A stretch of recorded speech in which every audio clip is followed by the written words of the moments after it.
Well, winter time starts tonight. Okay. Yo, what's up? How to get ready here? So 1,000 kilometer challenge.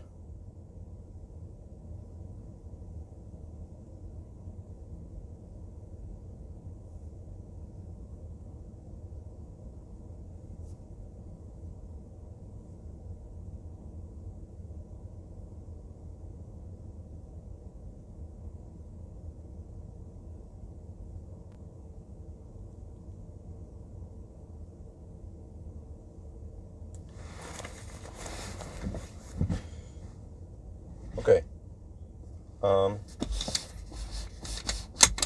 I guess off we go then. Finally. This is the weirdest time ever to start a 1,000 kilometer challenge. Why am I blinking? First of all, I have to get sun in my face. First of all, I have to go to a menu and buy some diapers. Yeah, always buy diapers. Wait, is the thing not aligned properly? Let me check here. I need to align up the camera. If I try to go straight, okay. We should aim straight for the trailer. Like here, let me check. I need to align up the camera. Yeah, it looks okay. Yeah. Maybe take it down a little bit.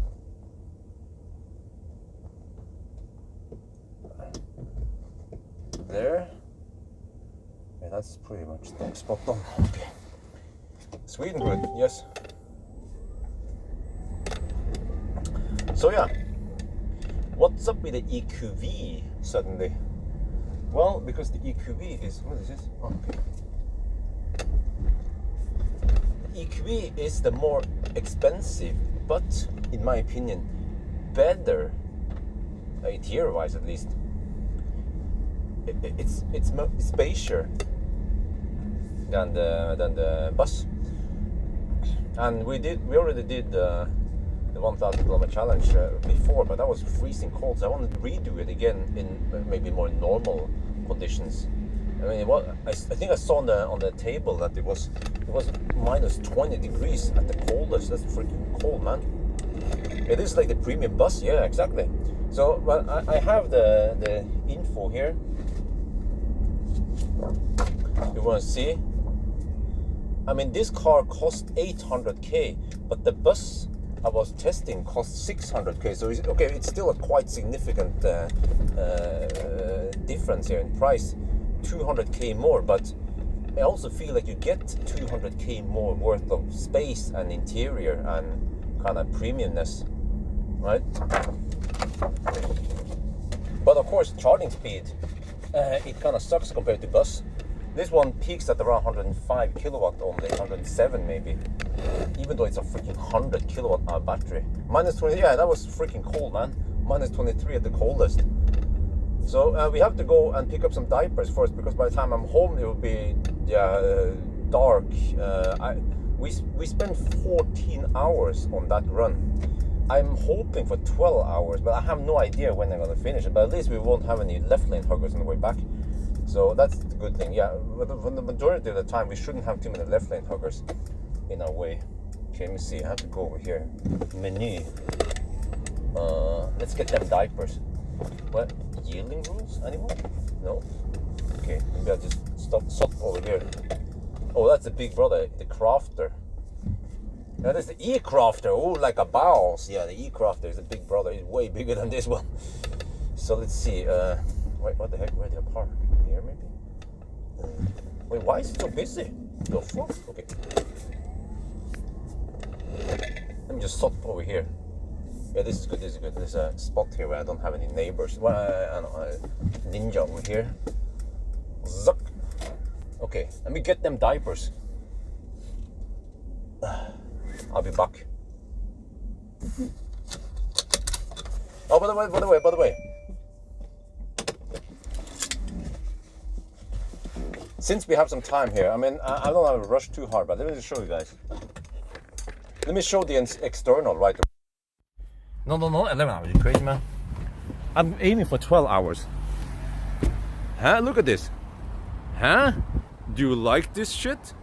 I like it. I like the white. The black, okay, the black might be more like a classy limousine color.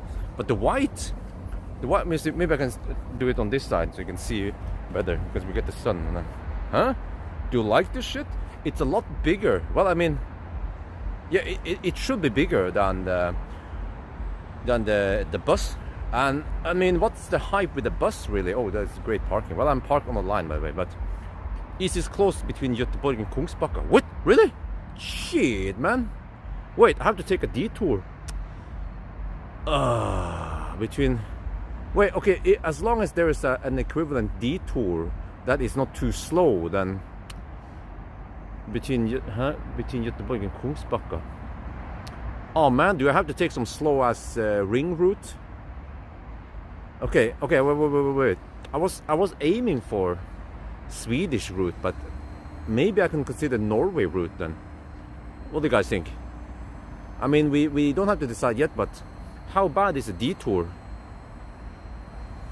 Yeah, how bad is a detour? Kungsbacka. Well, it's both directions, right? Okay, that kind of sucks. But I mean, as long as it's, I mean, you still need to go kind of slow. You still kind of need to go slow via Göteborg anyway. So as long as the alternate route is not significantly slower than the normal route, then no problem. Except for that, normally, yeah, before Kungsbacka there will be 100 zone there, and I'm not sure what kind of shitty road we have to. But what about we just deduct? Yeah, how about that? Norway route? You know, I kind of wanted to see the EQV hammer at the 120 zone. Yeah. So and you see, this is proper premium. You know, just look at these captain's chairs, huh? Huh? Do you like this shit? Look in the back there, huh?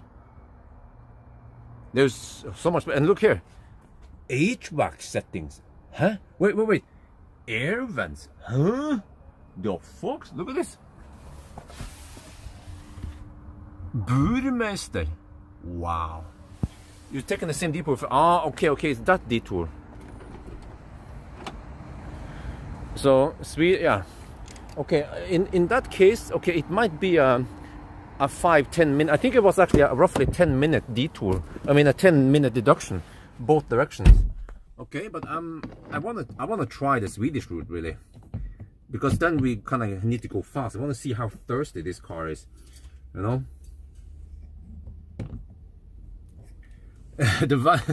Well, it was just bad parking. I can park better. I just didn't activate any 360 camera or anything.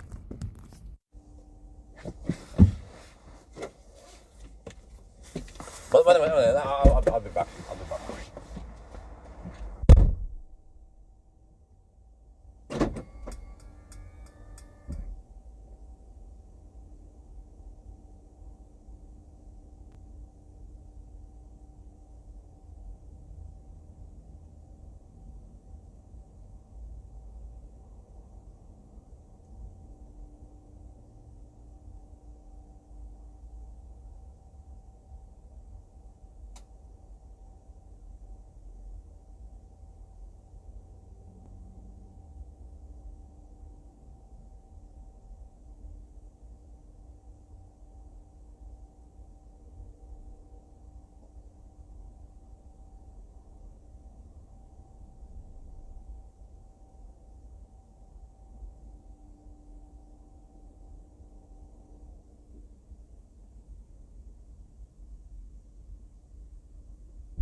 welcome back.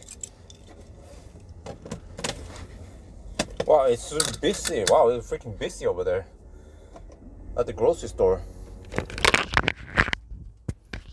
But we're back now. Let's see.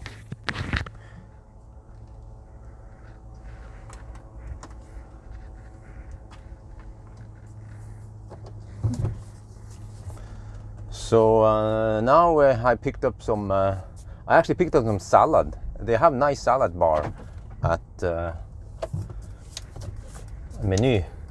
So I have some salad. I also brought the toaster, EQV, because because I have space for toasting inside the car. That'd be nice and toasty. And some diapers, so we are good for because stuff is closed tomorrow. I mean, I actually not totally closed. We can go to Joker, and Bunnpris is usually open.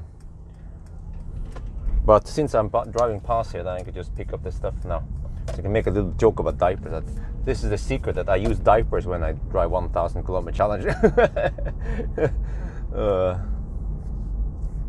Okay, so we'll go to Shell, the normal starting point. I have 98% akku. And we'll see how it goes, I guess. But this would be the weirdest starting time ever. I start frigging 4 in the afternoon on a Saturday. I wonder if we're gonna hit any stau on the way out. We just deduct for stau, I guess. We can mark it against. Oh, I don't know if a V3 works with this car or not. We'll try.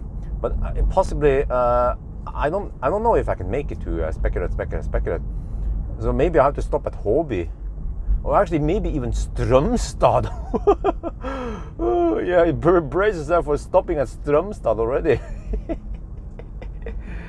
Oh, shit. Think about this. We have a 100 kilowatt hour battery, but only 85 kilowatt hour net capacity. That's a humongous buffer, but it still doesn't charge that fast. This car should be charging at 200 kilowatt at least. You know, it should be taking 500 amp, close to 200 kilowatt. But no, niche that. No. 107. No, 100. I think it was 105 kilowatt only. Yeah, and it's not even that flat curve, to be honest. Wait, do I have pedal shifter? Yeah, I can change region. Okay. But it feels quick though for a freaking van. Yeah, quicker than this Tesla in front of me. Sweden is near Stauland. Yeah, I don't know, man. I'm hoping for 12 hours. Oh, dude, the Tesla driver. Holy crap, man. A woman. Seems like a woman. Oh, what's wrong with your blinkers, woman? 15 kilowatt hour buffer. Why not? That's the German way.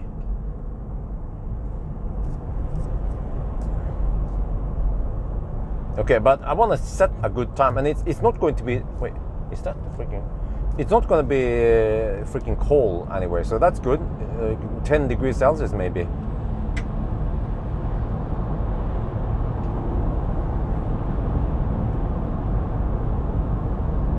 Mercedes Laser, huh? What are you talking about? This one is actually quite poorly equipped.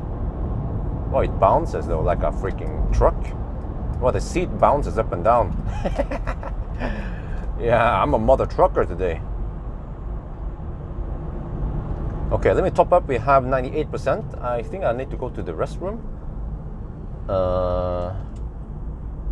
Let's get ready. Wait, okay, oh, none of the chargers are blocked. Okay, good. I'll take the charge port is on the. Actually, charge port is on the left side, which means that I have to go over here. I can go no sin, but I'm gonna take one of these drive-through stalls. Okay, this one. Alles good. Wait, maybe I take the next one. Wait, but that's kind of clumsy because I have to. The charge port is kind of clumsy placed. Like here. This is the best placement here, so I don't stretch the cable too much. Okay, whatever. Let's do it like this. Okay, let's go.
Okay, get ready. Wait, do I need to fire up the car? I think so.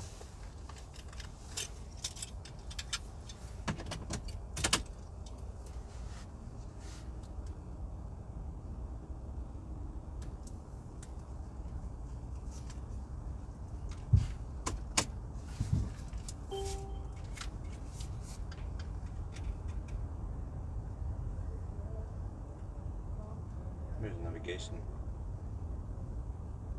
There.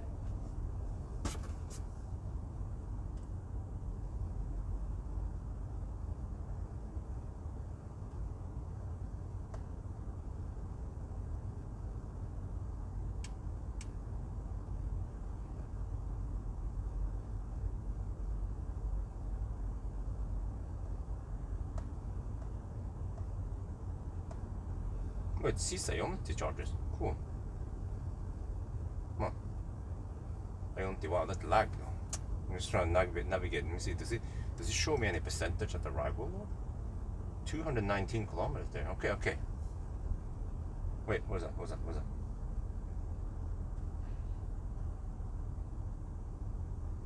No, it doesn't show any at arrival.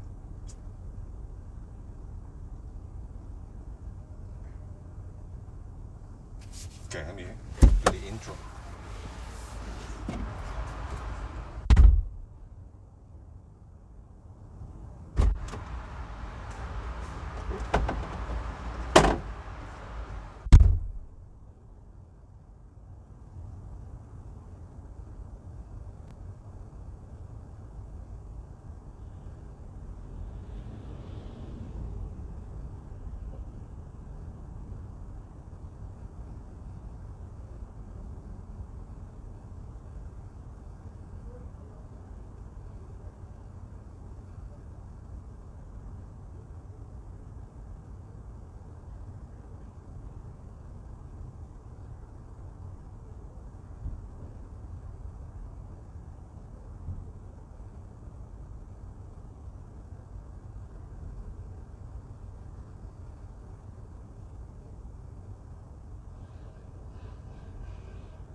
We have the captain's chairs, full chairs.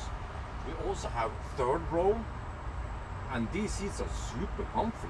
And we even have I will show in the back. But look here, we have air vents, we have lights, we have speakers, we have air vents there, we have HVAC settings there. Ton of space, huh?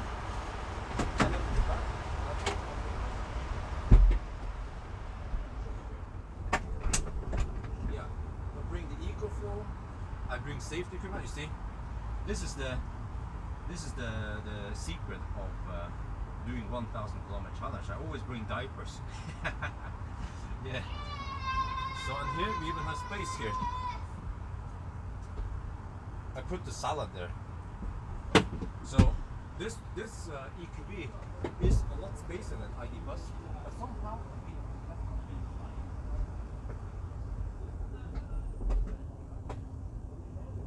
Slow, only around 105 kilowatts, and the software here is kind of outdated. You would expect it to be the EQE software, but it's not. It's not even showing me how many percent I will. Oh, no, it will. My bad. Okay. Wait, did it update it? My bad. It was just slow. Yeah, it didn't show it immediately, but then it showed me. Okay. Yeah. But my plan is to go to Spekkerud. Most likely I won't make it to Spekkerud. I'll probably stop maybe already at the Strømstad. We'll see. But okay, so I'm just topping it up now. Oh, we are filled. We are done. We're done. Yeah, it's a weird time we start at though. It just scheduled today. Nowadays it's just really messed up. Hey, let's start at 6:30. Yeah, let's go. I mean 16:30.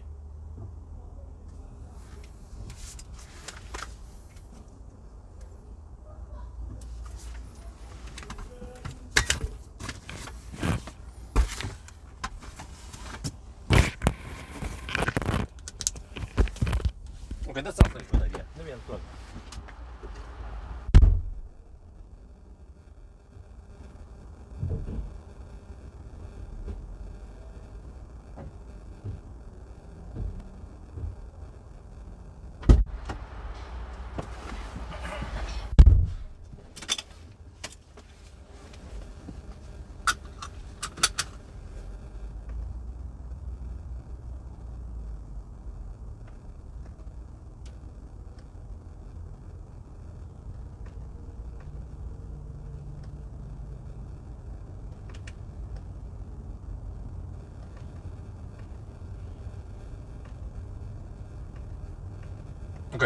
Okay, I'm ready.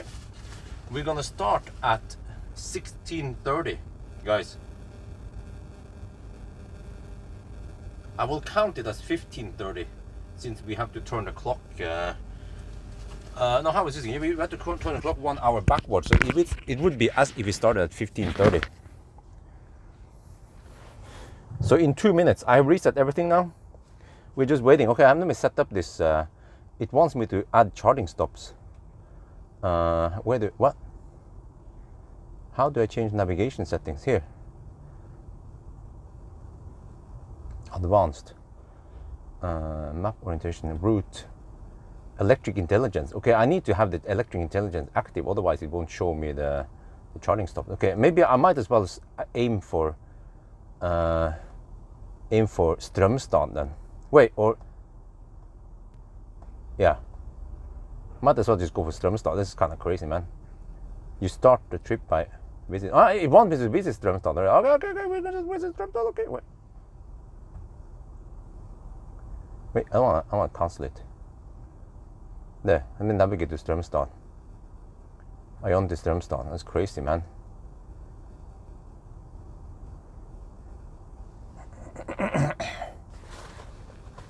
Let me check if you have any stau on the way out.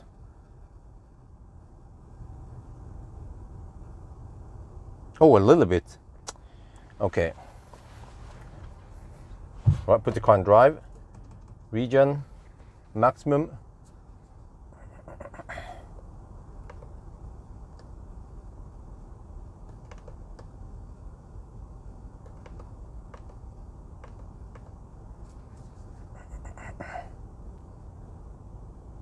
There, let's go. Exactly on the second. All right, I'll get a little bit of sun in my face, but for not too long. So, yeah. I wonder, do we even have heat pump here? I don't know the spec of this car. Wow, it's quite quick. For a van, that is.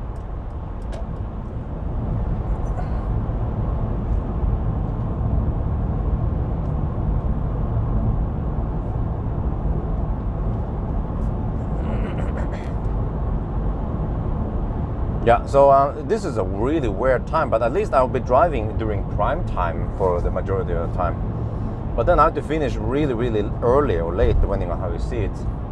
But if I wait too long, then we get rain if I do this on Sunday, and I kind of need to do a range test tomorrow. I think I will do it tomorrow evening, a range test. I have to double check with the weather and everything. And then next week I have MG5 coming, but I will also do an interior review of this one, because I haven't done it, a proper interior. I did it in Frankfurt Motor Show, but it wasn't like the standardized one. And yeah, and then this time I will also give my input and kind of consider this one versus ID Bus also for people who consider it. I mean, but does it make any sense, by the way? Because the ID Bus I tested cost 600k with all the equipment. This one cost 800k. So yes, it is significantly more expensive, but I guess I still want to compare it, because there are not many passenger vans out there, and if you can consider something large, then I guess you might still want to pay the money for something like an EQV, right? So just want to, and I will probably also do a driving impression of the EQV. I haven't done that before.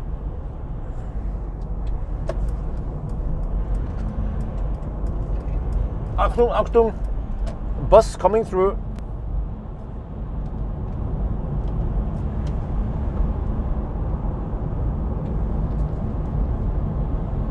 No, the windscreen here is in okay position, unlike the bus. I can actually mount my shit here with okay distance. And it has a relatively short nose also, this EQV. So, I mean, the EQV is still a decent car. I just wonder why it hasn't sold that much. It has lots of space, and I would consider taking an EQV on a proper road trip with Amelie's family. But I guess it doesn't have the hype, so I have to go for the ID Bus. But the EQV is so spacious, guys. Let me show you guys what I'm talking about here. Look at how much space it has. It has the full-size captain chairs It has 3 rows plus luggage in the back, you know, plenty of space, and and also the Mercedes comfort. So I actually like the EQV as a van. It's comfortable, it's fairly quick, it charges nice and flat, but not so fast. And we're gonna see how thirsty it is on more summer weather today. So we are aiming for Strømstad. Wait. Yeah, aiming for Strømstad. I think this car is so thirsty, I kind of need to top up on Ionity. Otherwise, I'm going to bankrupt myself. Well, actually, we'll see how thirsty this car is. Maybe it won't be as thirsty as, for example, the Hongxi. Wait, does it have auto steer? What the heck is this? Lane keeping assist. Wait, is that Stau?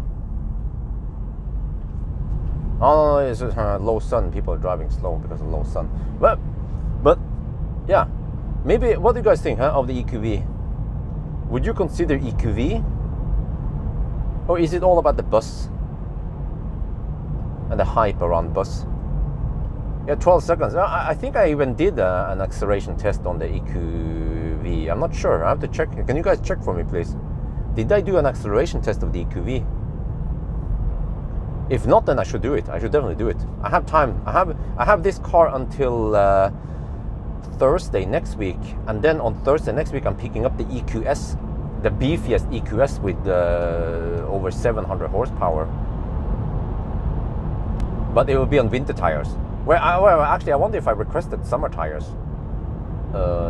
It does. I mean, yeah, that EQS is going to be Schnell, but heavy and fat.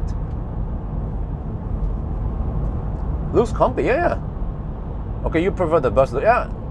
Totally okay, understandable. But man, there's the level of comfort there. I have ventilated seats, heated and ventilated seats, captain's chairs, plenty of space, and you know, we have air vents in the back, and we have HVAC setting. We have HVAC control here for the back. We have a third row, and we still have luggage space. So,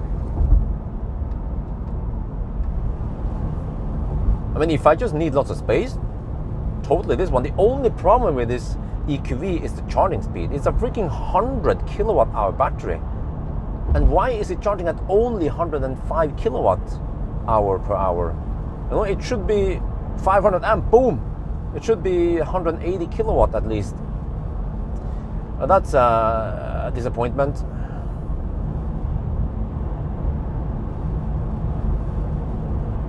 Yeah, the bus looks good, yeah. Okay, let me see. What is the consumption now? We're gonna check out.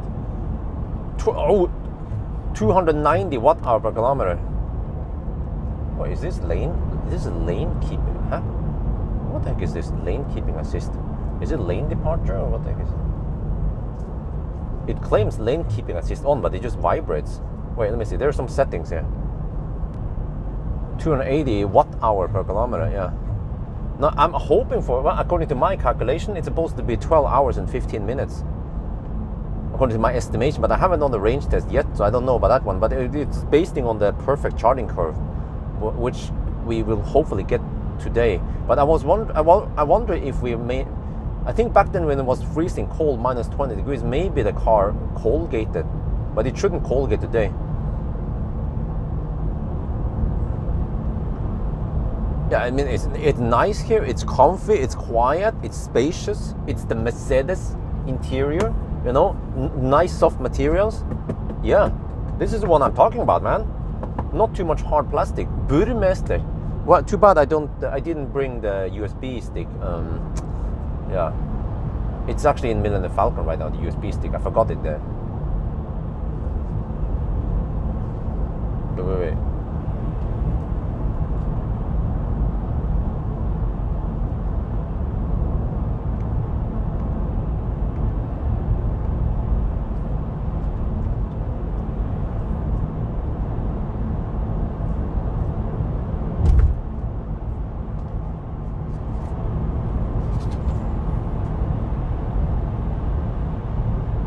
So I want to see how comfortable this van is at 120 in the 120 zone. Yeah, when going 120 plus VAT tonight.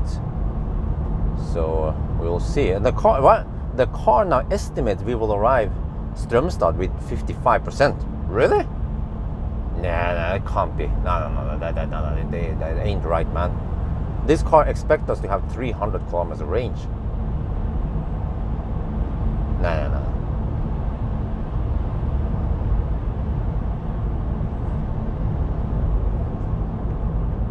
Well, consumption is 300 watt-hour per kilometer now. We have them left lane huggers here. Yeah, the Norwegian left lane hugger club is always out driving. They never take vacation. They never take weekend.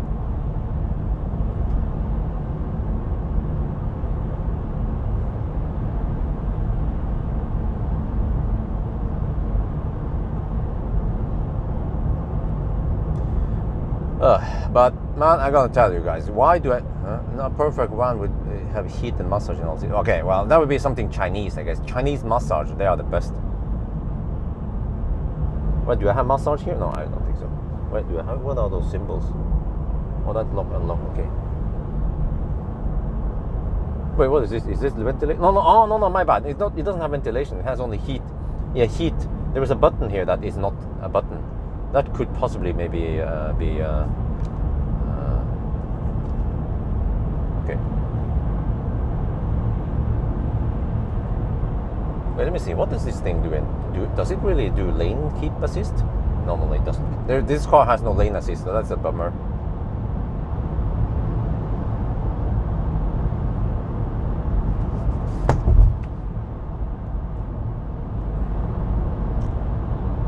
But yeah, so like last night I was just up. Isabel didn't sleep until freaking 10 in the morning. Like seriously, 10 in the morning. We were up all night, like on and off. Okay, she slept a little bit and then she woke up again, and then she slept some more and she woke up. But now she's been sleeping a lot since 10 in the morning. She's been sleeping a lot, but then her schedule is kind of messed up. So we need to try to skew it back to the normal sleeping schedule, where night is night for sleep and day is not time for sleep. So I think wifey needs to wake her up a little bit.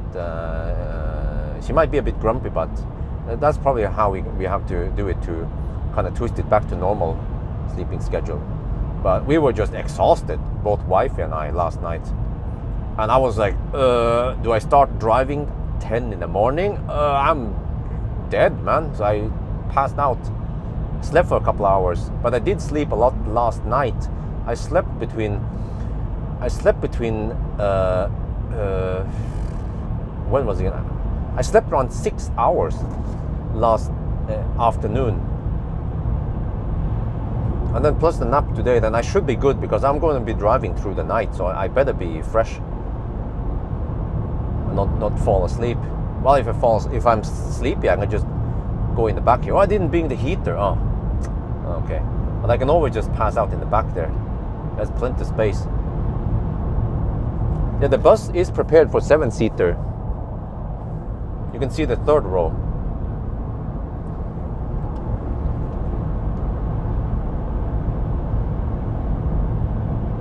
Okay, but hopefully we won't see too much traffic soon. So I guess that's good. Once we are in Sweden and once we go through Gothenburg.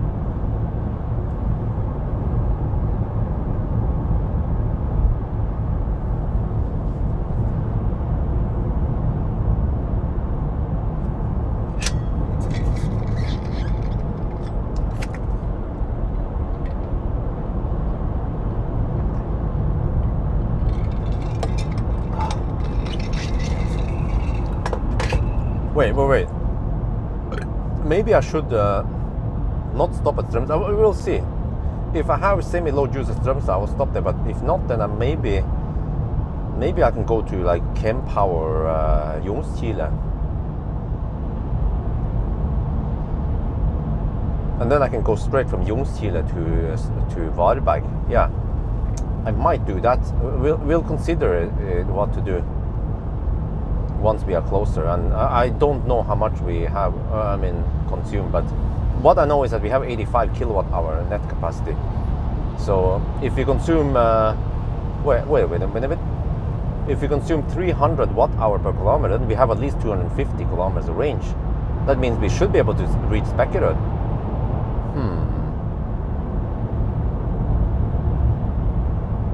Or maybe at least, what's it called again? Hogstorp, the V3 supercharger. We could go Hogstorp and then Varberg. Otherwise, we have to go Strømstad and then Spekkerød and then Varberg. That's kind of crazy. A lot of charging stops.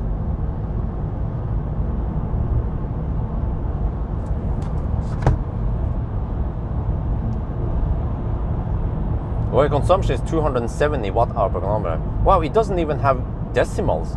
It just says 27 kilowatt hour per 100 kilometers. Man, there's no German precision in this car. And it just says 20 kilometers without decimals.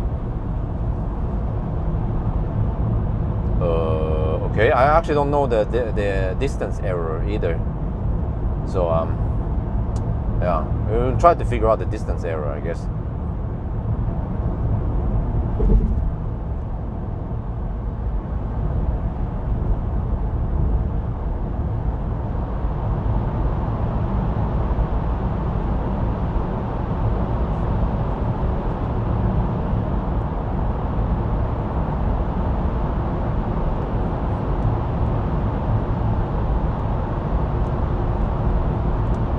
But yeah, last winter this car needed 14 hours to finish 1,000 kilometer challenge. It was one of the slowest cars out there, but it was freezing cold, and the big ass van did take a quite big penalty because of that.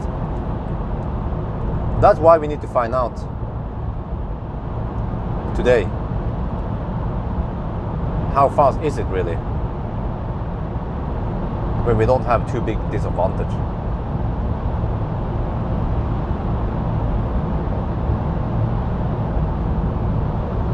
So I'm hoping for somewhere in the 12-hour zone.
Well, I have to say that the suspension is quite comfy, but it tends to bounce a bit over the bumps.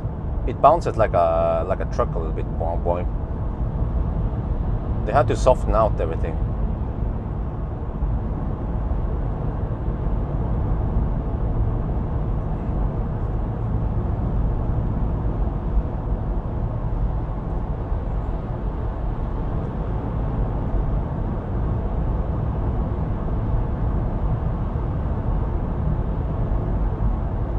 How is that about 1,000 kilometers? Oh, you mean the bus, right? A bit more people on board. Okay, maybe it's tuned for. Yeah, it's not adaptive dampers, right? So it's tuned for more load. Yeah, it feels a bit loose now, but I guess it will be firmer when you have more people in here. So remember that we are driving the heaviest car ever tested. If you look at the weight table, you will see that the EQV is by far the heaviest beast out there.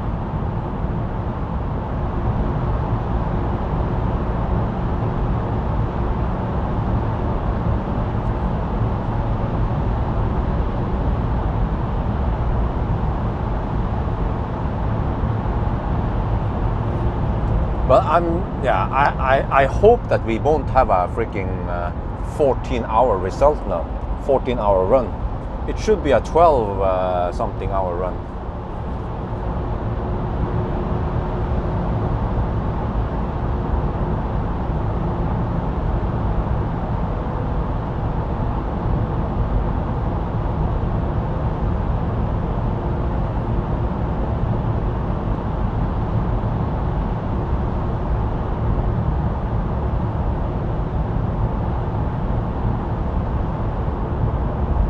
Wow, that's not too bad. Hey guys, consumption is 230 watt-hour per kilometer.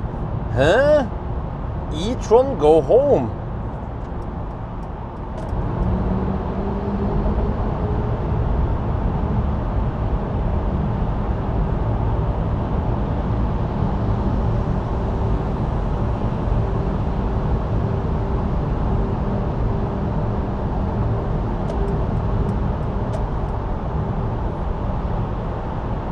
That ain't too shabby.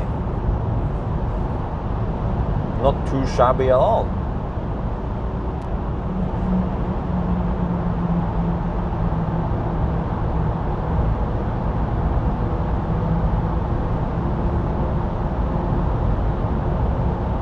Well, I guess I will leave it there in the table because they all run still consider a winter run. Even though I don't know how realistic it is, because I guess many people who consider this van will be living in other places in Europe, like Germany, right? Maybe some kind of airport shuttle van, and it's going to be 0 degrees Celsius during winter over there in Deutschland, not minus 24 or whatever it was.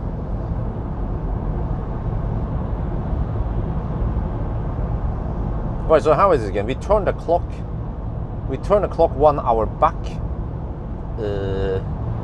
Okay, try to remember that. Like 4 at night or something, we turn it back to 3 at night. Or is it 3 at night, we turn back to 2 at night? That would be weird, man, when you navigate and it seems like we're gonna go back in time. The tires, we have winter tires. I wonder if it's Nokian, I'm not sure, I have to double check.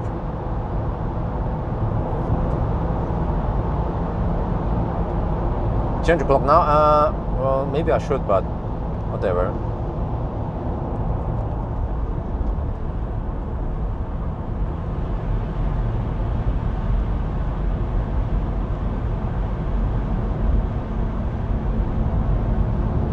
Well, consumption is 240 right now. Oh, now we hit the left lane huggers, okay. 3 becomes 2, okay. Okay, whatever. I haven't changed any clock yet, so I should just keep it like this, because the timestamps on the cameras, they will be messed up if I change the clock now.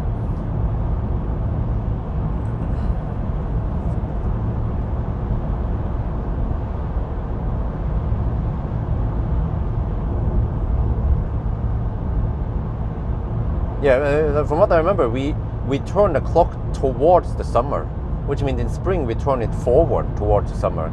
And then in fall we turn it back towards the summer. That's an easy way to remember it.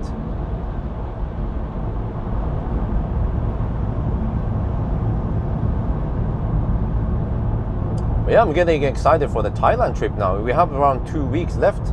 We are leaving on November 14. We got Isabel got the Thai birth certificate prepared now, so she can get Thai passport. She will have Thai and Norwegian passport, and we also got a 60-day visa for Isabel, and then as for me, I only need the 45-day visa, which I get on the visa on arrival. I get that one, and then I can just extend it while I'm there. Or actually, I'm planning on getting Thai passport while I'm there.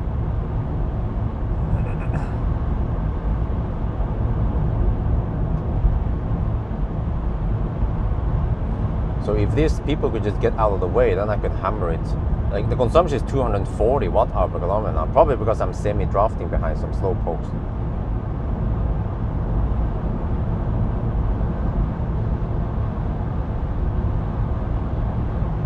But this is indeed a very comfortable van. Way better than ENV 200. ENV 200 doesn't have comfort. It's the opposite of comfort. But here, oh yeah. with a Mercedes, oh yeah, I could definitely go on a Europe road trip. I can go to Bled with Mercedes, no problem. Lots of space. Just have to take some long ass charging stops. 45-minute charging stops. And maybe not hammer too hard on the Autobahn. Maybe go around 120 kilometers per hour on the Autobahn.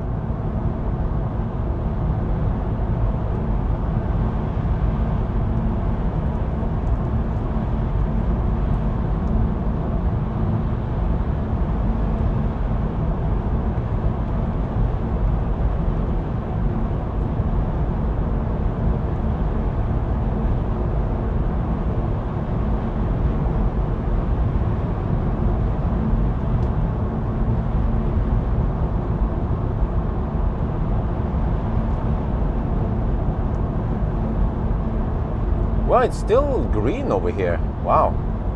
But we're almost in November now.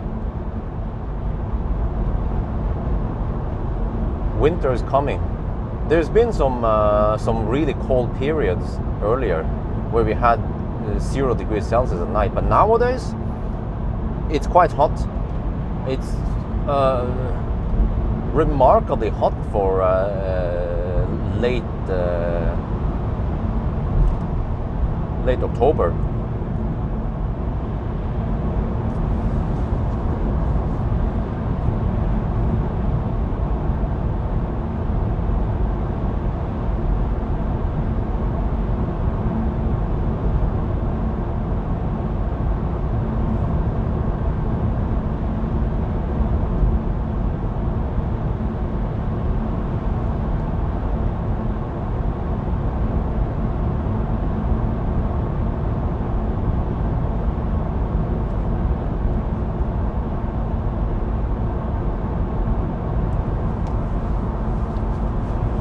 So let me see. Well, yeah, it's 12 degrees Celsius now.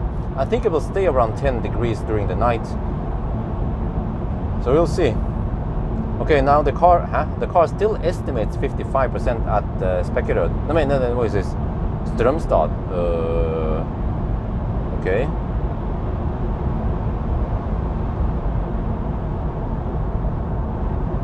You have to cut your grass today.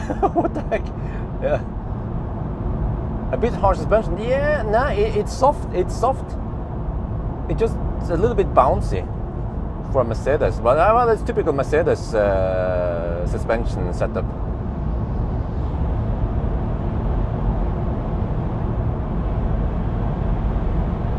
Yeah, all right, get out. Get out of the way, Kona. Let the big fat van overtake you. Okay, consumption 260 watt-hour per kilometer. 14 degrees in Gothenburg. I mean, we almost have to take out the Schwartz here. That's hot, man.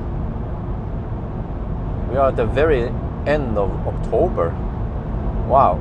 I hope this is not global warming, because we kind of need to have winter. Otherwise, it will just fuck up the whole ecosystem.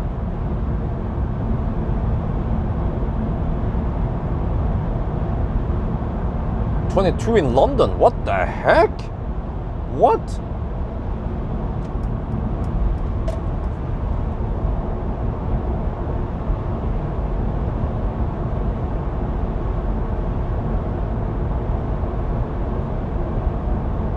Or is that? See some ambulance. Maybe there's been an unfall somewhere. No, it's Polizei. Polizei is trying to squeeze by the left lane huggers. I think we have a BMW i4 left lane hugger here. Will he move out of the way though? It's EE license plate, EE Alfar.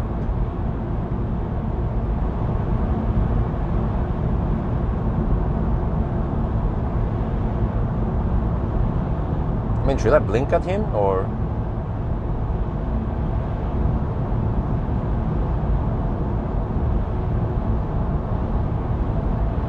I'll give him 30 more seconds and then I start flashing at him.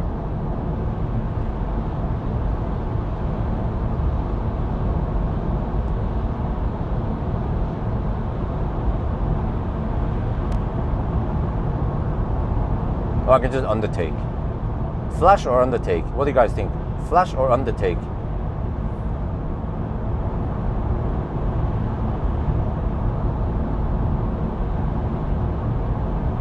Okay, he went out of the way. Good.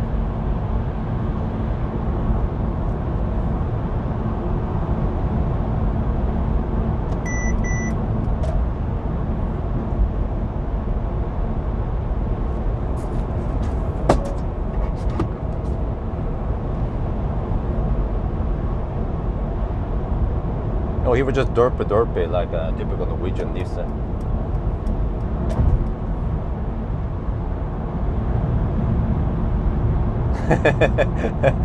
I guess Germans would flash, right? I mean, what is the worst thing to do in Germany, or what you can get fined for? Is it flashing people or undertaking?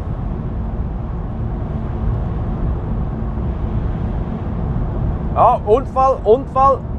Das Toyota is kaputt. Or die Toyota. I don't know. How do you see it? Is it das Toyota? It's not das Toyota.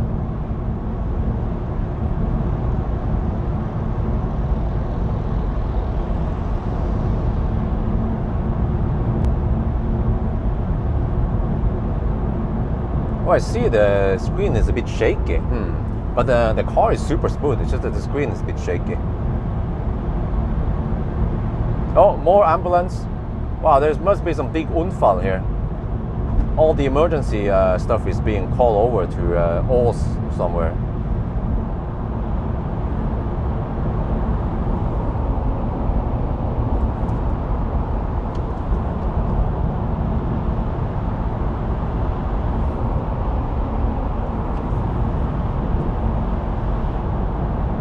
Der Toyota, okay.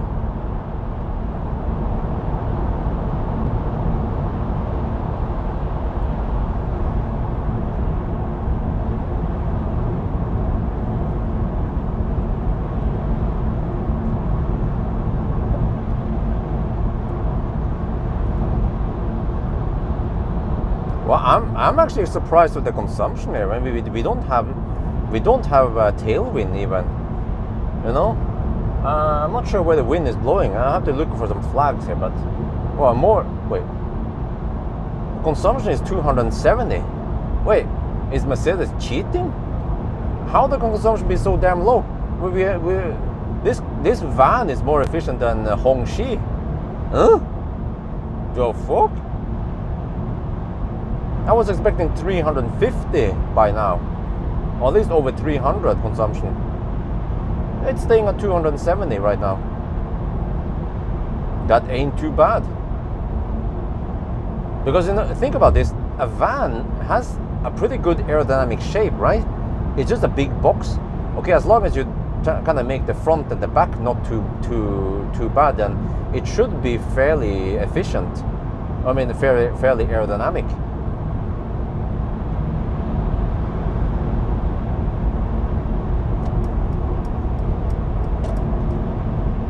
Or maybe the drivetrain on the Mercedes EQV is efficient. Who knows? But kilowatt is power. Does it mean power gate? The cheating. Nah, I think it's true. I remember some. Oh shit, that more. Oh, that must be really big Unfall. Wow. Shit. Someone mentioned that the truck flipped over. It's big. Some kind of big Unfall going on. But I managed to escape most of the traffic at least.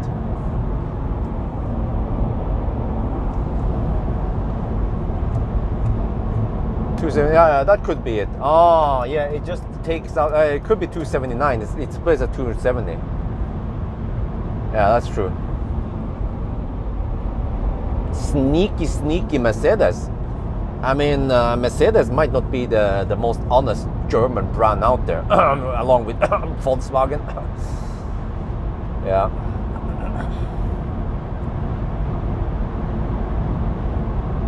The road to success requires a little bit of cheating, right?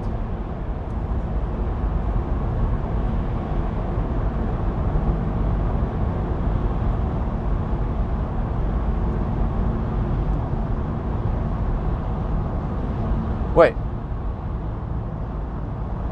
Oh, flipped over at Kungsbacka. Oh, there's a big Unfall. Hey, wait. That means that the road could be clear by the time I get there. Is that right?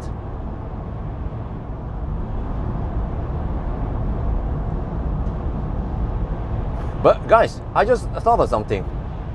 Would you guys see a braking test of the EQV, the heaviest beast ever weighted?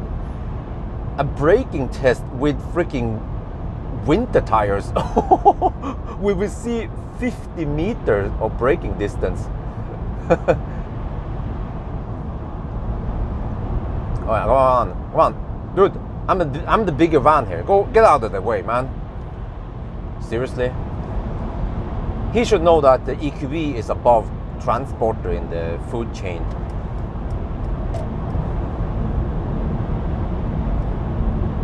I have the biggest van out there. Oh yeah.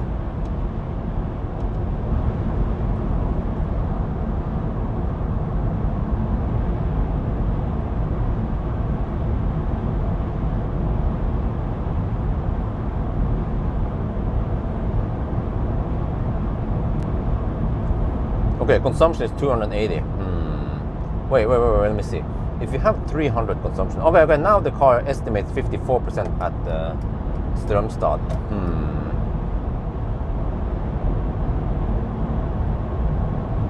So we have 255 kilometers to Spekkerød. Wait, can I make it to Spekkerød? Huh? I have 85 kilowatt hour. If I average, okay, I have a budget of 333 watt hour per kilometer to Spekkerød. Wait a minute. But if I can't make it to Spekkerød, then I have to go for Hogstorp. That's around 200 kilometers from the starting point. Okay, and if for some reason V3 doesn't work, then we just deduct it at Hogstorp, and then we go for Uddevalla, which has 150 kilowatt mere chargers.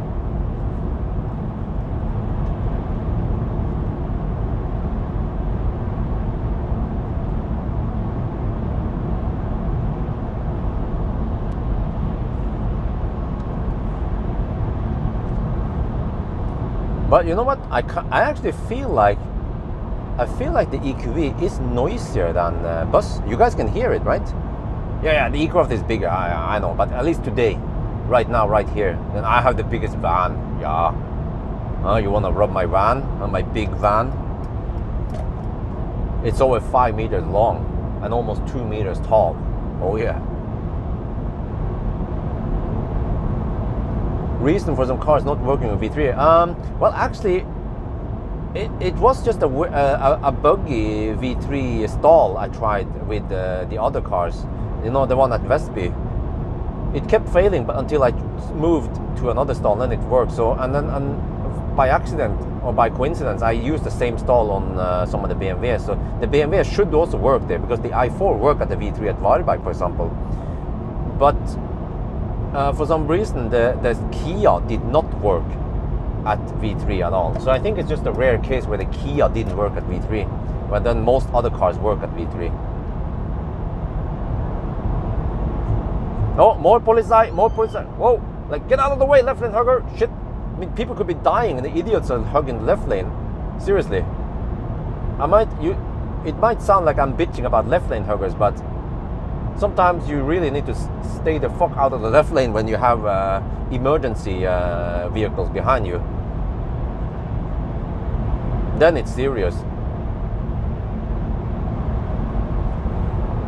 Wow, it seems like I get nice shots at least, not sun in my face. And then traffic-wise, it should be better and better now through the night. So I'm gonna ninja through the night, but still get okay consumption and no laderstau. Kia, I haven't tried the Kia. Well, okay, do we have any Swedes? Pierre Simpson or some of the other Swedes. So there is a truck that fell over. How are they expected to clean it up anytime soon, or will the road be closed from what was it again? From Göteborg to Kungsbacka? Is it going to be closed through the night because of that Unfall?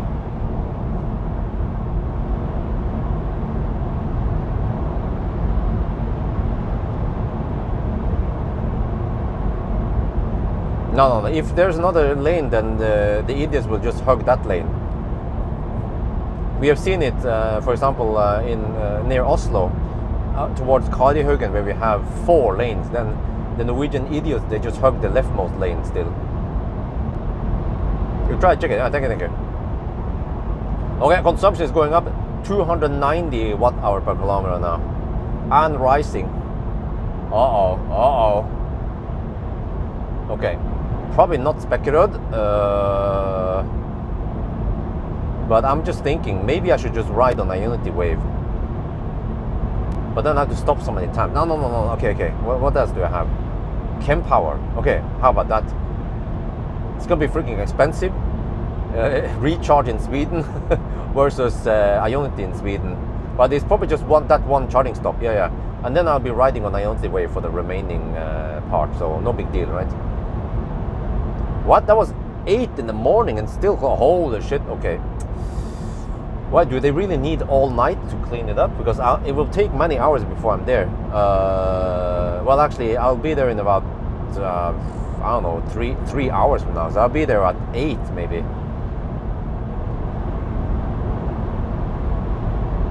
Okay, but we just deduct them. But hopefully, maybe on the way back, it will be clear. We'll see. But we just deduct. We are king of deduction now. Those should be open by 18. Oh, okay. Well, that's good. They are doing something. They are in progress. I mean, they should have high priority to get it cleaned up because it's a very busy road, and it creates lots of traffic on the other not optimized roads. Okay, consumption 290. Not too shabby for now. And I seem to have around 70%. Well, I don't know. I can check, I guess, if I go to the... Do I have an EV button? Oh, I have this one. What is this? Car button? Wait, what about this? Oh, okay. I can set the favorites.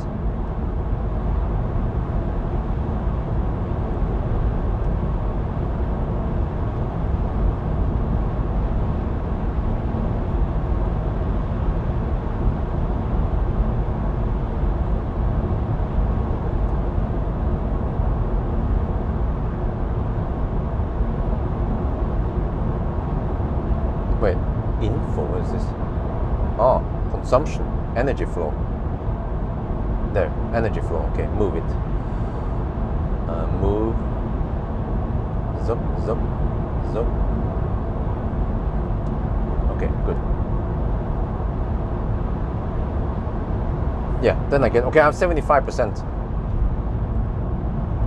Then I go to nav here. Yeah, okay, that's good. Now I set up everything now, it's good. I have 75% akku, and I've done 73 kilometers. That's not too shabby. If I would keep it like this, I would go 280 kilometers. So if I can just go 250, then that would be great, yeah. De Mercedes, das Auto, German language, okay. De Mercedes, how do you pronounce it? Der? Do you pronounce the R? Das, der, die Elektroauto, right? But das Auto, I guess it's gender-based. Which one is feminine and which one is masculine then? I would assume that das is masculine and die, like electro is feminine. Supposed to be cleared after 18 Unfall. Okay, thank you. Yes, hopefully it's clear by the time we get there. So in some ways, it's kind of lucky that I go now at night, this time of the day. Otherwise, I'll get stuck there or waste time there. So I want to just do my run as fast as possible and get the heck back home. I'm freaking late, man. It's going to be 5 at night, 6 in the morning actually. Der Wagen, das Auto. Okay. But Elektroauto, isn't that in one word? In German, you usually don't split words. You concatenate them together, right? Like E-Tankstelle. Das is neutral. Oh, okay. We have neutral, and man, I need to learn German. Yeah, so I can speak with Helga. Der female, die feminine. Yeah, sorry, they're male, they're feminine, that's neutral. Okay. Ah, okay. Yeah, that makes sense.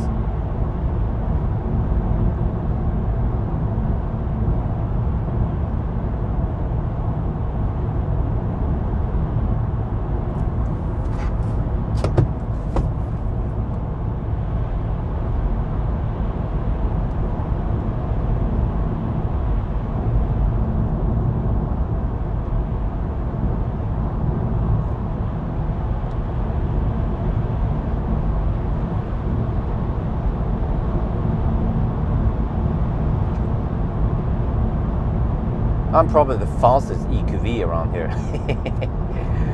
There hasn't been an EQV that has gone this fast before. Yeah, get out of the way, Fossil. Coming through, coming through.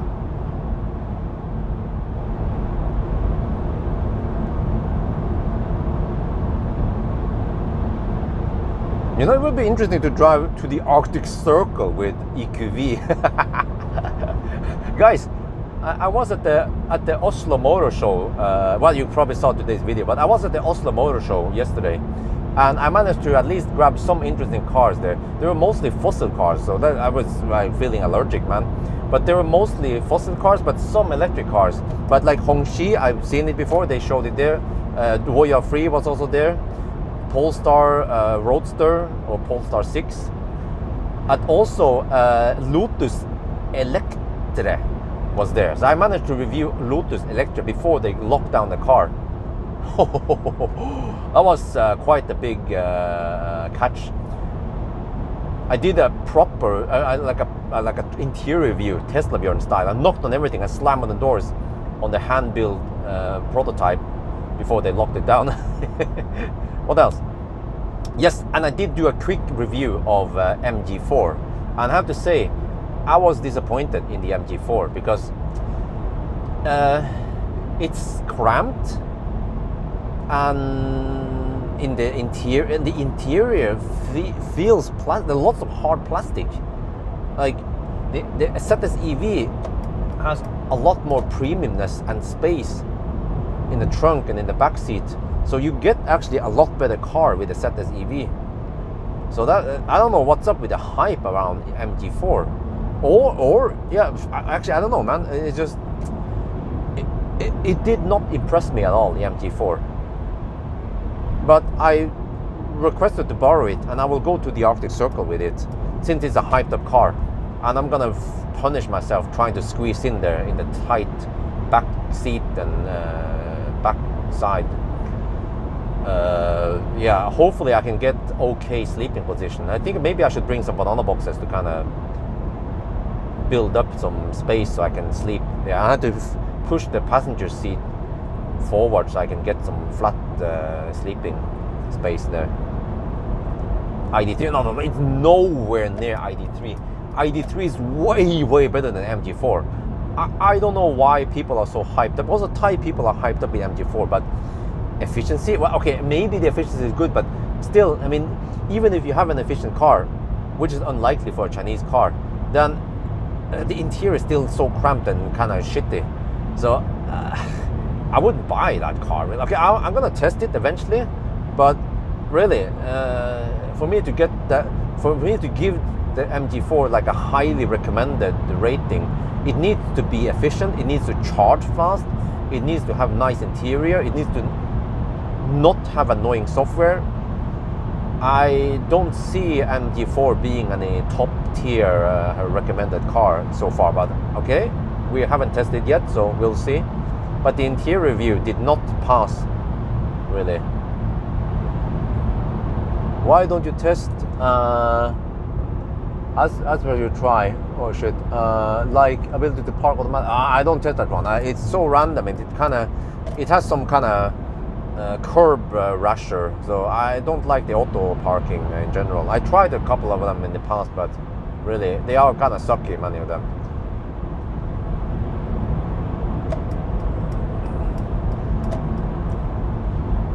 I wonder how good the headlights here are. Maybe I should test the headlights also, since I have this car until Thursday next week. how to apply the Tesla Bjørn test procedure and everything. Whatever is I feel like could be interesting for my audience. But I'll be kind of comparing it against bus. So I have to kind of bust it up. Like I would probably say in theory, I would say this is better than ID bus. You know, way better than ID. Better than ID bus. Yeah, that's long enough. Yeah, better than ID bus.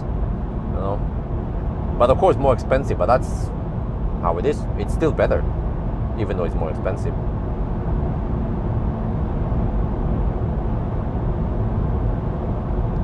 Oh yeah, the consumption is 300 watt-hour per kilometer now. Oh shit. But okay, as long as it stays below 330, then we should be able to make it to speculate. You got a copycat doing 1,000 kilometer challenge. Okay, no, but that's the guy, Andreas Hanel. Oh, what car is he driving? I think he calls it 1,000 kilometer. He doesn't call it 1,000 kilometer challenge. He calls it 1,000 kilometer test or some shit.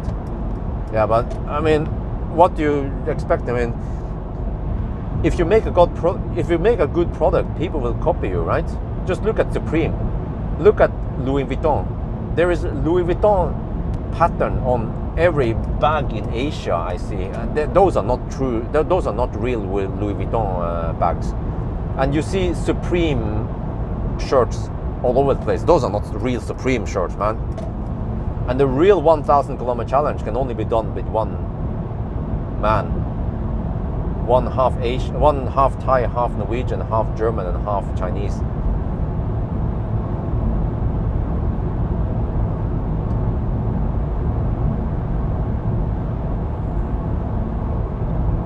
Are some of the seats removable? Yes, they are. You can remove all of them. I just haven't figured out how to do it. And they are kind of heavy, so I was like, let's not do that. Brendan, review. Okay, really? Huh. It's in US. Okay, well, but I mean, you kind of need to apply the right rules also, right? Like, if you go way too fast, then that's kind of cheating.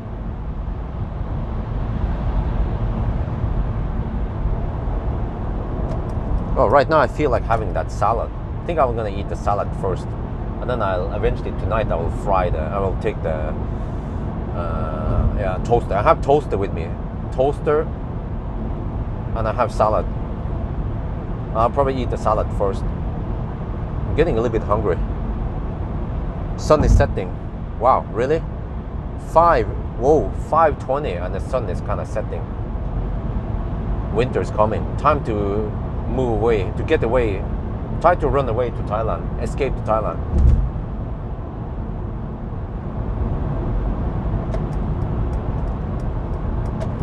What kind of speeds is he driving at, by the way? Cruising speeds. I mean, it's in the US, so which state is he doing this? Because if he's doing it in Texas, he can go. I mean, it's 85 miles per hour speed limit, and he can probably drive at, I don't know if people cruise at 100 miles per hour. 100 miles per hour is freaking 160 kilometers per hour. That's a little bit too fast. Info on the wireless charging progress. Nope. It's kind of, yeah, you mean the, what's it called again? Momentum dynamics, right? The wireless charging pad on the iPace. I think eventually they're gonna fit the charging pad on a Tesla, maybe.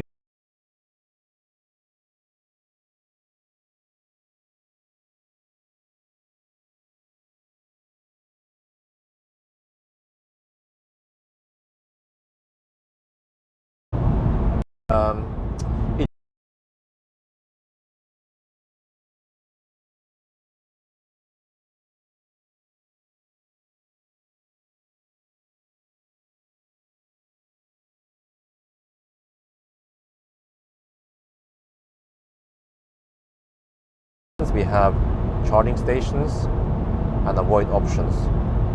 Where is that?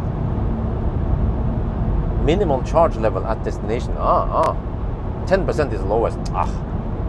Scheiße. At charging station, 10% also is the lowest. Provider.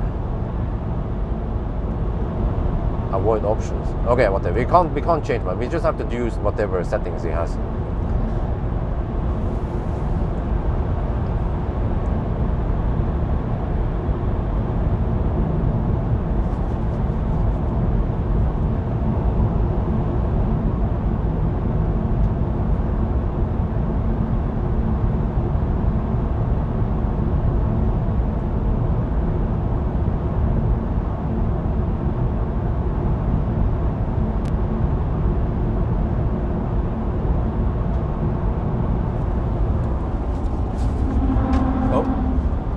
Are we back? Are we back? Back. Okay.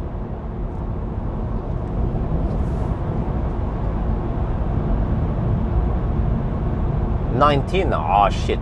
Well, okay, I will be there roughly 20, I think. So hopefully it will be clear by the time I get. There's a Hongxi behind us, in front of us. I recognize the taillight and the shape of the Hongxi. It's actually a fairly big and spacious and comfortable car, but the software sucks. Let me see. What was unfall in Swedish again? Uhell. Wait. Ulykka. Yeah. They will say ulykka. Ulykke in Norwegian. Hey, that's a Hongxi with the AS license plate. And who you trying to fool, man? You're an electric car, boy. Hongxi EH. Yeah. Big ass car. A woman driving it. Slow poking behind a freaking Leaf. I mean, behind an e-Golf. E-Golf, they're always slow on the motorway.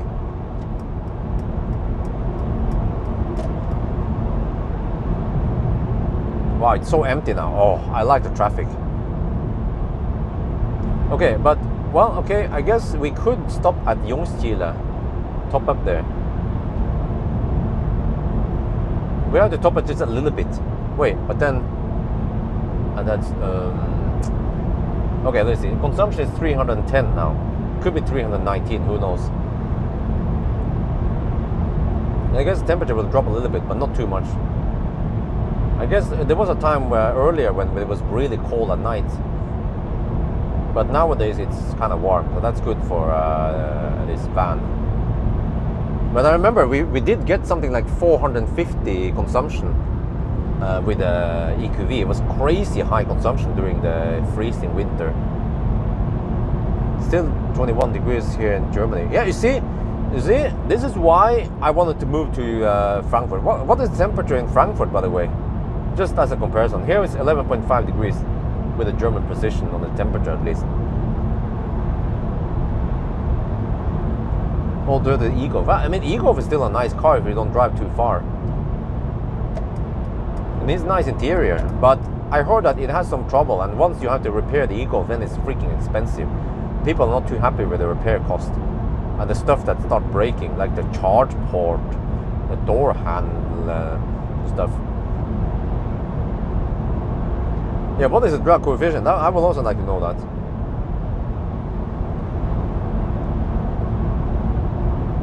Right, Transporter. Guys, the Transporter seems smaller than the EQV, is that true? Volkswagen Transporter versus Mercedes EQV. But the EQV is based on the Mercedes V-Class. So it's actually based on a fossil car. But I see lots of Transporters on the road. They are very common.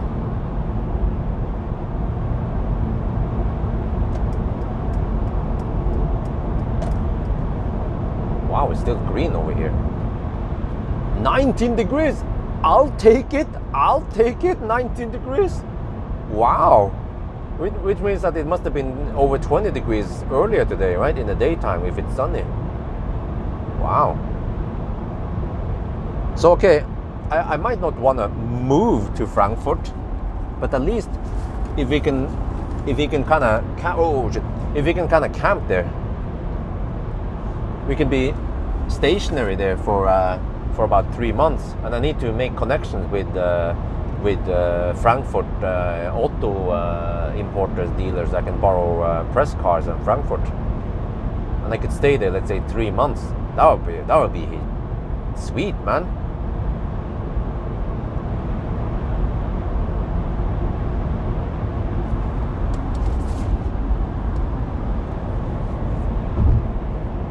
Okay, consumption still stays at 310. It doesn't go sky high, so hopefully we can squeeze it in there. Like I said, the budget is 330 watt-hour per kilometer. Okay, we are now passing by the checkpoint. 113 kilometers. Wait, I think that's dead correct. It's supposed to be 114 something, but that was with the old starting point, so it should be 112, 113 at that point.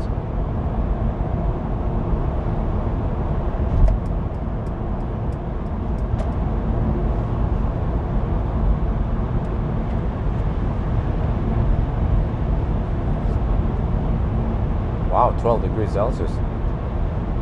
I wonder if the temperature is going to rise as we drive further south now. Even though we're driving into the night soon.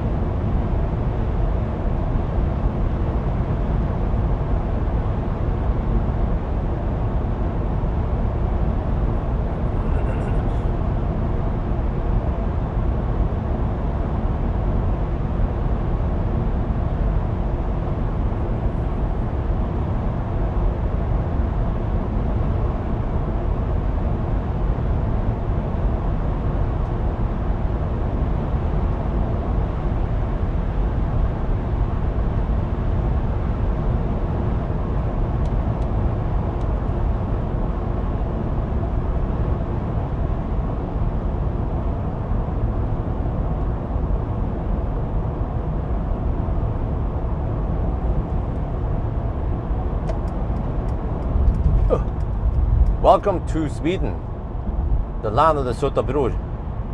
We're gonna have a little dropout. Now it's time for some tea break, snack break, and we'll be right back in about 10 minutes. We are entering the black hole.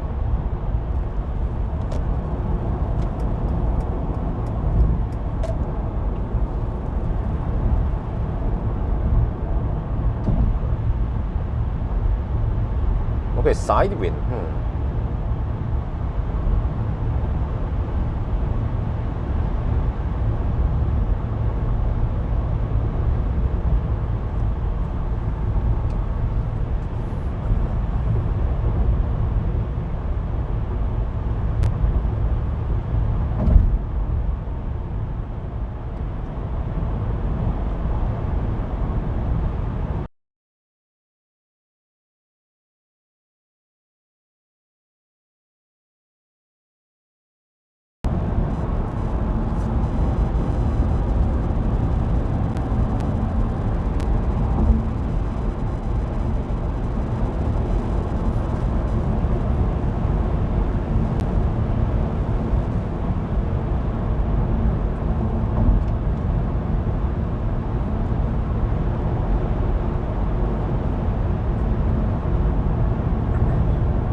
Oh shit.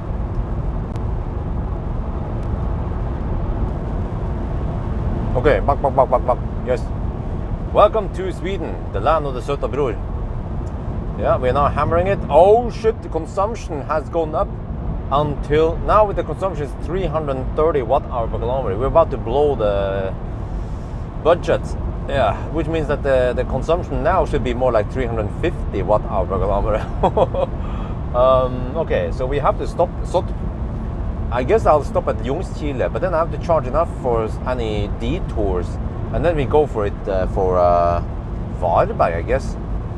Unless I just go to Strömstad, top up, and then Spekkerød, and then Varberg. But that's extra charging stops, and kind of visit the same chargers over and over again. So I kind of want to avoid that. So that's why I think we're going to Ljungskile.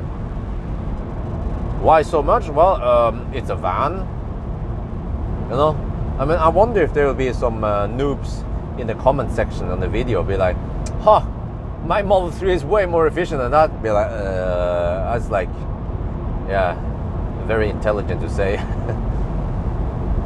Why? But yeah, I'm expecting over 400 watt-hour per kilometer. No, I'm like more than 450 maybe. And it's also a quite long distance, which means that we have to charge a lot at Varberg. Maybe you have to go 80%.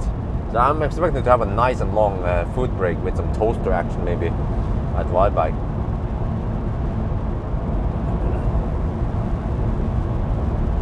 But it was even crazier when I did it in winter. Then the consumption, I don't remember, but it was freaking high, man, when it was minus 20 degrees outside. Okay, so here's this is the one. I could do a quick pit stop here, which is a relatively short pit stop. But to not make the video too repetitive with the same charging stop, then I guess I'll go Ljungskile. Yeah. But that's 375 amp, but that should be plenty. We should still be receiving 105 kilowatt on this car. We'll see, I guess. Ljungskile. Stop at Supercharger. Yeah, I could stop there also, but I think Ljungskile is further out. Wait. Or the supercharger. Well, the thing is that the supercharger site is going to be... No, it's not closed yet. Oh, yeah. It's not that late at night. Yeah, I could stop at Hogstorp. And then, for some reason, if it doesn't work, then I can go to Ljungskile. Yeah. But Ljungskile is further out, so I kind of want to go Ljungskile. I want to go as deep as possible before I stop. And it's 480 amps. And in China, it supposedly goes to 480 kilowatt. But in Europe, they have capped it at 300 kilowatt, which is still blistering fast. No other car in Europe charges at 300 kilowatt. No, it doesn't close at night, but I mean the gas station at Hogstorp closes at night. But I forgot that we are not driving there. By the time we reach Hogstorp, it will still be open. So I can go to the restroom and pee and whatever, right? Oh yeah, the donation. Yeah, okay. Lars Petter donated also earlier. Let me write... So Lars Petter donated 300 NOK actually first time for some charging expenses, food, transport, medication, and then Lars Petter donated again $9.69. Second donation. Wow, thank you so much. The first donation for Lars Petter was when we had dropouts, so I could not comment about it. But thank you so much. I highly appreciate it. It's gonna support my expensive charging for this. Oh, we have headwind also, slight headwind. Side wind-ish. Yeah, I guess the crosswind doesn't make the consumption better.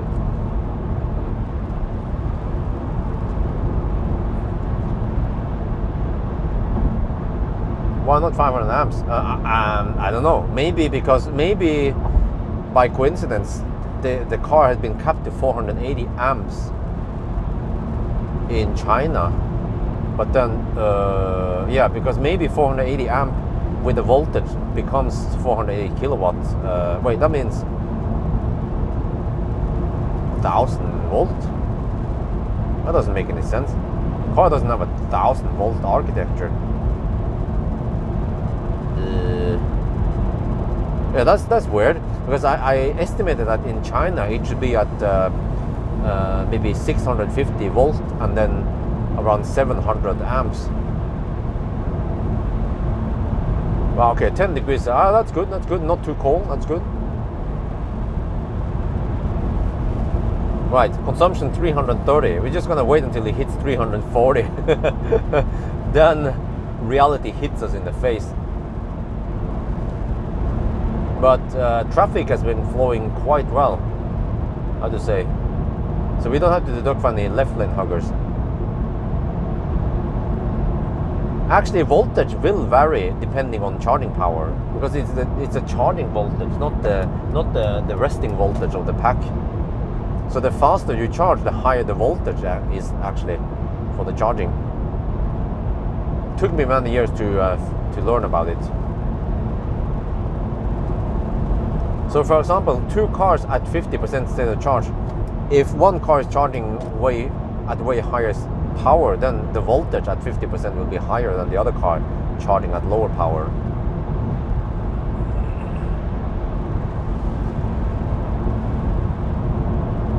Wow, so right now it seems like I will arrive at Ljungskile with 13%. Oh, that's okay. I don't even know if I can reach Ljungskile. Maybe I have to bail out at Hogstorp, but yeah.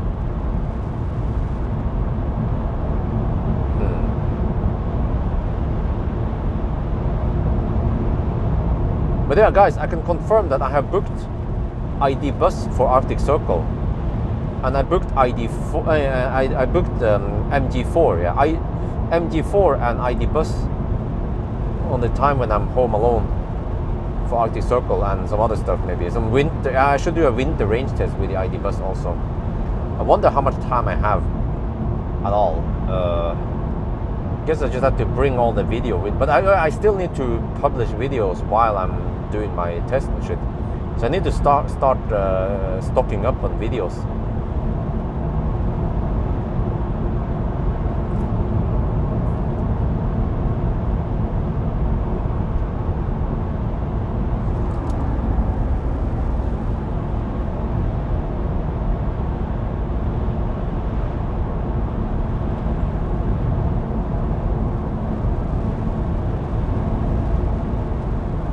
Camp mode. This car, nope, doesn't have it. Nicht habe camp mode.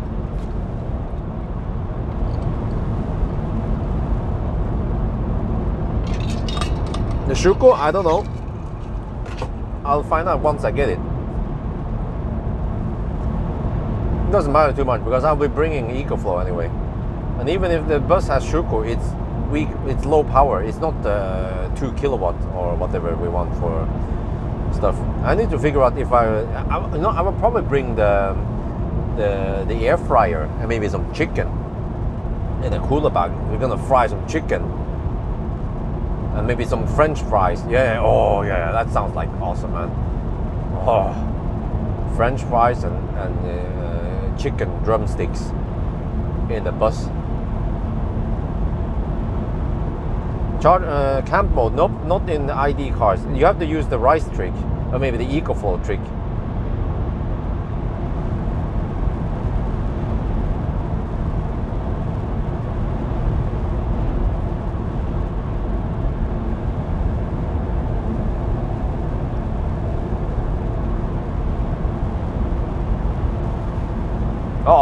Consumption 340 watt-hour per kilometer now. Reality just hit us in the face. This is still a van. I beat you in the van. Yeah.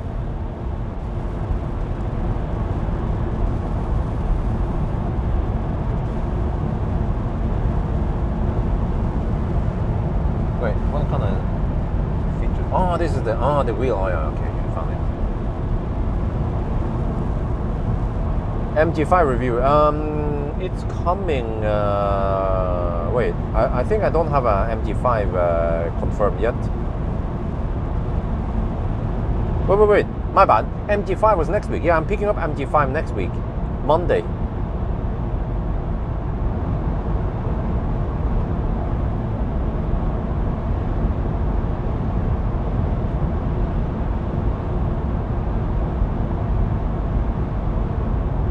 MG4 will be in the mid-November, around towards the end of November, I will borrow MG4.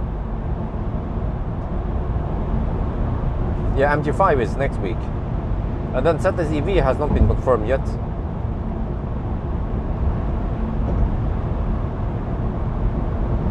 Yeah, the true spirit of Sabine Schmitz.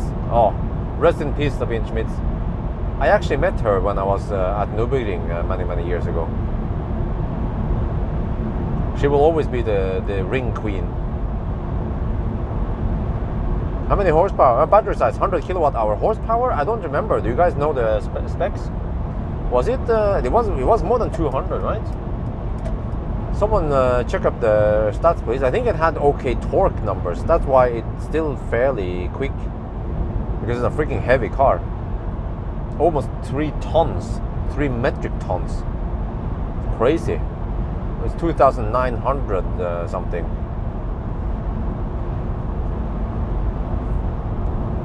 Wait, this car has no rear license plate. Dude, that's illegal. Oh, no, it has the prøveskylt. Okay, I see it now. No, a little bit close. Oh, wait. Wanna be on the dry patch here, on the right lane.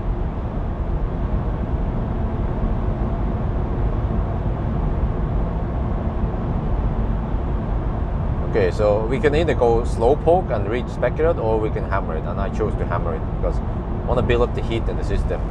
I kept it nice and warm in the garage. The garage was probably around 22 degrees for a quite long time.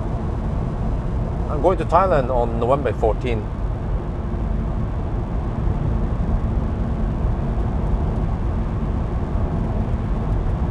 No, I will not. Most likely I will not move to Germany, but I might go to Germany and stay there for several months with wife and the baby. Maybe we'll see, and then we can use the Frankfurt as a headquarter, and then we go a little bit to Bled and to wherever we want to go. Yeah, sounds like a plan. And actually, would be perfect to go to Germany. Let's say from September, October, November, for example. And then actually December we fly over to Thailand. Yeah, so we stay away from Norway for like 6 months, or at least five months. And yeah, I don't know. There's something about if I stay away. And also wifey cannot stay away from. No, that's in Schengen. I forgot. That's in Schengen. Yeah, so it just counts the time we are outside of Schengen. Hytte in Germany. Yeah, maybe a cabin. Hytte is cabin. Cabin in Germany. Now I will probably just rent. It's too expensive to just own full time, so we will probably just rent something. And as long as I can count it as work, you know, because I'll be working also while I'm there, then I guess I can just write it off as company expense. I'm always working anyway, right? Even when I'm on a trip with family, I'll still be working and making road trip videos.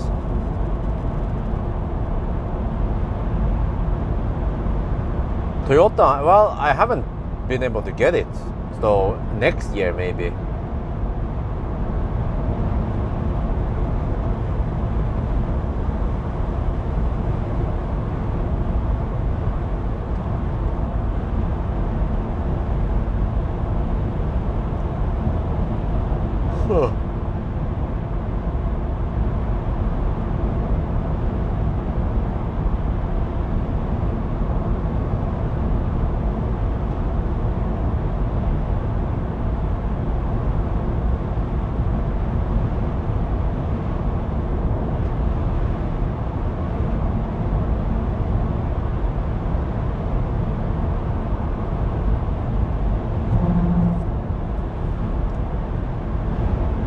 .5 degrees, kind of windy.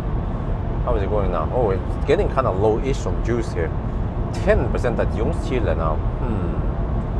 Maybe I'll just stop. Nah, wait a minute.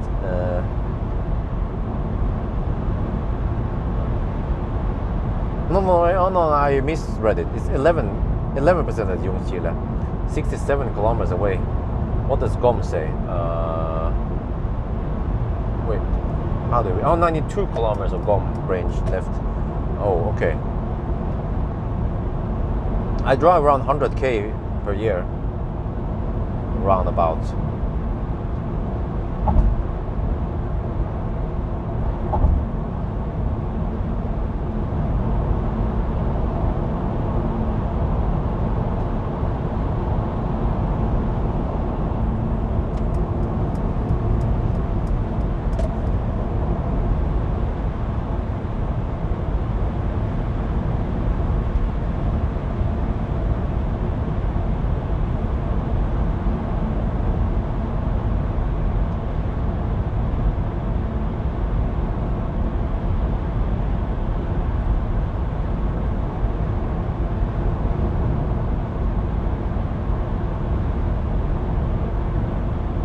Yeah, it's gonna be a disaster once I review the Toyota, because just by reading the specs, man, it's not.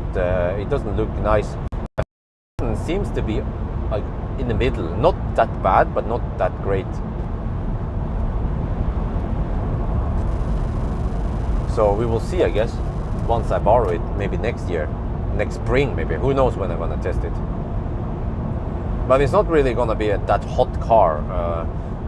It will not sell like hotcakes anyway, so I'm better off testing more popular cars like oh, what the heck is this? Huh? It's a BMW. More popular cars like bus, for example. You know, better spend time doing that test.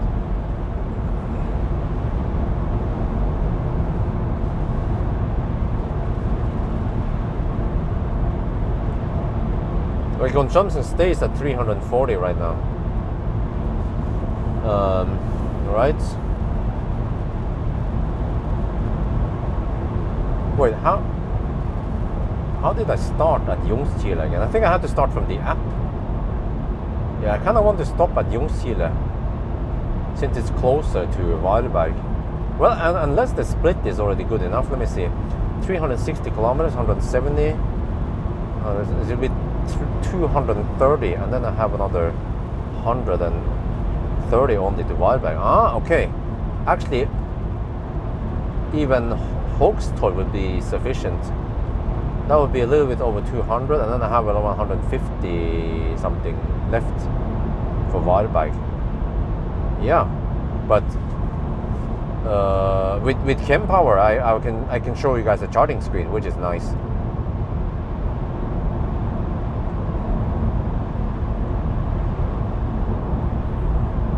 And I have been at Hogstorp many times, but I haven't been at Ljungskile too often. So that's why I want to aim for Ljungskile this time. But we have to charge enough in case there is some kind of detour. I guess you guys need to keep me updated about the Unfall, or the accident around Göteborg, so we know when it's open. But it sounds to me like they are working on getting it, opening the road within a few hours.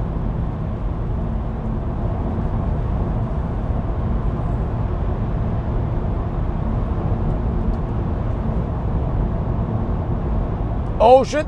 Consumption 350 watt-hour per kilometer. Holy macaroni! Well, it's the big van after all. It's bigger than a bus, so of course it should be thirsty. But hey, I wonder if we will still be able to beat Hongxi, or I don't know which was the thirstiest EV again. Was it Fat e-tron or Hongxi? I don't remember.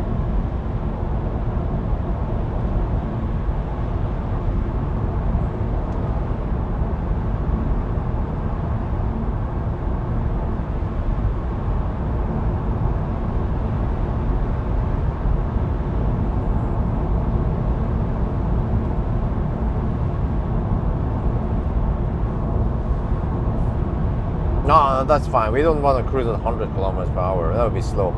You know, if I had the time, I should do a slow 1,000 kilometer challenge one day, just to show you guys that if we drive slow, I can do it with the Model Y Performance maybe. It should be doing it in less than 10 hours, and then suddenly I will do it in, let's say, 11 hours, because I drive dog slow. But of course, save energy. Yeah, the consumption will be low, but we will arrive slower, just so people understand how shit works. But I don't know when I have time for it. Next week is going to be about MG5. I have to go through the whole test suite with 1,000 kilometer challenge, acceleration, braking, noise test, headlight test, banana box test, finally, interior review, 1,000 kilometer challenge, range test. What was that? Is that Raggere? Ghostbusters. They are freaking everywhere, man. Ghostbusters. But don't worry, man. We are driving on clean Swedish nuclear power anyway.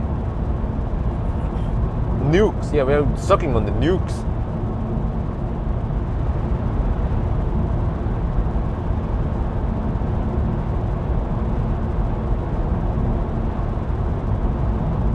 Right, 71 kilometers on GOM, 53 kilometers away from Ljungskile. Yeah. What do you go Hogstorp?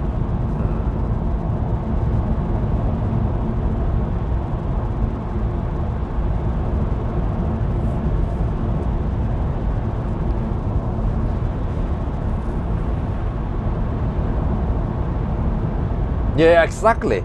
You said it. The EQV is even bigger in the inside than the outside. You know, that's the way the Germans roll. MG5. Yeah, but it's a freaking old car, man. It has been existing in China for a long time, known as Rove or something. And then it's been existing in Thailand for a long time even. But that was the 51 kilowatt hour battery. I wonder which battery Norway gets. They should get at least a 70 kilowatt hour battery, right? I wonder if they also upgraded some more stuff. We'll see, I guess. No, I've already done this before in Norway when it was freezing cold. It was minus 20 degrees in Norway. Then I drove it, the EQV. But it's that was a freaking freezing winter run. So now we're doing more like a summer run with 11.5 degrees Celsius outside.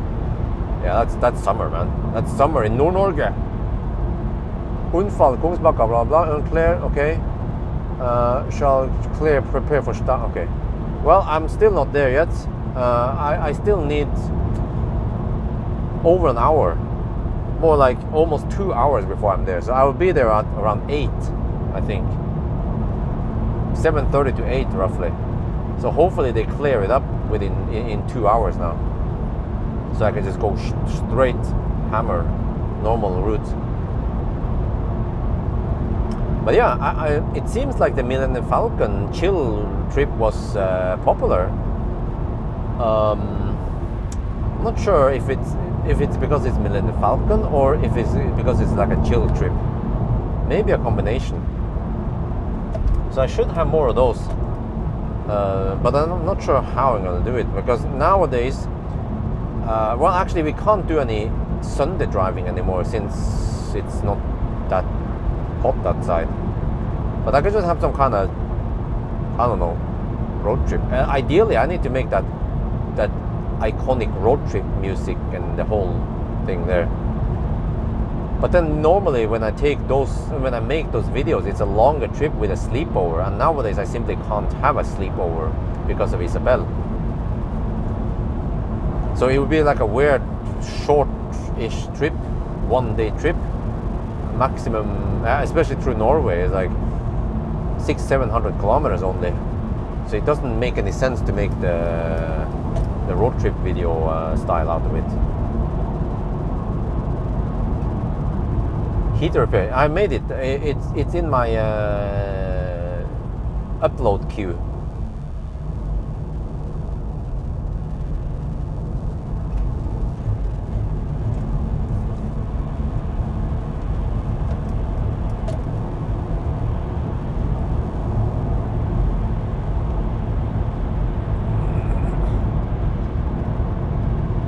MG5 UK has 61 kilowatt. Ah, okay. So we get a slight upgrade in the battery size then, sounds like. But hopefully we don't get the 51 kilowatt hour for Europe. And hopefully it's better spec because the MG5 or the MG EP, what it's called in Thailand, is kind of stripped down. It's kind of shitty. It doesn't have app support. It doesn't even have adaptive cruise control.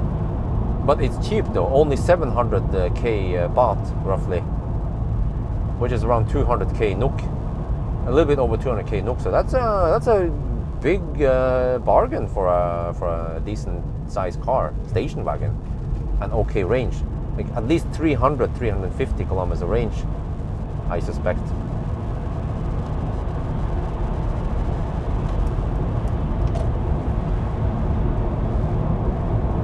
But by the end of the day, we have to see how noisy it is and how it rides and everything, and about the space, and yeah, if it will get my recommendation. But I would have to find out how expensive it is in Norway.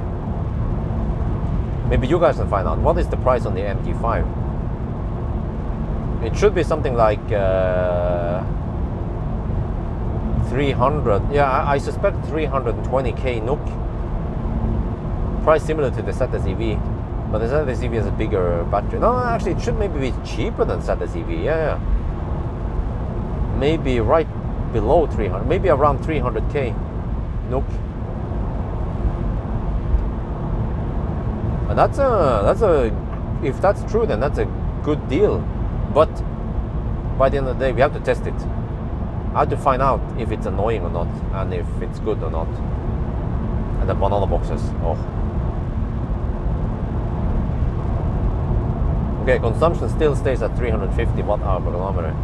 So, which means that the next leg to Varberg should be, I don't know, 320 maybe. Just have to expect, yeah, maybe 320, worst case. So I don't have to slow poke the Varberg. I'm kind of tired of slow poking the Varberg. It happens every time, man.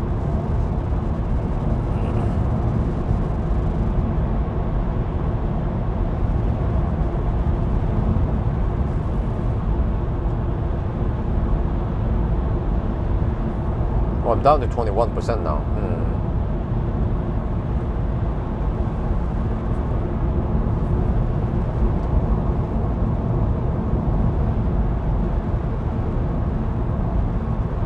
Is Neo in Thailand? Nope. That's unfortunate. Xpeng is also not in Thailand. The brands in Thailand, well, the brands that people care about are actually mostly the Chinese brands because you have lower taxes. So MG is quite established in Thailand and somewhat common. Maybe I think MG is the most common EV in Thailand. There are some Teslas, of course, grey import Teslas. And BYD is starting to establish now. People are very interested in BYD. BYD Atto 3.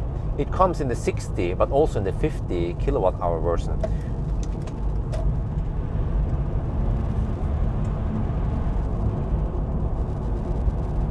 Sleepovers in Andal is... well, I could sleep over with a Shuko. That would be interesting. Stuck on the Shuko, but I'm not sure if I'm allowed to park there and camp there or not. Maybe at the train station. But I need to get that charging key. Well, I wonder if I have it in Millennium Falcon. Well, I don't. Maybe I have it in the garage. I have to find a charging key so I can open up those public charging stations.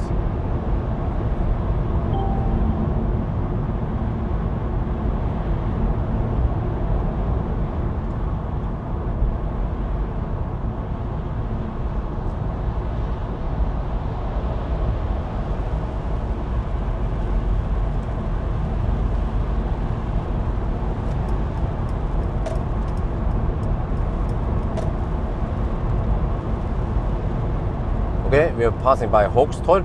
No wait, Hobby. This is the shit, man. Don't stop here at Hobby. Sucks balls. The charger sucks balls. The place is probably nice, but the charger sucks balls. The ABB always be broken. I think I've seen so many broken ABB chargers. I think. Huh? Oh wait, low voltage. Okay, low battery now. Battery low. Pull up. Low battery. Wait, how low are we now? The car says 7% at Ljungskile. We can still make it a Ljungskile, I guess. Yeah, I think I'll go Ljungstile. It's easier to estimate at Ljungstile than to go to the supercharger. And also Ljungstile is on the right side of the road from my direction.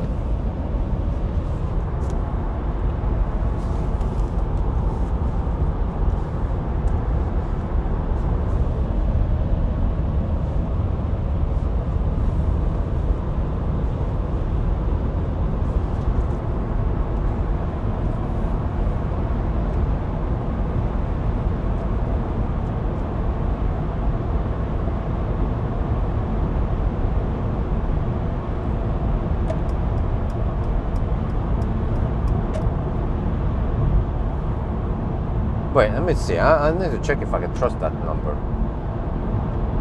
Check here. Energy flow. How many percent? We have 17% now. Okay, so if we go to Håby, if we go to Hogstad, we will arrive at maybe 15%. Then we go a little bit further and we go to Ljungstile, right?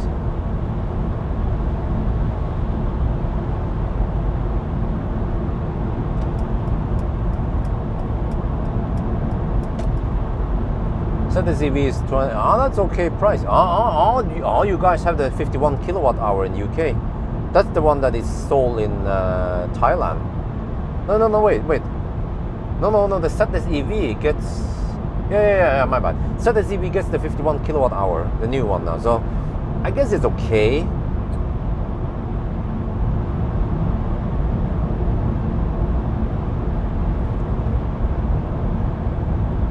%16% now. Okay, wait, can I make it to what? Wait. How far away from Ljungstile are we? I need to cancel this one. So, okay, where is Ljungstile? It's past with the Valla, right? Wait, I see something there. Is that Ljungstile? No, that's not. Okay, this must be Ljungstile. Wait, Store Høga. No, wait, no. Wait, where the heck is Ljungstile? Normally, no. This must be Ljungstile. Wow, the lag. Holy crap, I pressed it and then... Come on, dude. The lag here is insane, man. There. Lux Butikken. Okay, in charge. Yeah, okay, that's the one.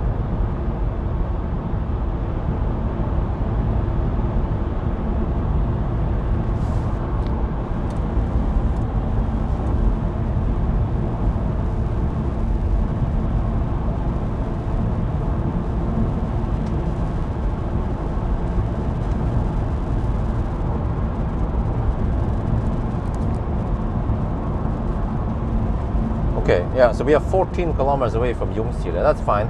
We have 37 kilometers on gone. Yeah, so let's stop at Ljungstile. That is the plan.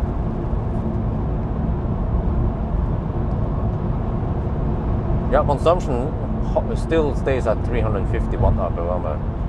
I guess I'll eat some salad over there, chill a bit, and charge dog slow. You guys can check out the charging screen at the Pawel charger.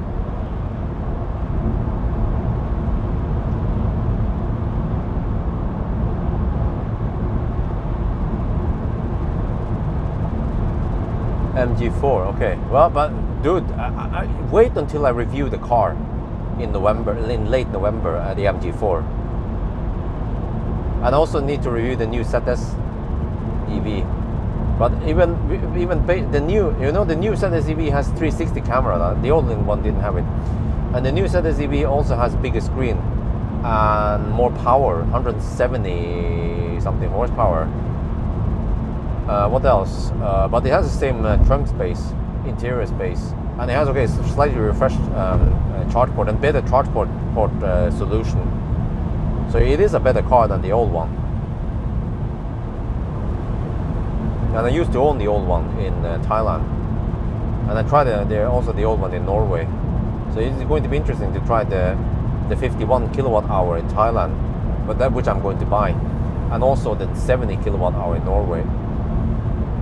Thai people are like, oh, wish we had 70 kilowatt hour in Thailand, but it would be more expensive then and harder to sell, I guess.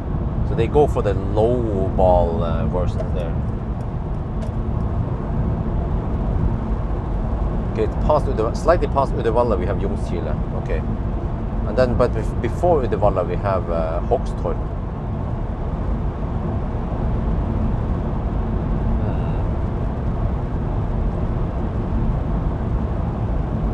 Okay, guys, where did we stop? Håkstorp supercharger or Kempower Uddevalla? No, sorry, Kempower Ljungskile. Yeah, where did we stop, guys? Supercharger Håkstorp or Kempower Ljungskile?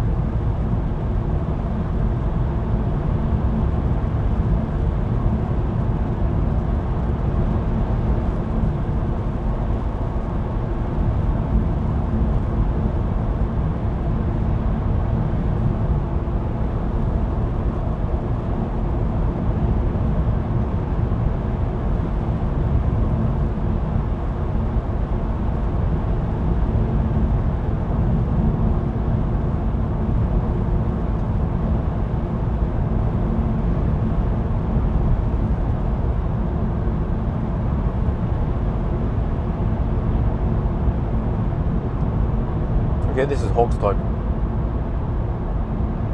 Let's see, how many percent do we have at Håkstorp? 11%. Oh!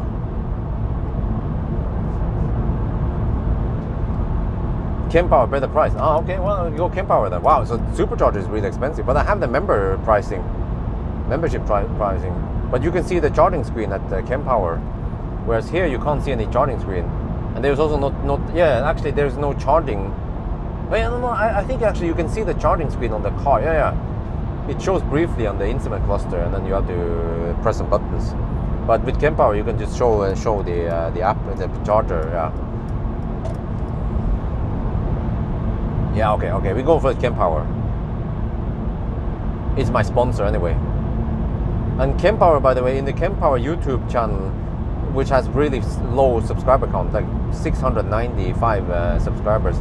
They released some Q3 numbers, and it's crazy how Kempower is expanding. The revenue goes up like 10 times, not doubling. No, it's like 10 times bigger revenue versus last year, and they're hiring like crazy. So I'm like, wow.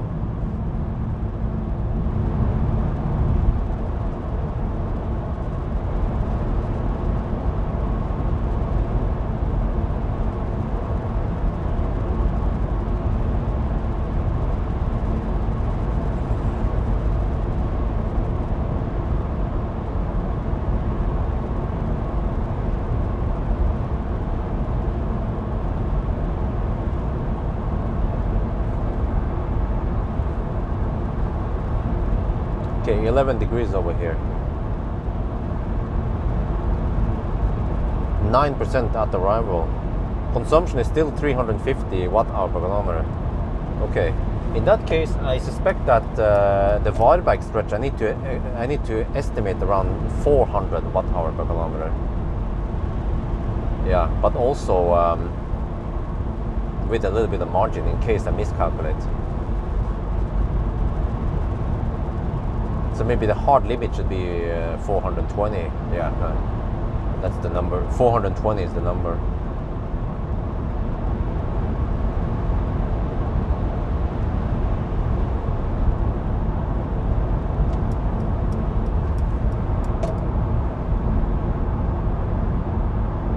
Welcome to Uddevalla.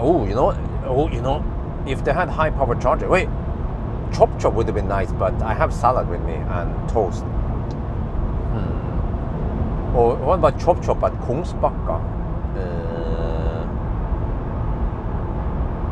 That would have been nice, like fresh chop. Oh, in my mouth.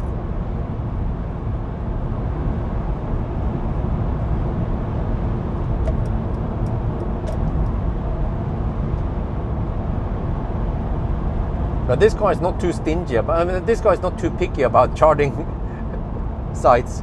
As long as it's faster than 110 kilowatt, then that's good enough for the EQV. Well, I wonder if they have done any updates with this car, but most likely not.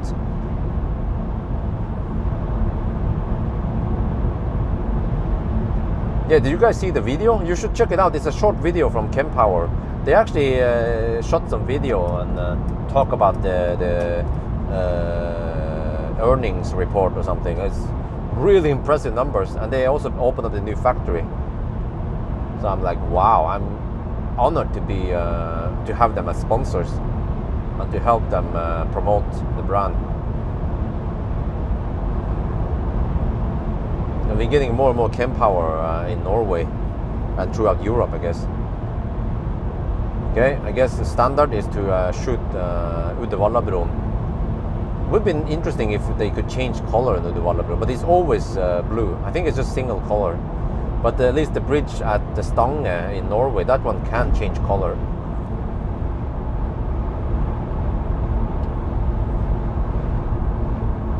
You can charge at recharge Kungsbakka. Yeah, I know that one, but timing wise, I'm not sure if it's the problem is that if I charge there, then I kind of want to charge at Varberg. Yeah.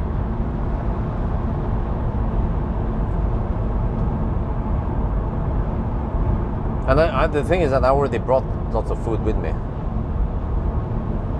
Okay, how many percent do we have now? Let me see. Oh, okay, 6%. Oh shit, 6%. 6% left. 11 kilometers left. GOM says 16 kilometers. Oh, we're gonna cut it. We're gonna cut it kind of deep. Oh, we're going deep. Yeah. Deep with the van. Oh yeah. Yeah, exactly. But Kempower, man, they're gonna kick some serious ass for the Lord. I mean, they're already kicking ass for the Lord. From Finland, we have Finnish Sauna, we have Häkkinen, and we have Kempower.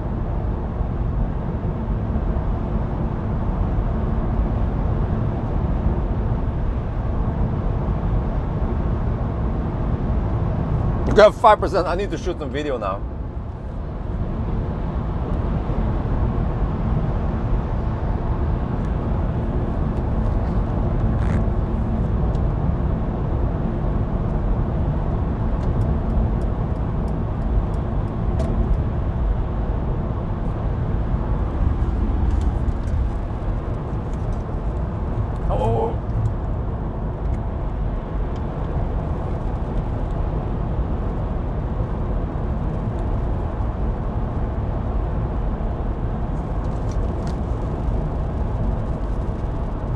We are getting close to Ljungskile now. We've been driving for 220. Oh, what the heck?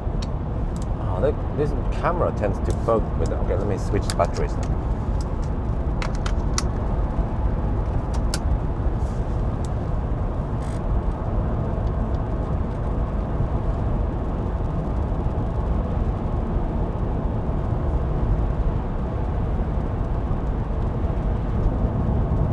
We are getting close to Ljungskile now, and we have been driving for 224 kilometers with 350 watt-hour per kilometer consumption. Yeah, why not? But we have 13 kilometers on GOM left, and we are now 6.8 kilometers away. But we have 5% left. Oh shit! So yeah, this is gonna be deep, man. We have to go deep. Always go deep.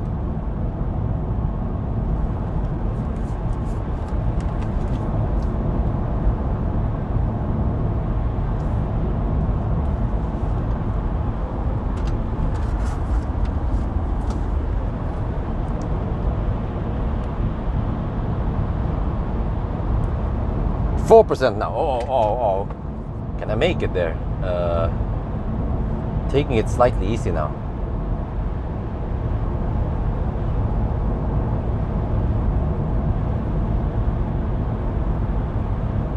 Five kilometers left. 11 kilometers on GOM.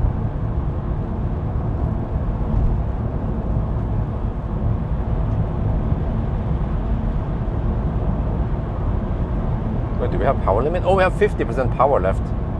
Just realized it now.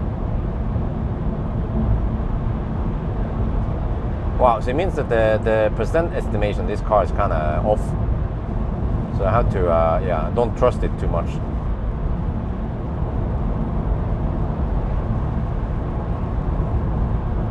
3%. Oh shit.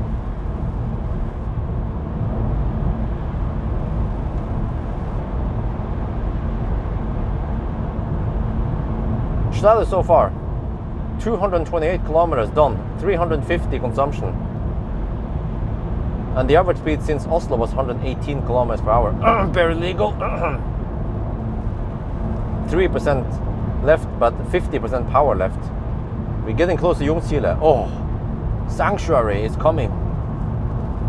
Brace yourself. Big bottom buffer. Yeah, that could be it. Maybe maybe you can drive this car to zero, but I don't know if I dare to unbrick it. Even with 2 EQV batteries, it could be hard to unbrick it. So yeah, I'll probably not bother with it.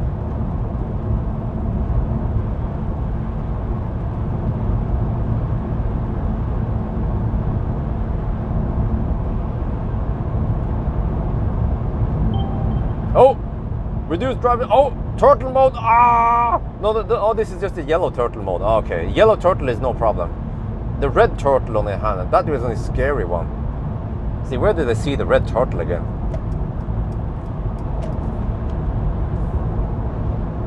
%2% in turtle mode. Okay, but the Ljungskile exit is coming in 600 meters. Okay, let's get behind these guys. The fossils.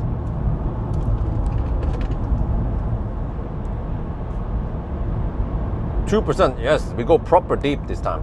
Just wonder if the voltage might be a bit low. We'll see, I guess. See how many kilowatt hour per hour we get. Oh yeah, always go deep. 40% power, no problem. Kom farsken. All right, Ljungskile, here we come. Maybe I should go to Laksbutikken. But I brought salad, so ABC always brings salad.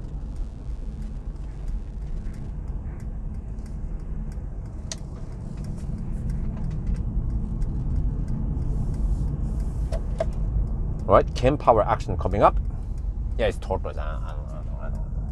But people can be confused. Huh? Tortoise? What the heck is that? Oh, it's turtle. Yeah, turtle mode. Okay, the charge port is actually on the left side with the right side, not the right side with the wrong side. But it's in the front. Let me see. Oh, there's some people charging here. What the fuck? Okay, but I'm gonna go for the chem power. Chem power. Wait, why are they not lit up? They are working, right? Why do they seem dark? Wait, is it? Okay, they're operational. Okay, I'm gonna take the one up here, I guess. Zup. And then zup. Okay, let me see. I need to kind of sort. Oh, I have 360 camera, huh? Like a bus. All right. Chem power action coming in 3, 2, 1. Oh! 3% at arrival now. Okay, I need to count the stats. Wait, dude, I need to see the stats. It's gone.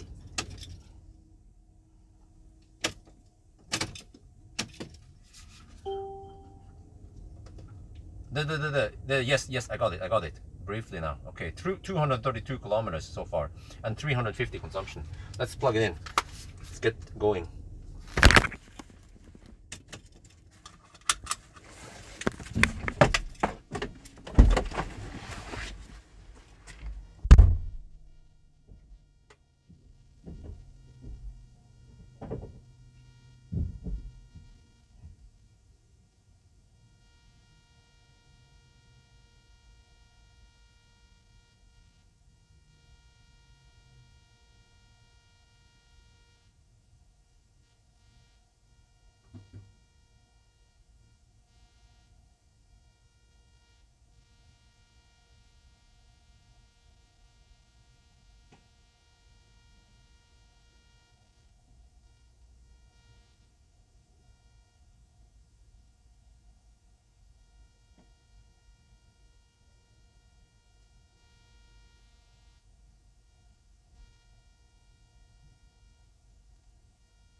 Wait.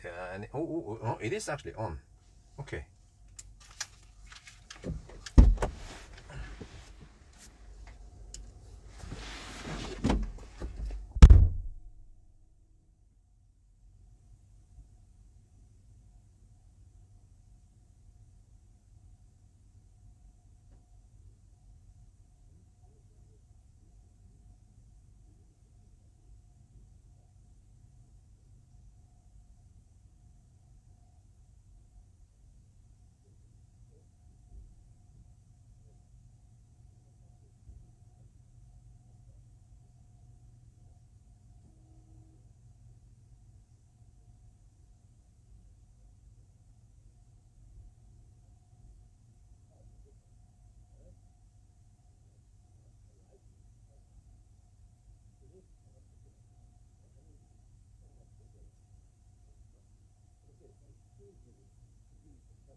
Didn't plan it properly. If I knew about laxbutikken, I could have gone there, but I would just eat this one, the salad. Yeah, remember to A, B, C, always buy salad.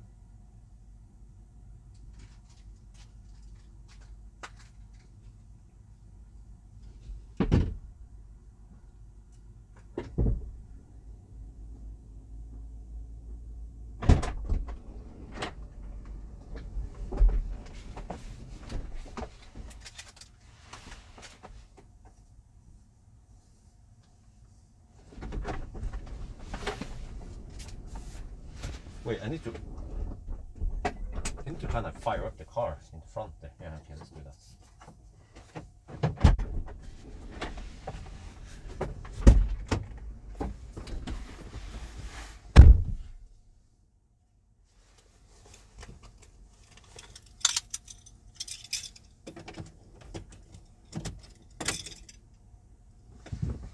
Okay, this is better. You have the lights here. I mean, the lights in Mercedes are quite good in general. Where do they put the camera then? Let's see. Oh yeah, I could use a tripod.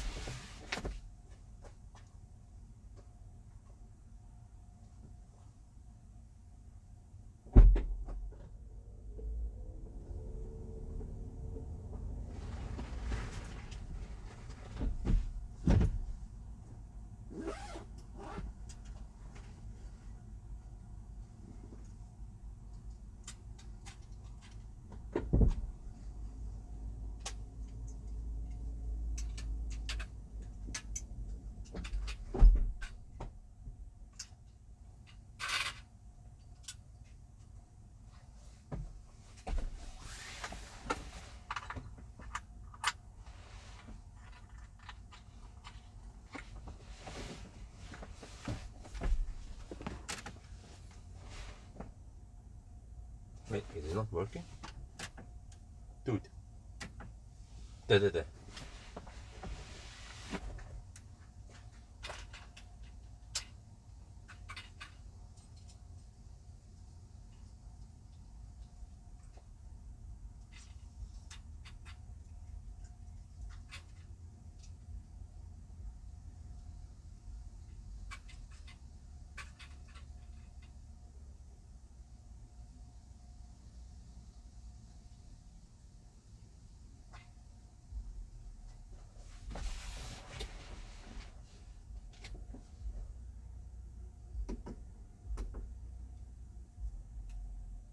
Wait, the preheating is not working. Maybe I double tap on it. Oh yeah, I probably did.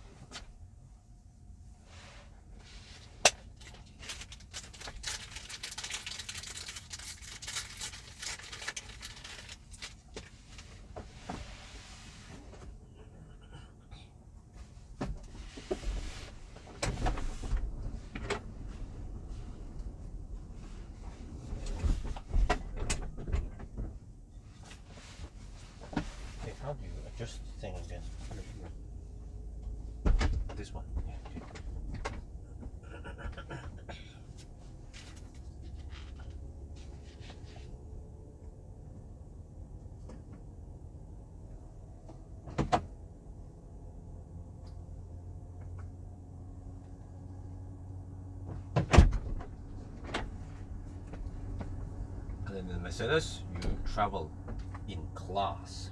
So we have, maybe I should sit this side. Yeah, I should.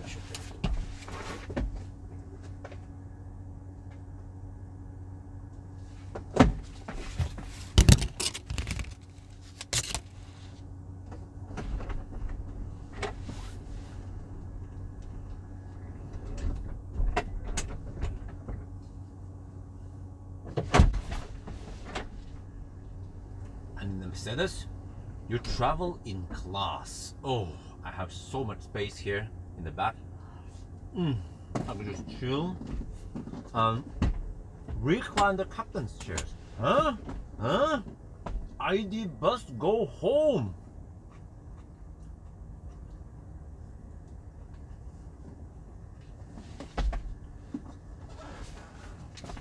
Okay, that was on the shore. Now I move forward again.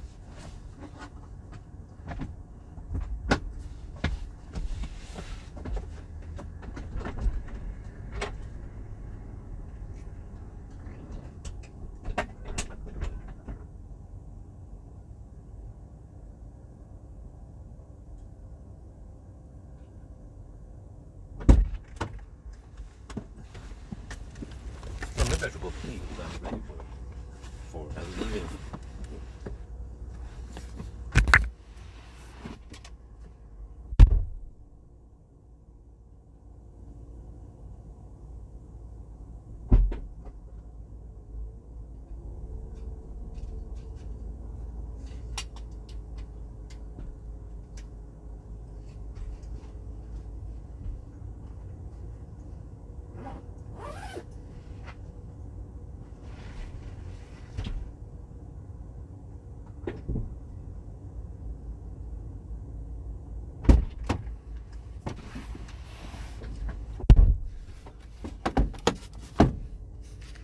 Let me see, what are we getting now? I don't see the charging here unless I swap the car.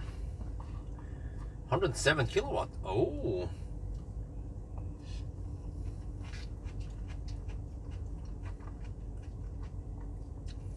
Not too shabby. But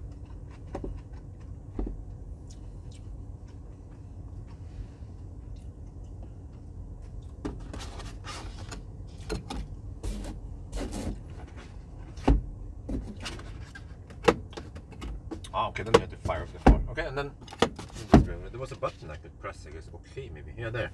Then it comes back. Okay, let me check where I'm supposed to go now.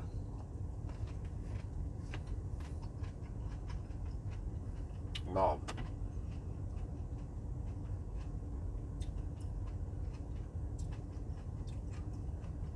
Wide bike. Come on. Let's hope it opens by the time we get there.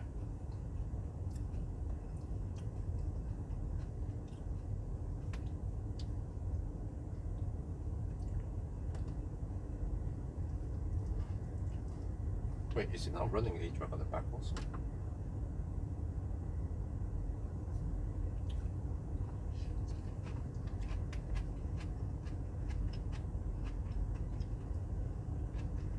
Hey, that's it, 133 kilometers wide bike.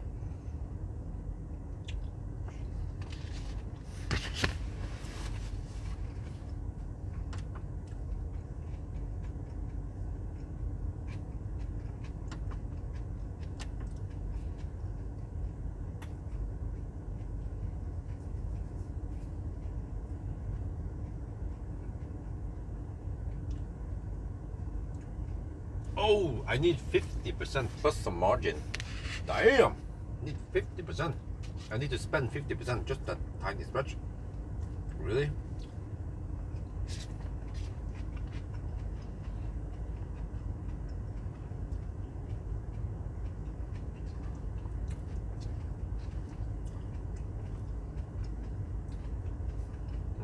Okay.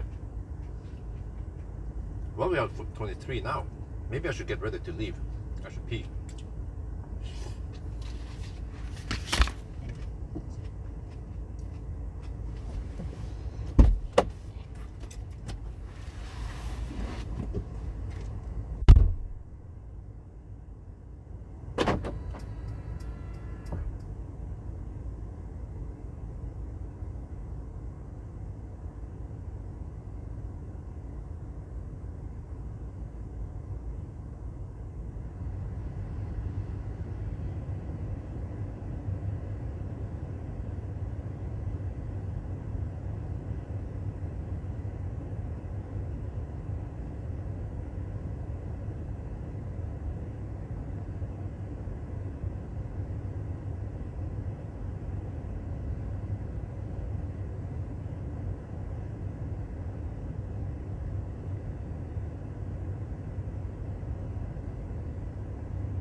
fire up the car or not. Or...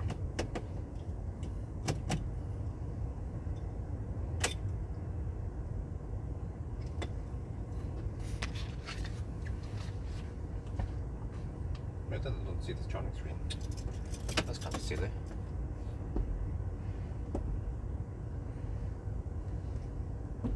Okay, so I need 50% at least. Wait, what?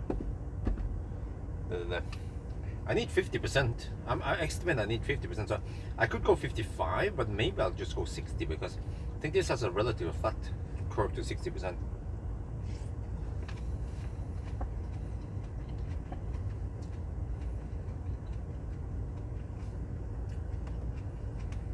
No, it has okay charging for now, 109 kilowatt.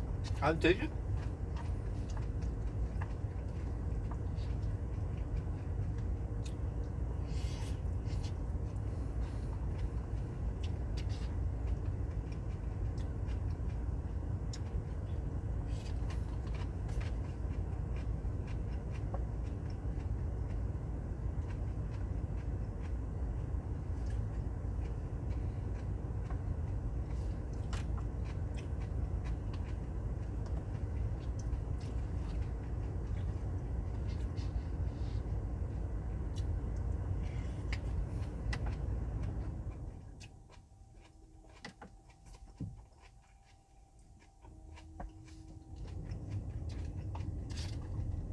Much needed salad.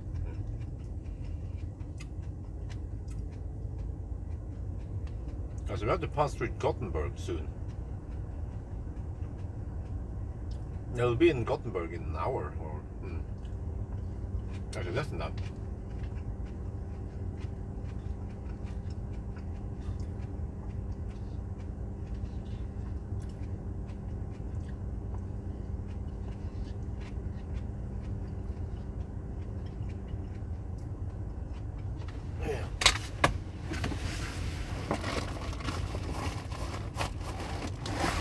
There's something here.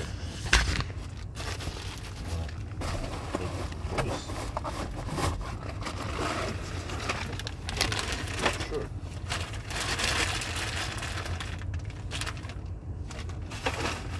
Let's squeeze in here instead.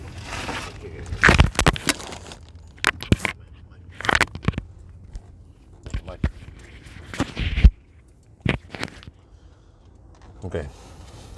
There was some kind of annoying ticking sound, rattling sound from the right door.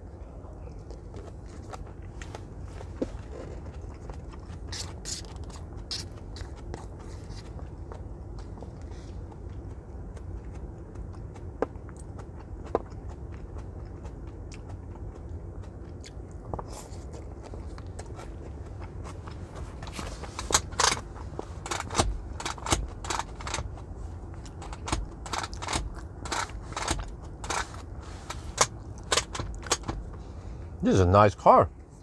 What do you guys think, huh? You like this shit?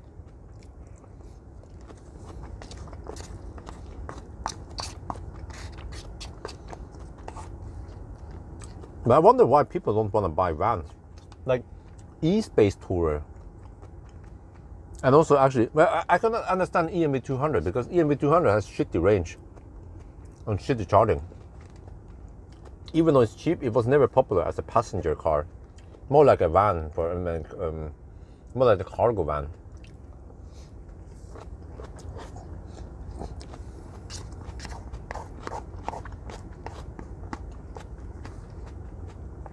But I guess maybe many people don't need that much space. They can usually fit everything in the Model X, for example, which has a seater format.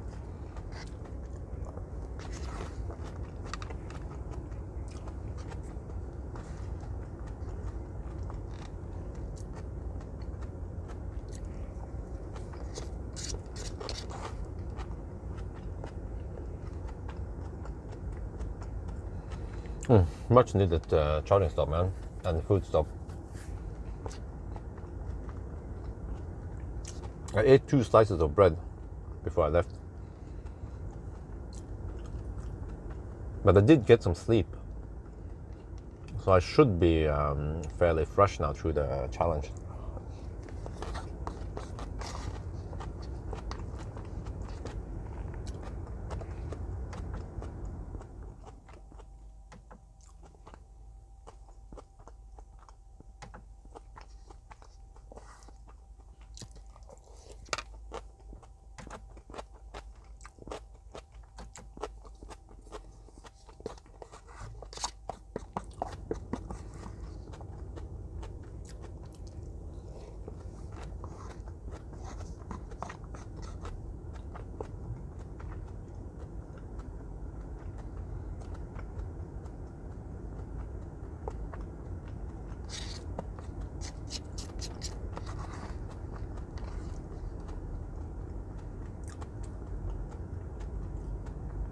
Well, I wonder why this car charges so slow.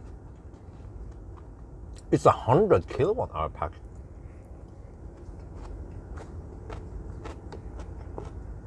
Maybe the cooling is shitty.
Well, that was much needed stop.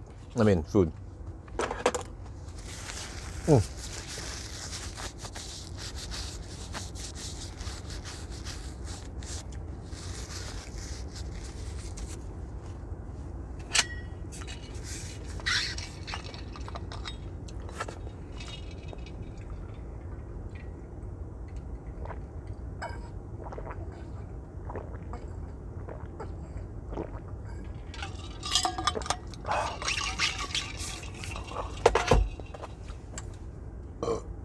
You know, I should have bought candy.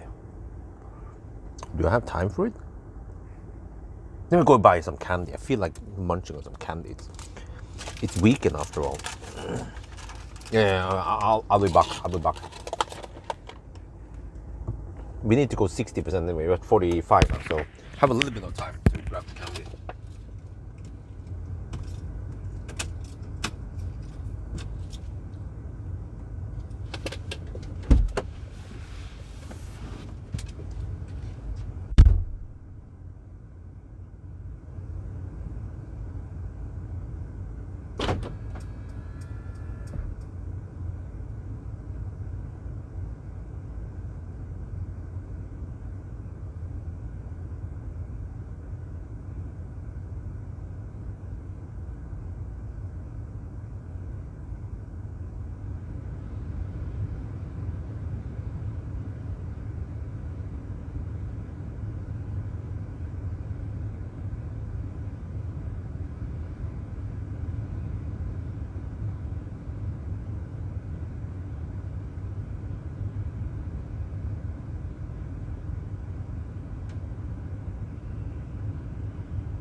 the reality of this car. Let me do a little video shooting here.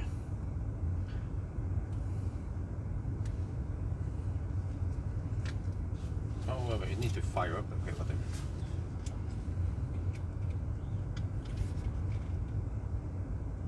Wait, did he forget the thing? Oh, okay.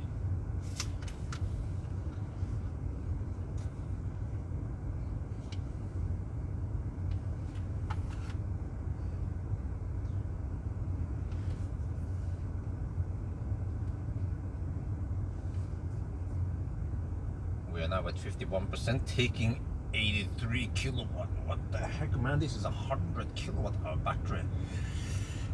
Yeah, well, it's charging kind of slow for a big ass battery, but okay. So I estimated that I need to spend 50%. Whoa! And then I have to press this button here. I need to spend 50% according to my estimation, and I'm gonna have a little bit of margin just in case. So I want to go to maybe 55 or close to 60% just in case. And I guess now the car, okay, the car has this estimation here. It will calculate how much. Wait, it wants me to stop somewhere. Hey, where is this? I'm not sure. I'm not sure where this is. Could it be Kungsbacka? But it wants me to stop and charge for 10 minutes and top up to 37%. Wait. So I add 15%. But then I will arrive with 27, 22. Huh? Then it means that I'm fine. I will arrive with 7%. Okay, whatever. Let's charge a little bit more, and then no, what the heck? And then this one goes black, and so you have to press this OK button here, and then it will stay on for a minute. I don't know if you guys remember this. It's kind of clumsy the way it worked in the old Mercedes. But what you can do is that for it to stay on, the trick is that you have to stop the preheating. See, now it's off, you can see here. But then while this screen is active, then you start the preheating again. And now the screen stays on for about 3 minutes. Legacy software for the win. Okay, we're taking 80 kilowatt now. Shit. And we are still at only 54%. I kind of want to have that margin just in case, and also in case I have to take a detour, and it's a long detour and stuff.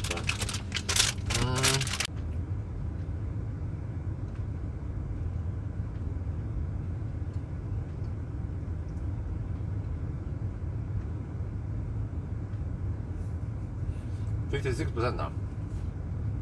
It's going kind of slow. Maybe we should leave now.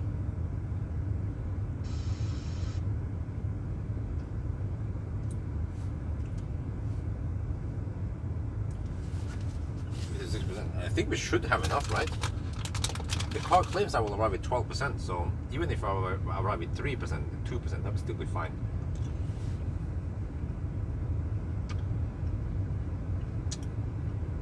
Yeah, let's go. I think we're fine now. 57%.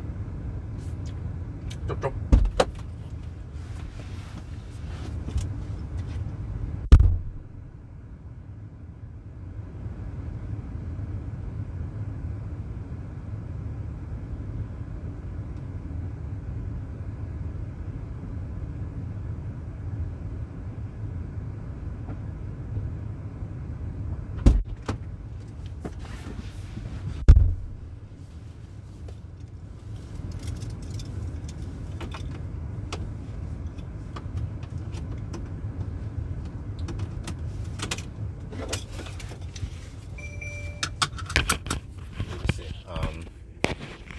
I need to find out from reset. Wait, huh? What kind of? Okay, let me see. Not from start. I can reset this one. So we have this. Okay. Let's go. Chop, chop.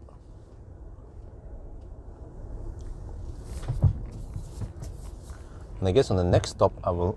Oh, that was kind of close. Next stop I will maybe make some toast. Oh.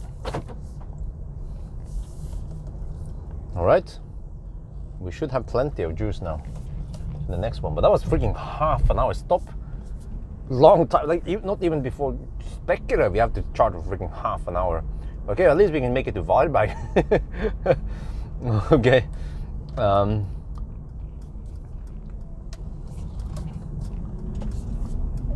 I wish the charging would be faster with this car. That would have saved the day.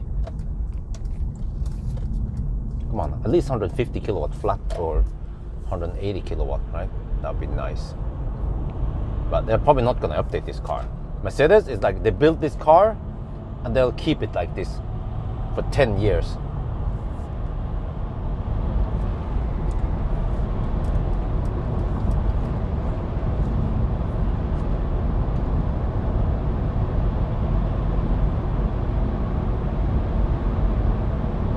Yeah, I went for some gummy bear stuff.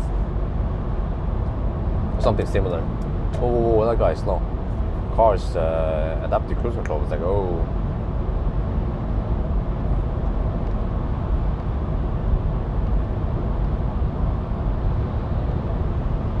Oh yeah, I see the exact. I reset that one, so I have the exact distance somewhere.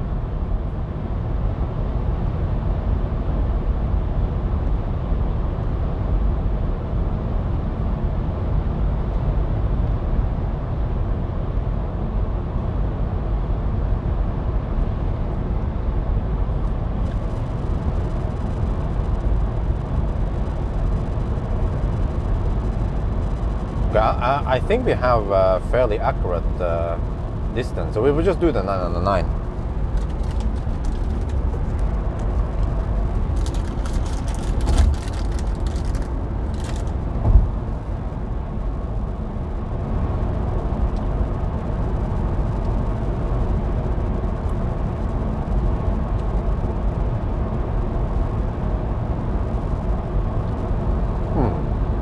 How are the headlights?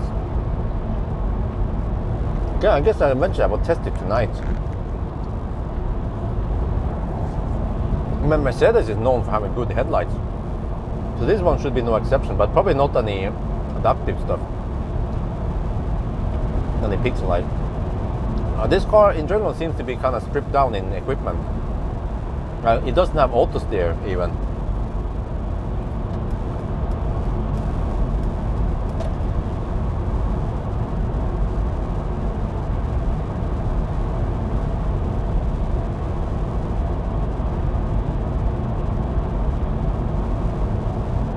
Wow, 12 degrees Celsius. Really? Well, do we have any Swedes here? How is the status? How is the Unfall now? Göteborg status situation.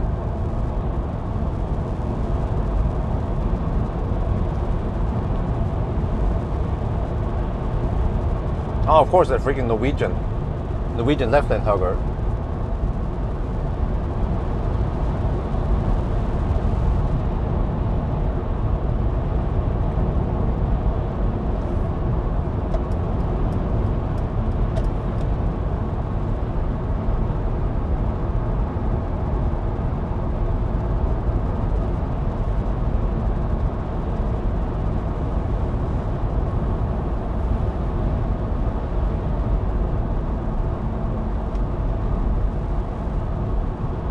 Seriously, dudes, like,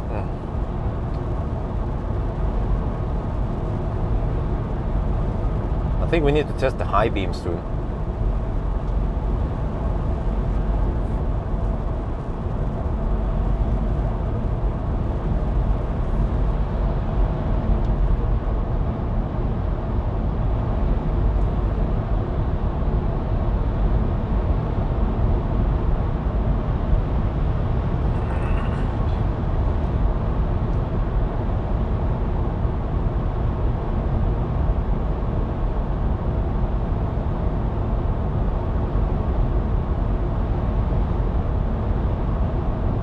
Man, I can't wait to see the consumption between Varberg and Helsingborg. Will we see 600 watt-hour per kilometer? Like for the burp.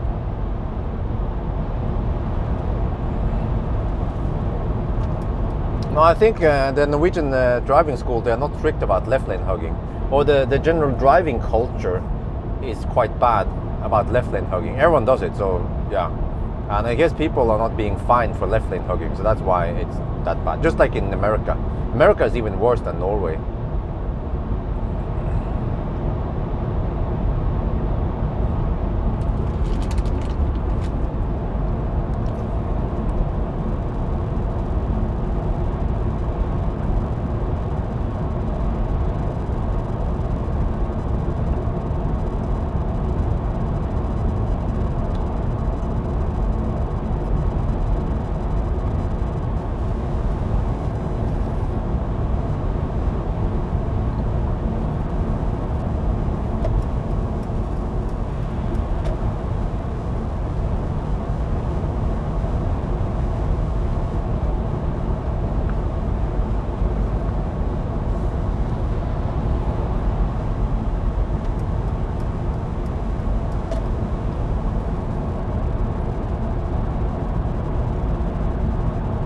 Wait, you know, normally during a 1,000 kilometer challenge, if we had no charging stops, we would probably finish it in a roughly, well, a little bit faster than 9 hours even. Which means that for the EQV run during winter, the cold winter in Norway, we charge for 5 hours. I hope we don't have to charge 5 hours today. We already have a half an hour charging stop. See if we can get away with, let's say, 3 hours then. Yeah. Well, the consumption right now on this leg is 490 watt-hour per kilometer. Oh, okay, so in US it is legal to overtake on the right, because most European countries, I mean, every European country is not legal.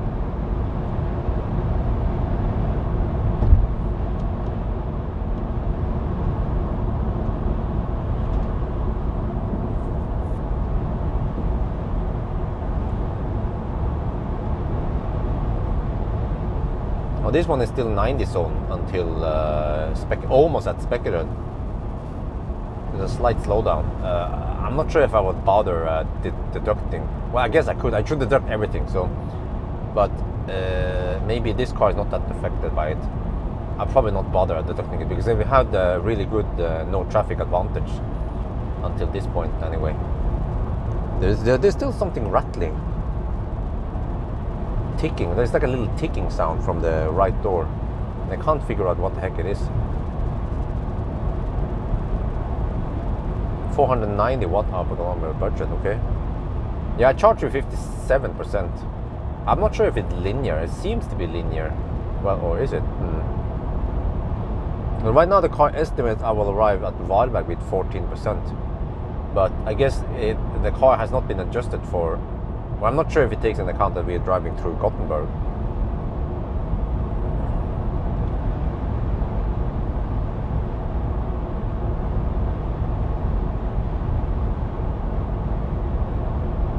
Wait, I wonder if that bag that rattles. Maybe I need to remove the bag, put it in the back instead.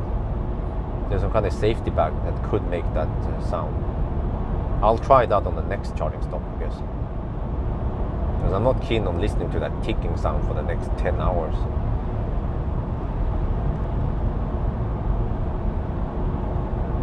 But it's not the ticking, it's like, you know, like rattling, but in higher frequency.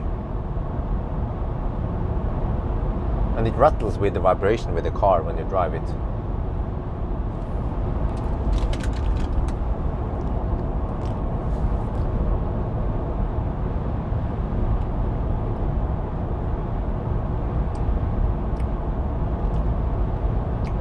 Why buy EQV? It's the most spacious passenger van out there. It is larger than E-Space Tourer, larger than ID Bus, larger than even 200 Nevalia. And it has a big battery at least. I guess you get okay range as long as you don't hammer too hard. I'll find out. I think tomorrow evening I have time for a range test.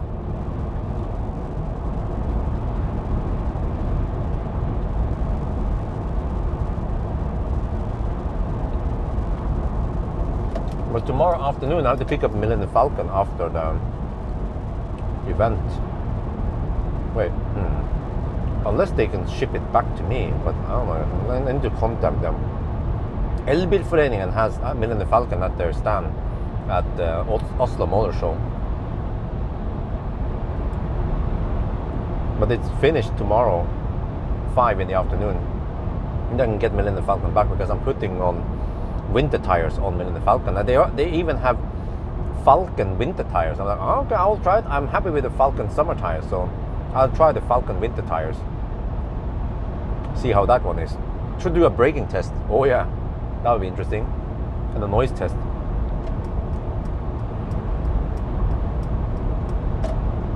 Thursday about... Oh, you mean Thursday about 40 kilometers per hour? Oh shit. Man, you guys need to stay tuned for the Varberg run. I want to see how thirsty they go. You can probably see the percentage just drop, you know, in the 120 zone when going at 120 plus VAT.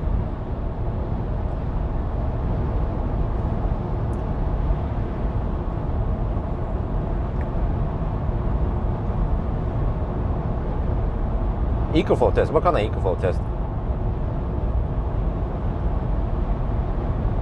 Oh, you mean 0 mile test? Well, I'm not sure if I feel like doing with this car. I mean, I've done it with so many cars, but it should be something popular. And EQV is not that popular. And I've done it with a Mercedes, so it was EQS. I haven't done it with every Mercedes out there, but I suspect that they will, you know, they will behave the same way.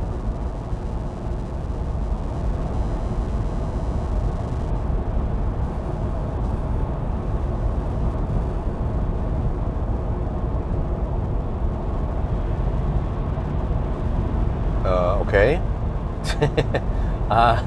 What's up with these Swedes, man?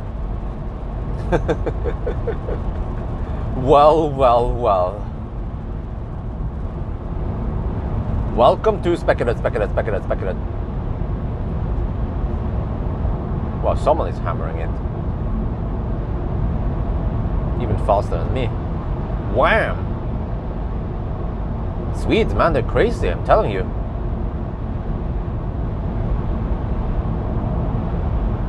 Megane, I don't know, man. Ich weiß nicht. And at this point, I'm actually fully booked already, so I don't have time for Megane. Megane is too late for the show. I booked up a bunch of other cars now, so I don't have time for Megane.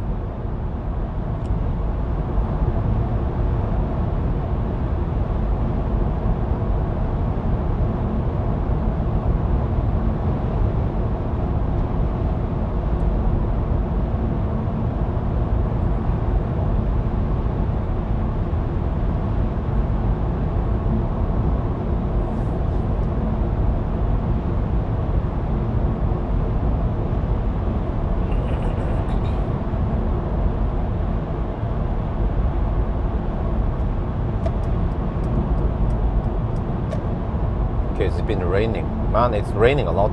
I feel like it's the monsoon in Europe. Especially in Norway, it's raining a lot nowadays.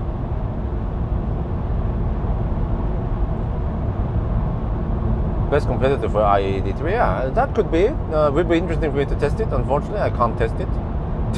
Would like to know how the noise level of ride is, comfort and seats and infotainment and everything, but no such luck.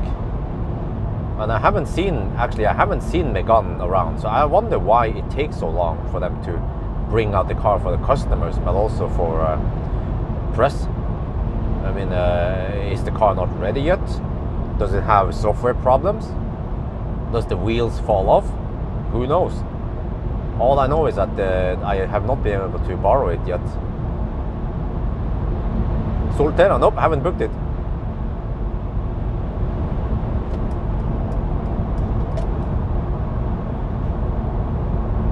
Arctic Circle for now. I have booked MG4 and bus, and the last one is Aria. So I need to get the confirmation of the dates on Aria. I should email them. It's getting close now, so I should book it before they forget about this. But they said yes, you can borrow it. So I was like, okay. So Aria is one of the hyped up cars this year. It's Aria and ID Bus, and I guess maybe MG4 also. I'm hoping that the 3 cars I bring to Arctic Circle are the most popular cars this year. Probably also a Megane would be popular, but yeah, not available. And then I'm supposed to drive I4 to Germany to do some hammering, and also to visit some Pawel bus chargers at Malmö. So that would be a nice combined trip. And also I'm going to visit the Pawel in Lahti. So I'm going to be freaking busy, man. I need to stock up on videos those 2 weeks I'm in Norway, because I will barely have time to edit some videos. I'll be mostly just sleeping at home. And also sleeping on the road trips, yeah. But I'll be super busy. And then the book freaking economy class to travel back and forth. So I don't know how much sleep I'm going to be getting on the airplane.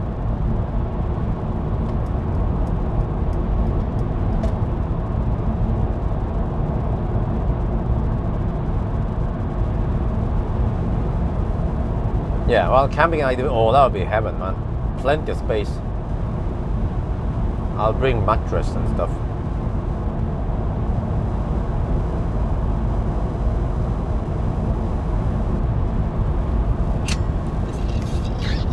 Well, not too much traffic, that's good. 7 now. Have you guys checked the traffic? Or I mean the Unfall. How is the Unfall going?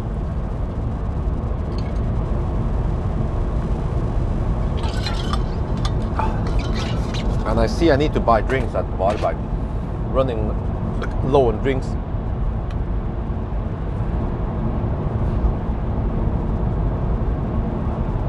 Damn, the Swedes, man. Dude. I mean, I'm going schnell. These guys, man. Wow.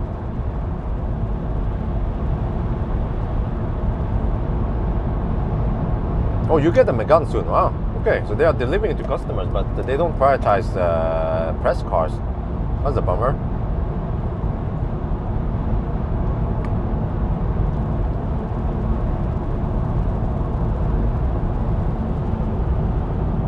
Wait, are they still selling? No, they stopped selling Zoe, right? So I guess Megane will be the replacement, the Zoe replacement, the better Zoe.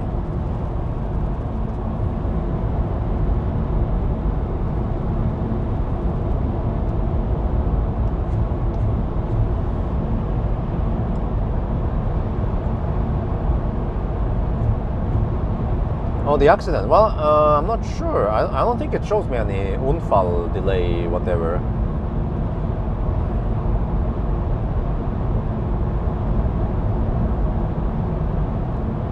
We are hammering right towards Göteborg. We will pass by Göteborg in about 10-20 minutes.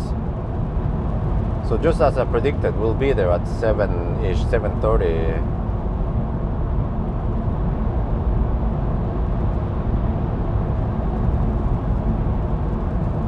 Oh, okay, but at least Zoe is not sold, or wait. At least I could not get press car, a Zoe press car. They don't have it anymore.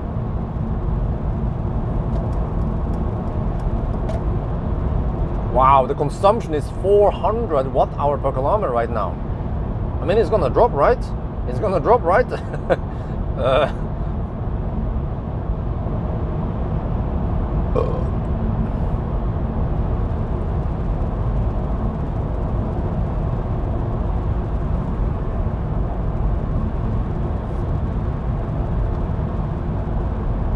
Online traffic, huh?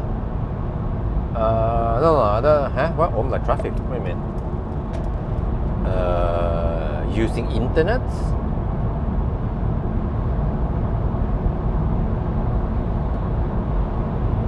Not sure what you mean, but yeah, if the cars are online somehow, then I don't pay for it. I mean, just get the car as it is. I don't have to pay for toll roads also. They pay for it.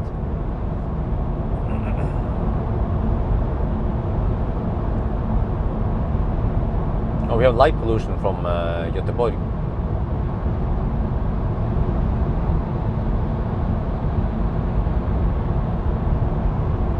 Yeah, the end cap test. Oh, that was quite bad for Zoe.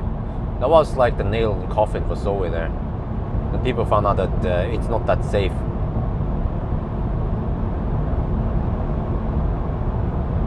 Bouillon, huh? What about it?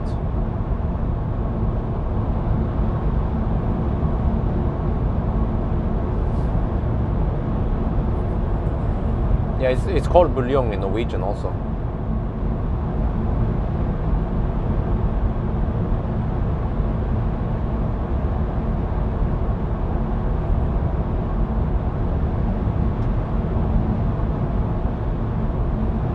Kungar, here we come.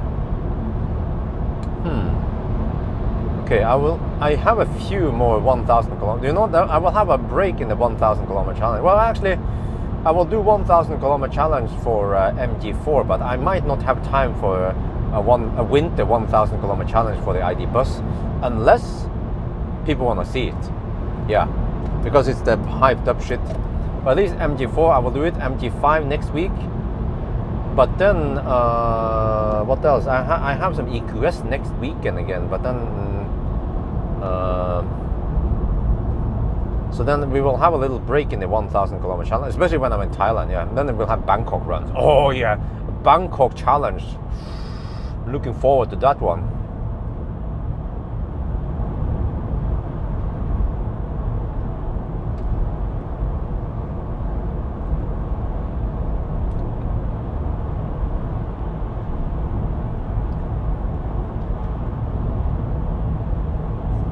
I wonder how it is now, because now we are starting to get some HPCs.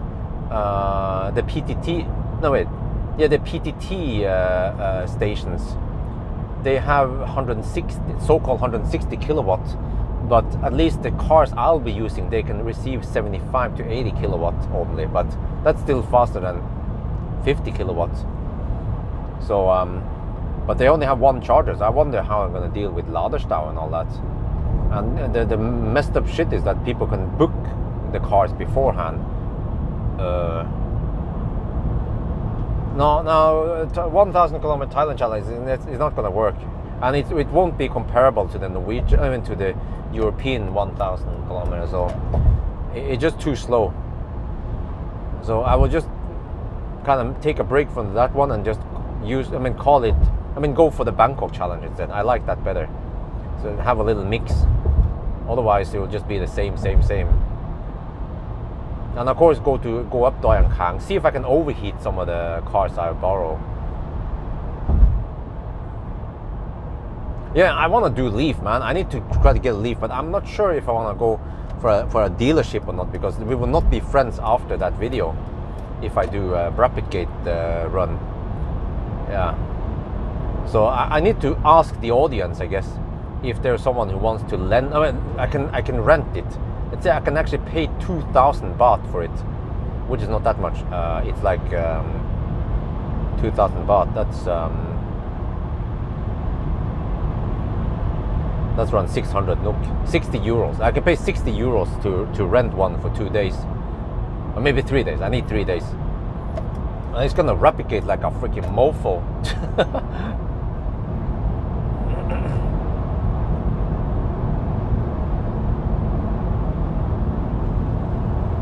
Man, this dude is trying to save fuel by turning off the taillights. This Volvo.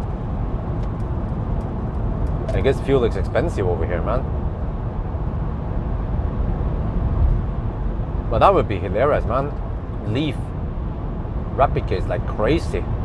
Then somehow I need to charge it up for the return trip also. That's gonna be one epic facepalm trip.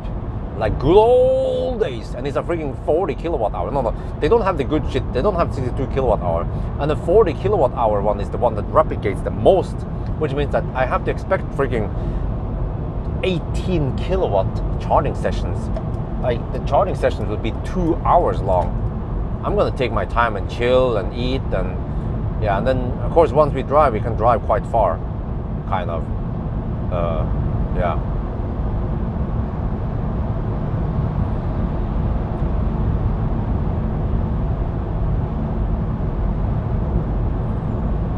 '23, maybe the Roadster 2023.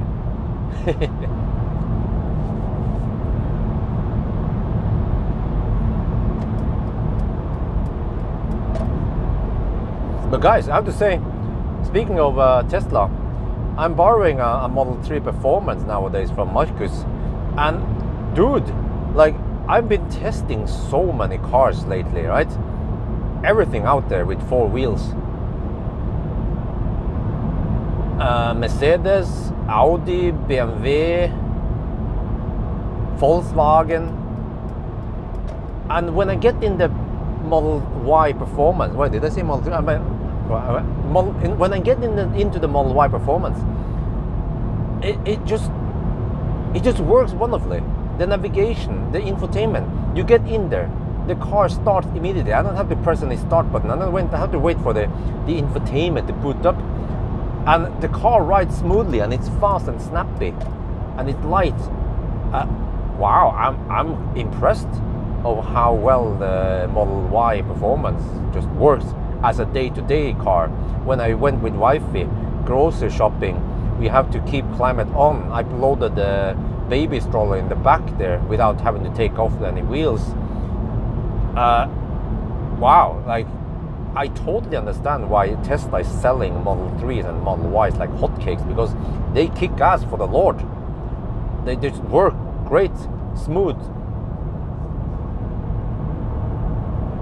Boba tea? Huh? What about it? Oh yeah, I will have plenty of time for boba tea, yeah, that's for sure. I can have a freaking Thai meal.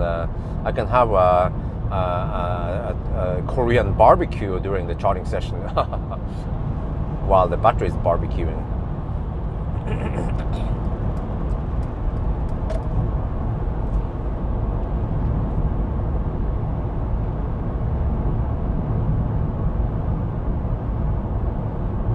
Yeah, but automatic headlights in general sucks in every car out there. You mean the automated low beam, high beam, and of course Tesla doesn't have adaptive lights, so that kind of sucks. But the normal, I mean the high beams are wonderful.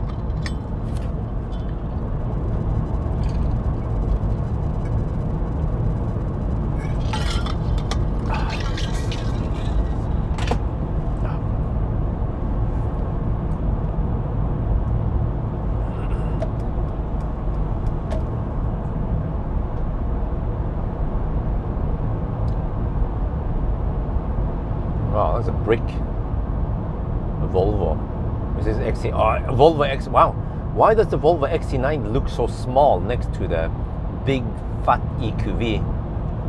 Yo, what's up, little buddy?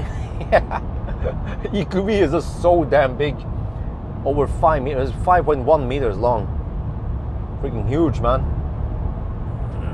Okay. Consumption 360 watt hour per kilometer.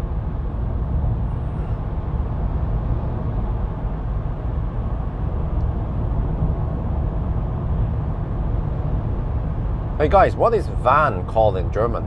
We have Elektroauto, which means electric car, but what about van?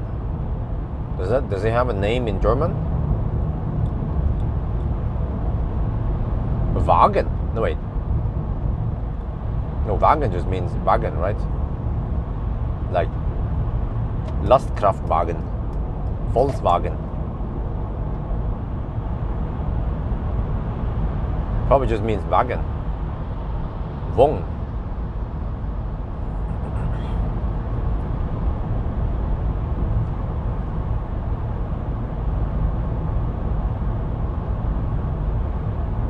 It's also van. Oh, okay. Okay, so it's also called van in German.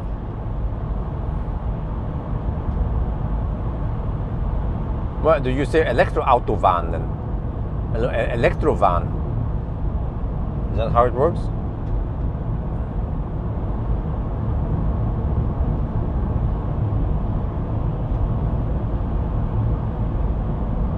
Wait, I got a feeling that the road is open.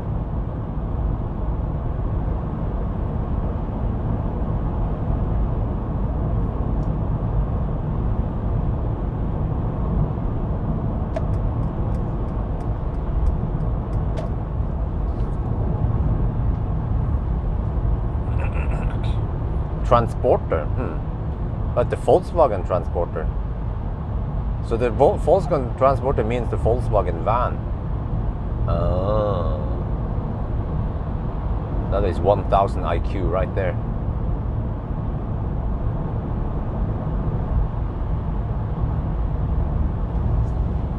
It's open since 9. Oh, nice. Okay, danke schön.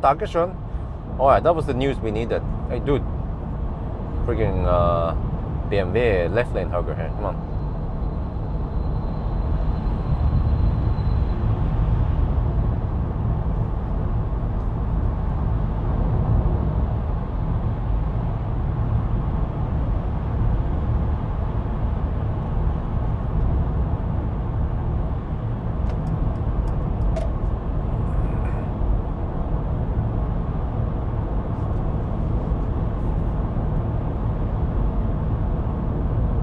Because we avoided that detour and slow down. So we have no deductions yet. That's good. See how smooth and fast we can make this, because I need to get back home ASAP. As always, nowadays. I remember back in the old days when I could spend 16 hours on a 1,000 kilometer challenge, and I can go to the Arctic Circle and back again. Yeah. Maybe next year I can do that, but then we are planning on having another baby next year. My wife will be pregnant.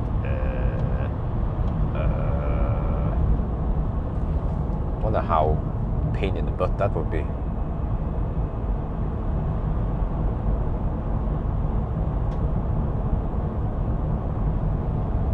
Pregnant while having a 1-year-old baby. I need a nanny.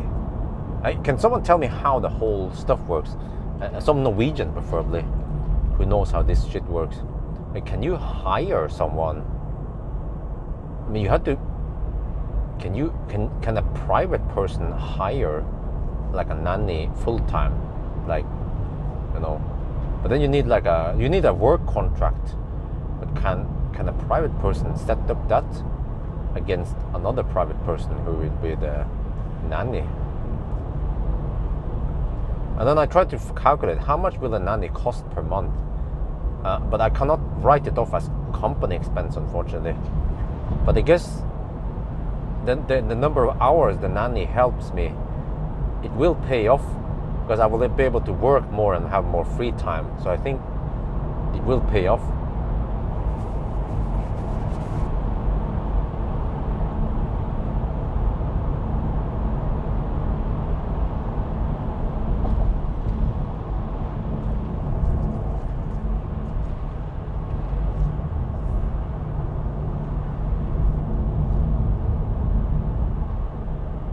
No, dude. Au pair should not be abused. I mean, do you know what au pair is? I don't know why people keep abusing the au pair system, because au pair is not nanny. Au pair is all about exchanging culture. It's not a freaking housemaid, man.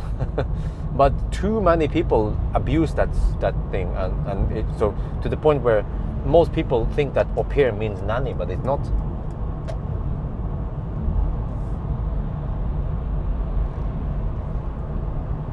No, I want to edit my own videos.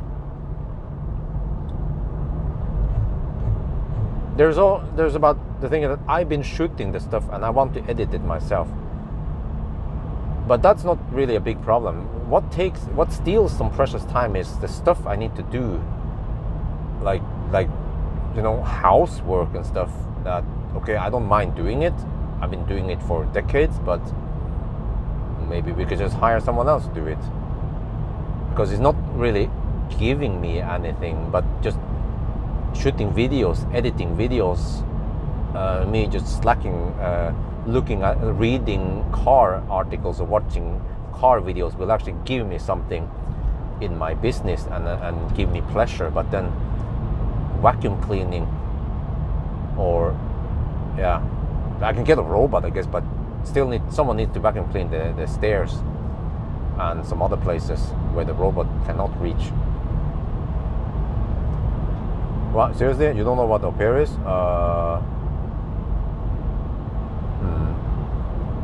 is usually a woman from an Asian country like Philippines, who comes to some white host country. I mean, like in the European countries, and then they kind of live with a family, and the whole point of it is to exchange culture. Like the host family will know more about Philippine culture, and the au pair will know more about the Norwegian culture. But it's been abused, and the minimum wage is only 4,000 NOK per month, which is it's not really But you're supposed to get a room for free and food for free, but you're supposed to just participate in housework, which means to share whatever. Like if like Isabel, for example, if Isabel will then need to help take care of some of the housework, but equally, I'm not going to tell Isabel to do all the housework for me. She's not a slave, and the same thing goes for an au pair. It's supposed to be a household member, a part of the family. But what they have done, many people, is that they turn this au pair into a slave, and the au pair needs to clean the table, wash the clothes, watch the babies, and do all that stuff like a freaking slave. So that's messed up, man. The au pair system, how it's being abused.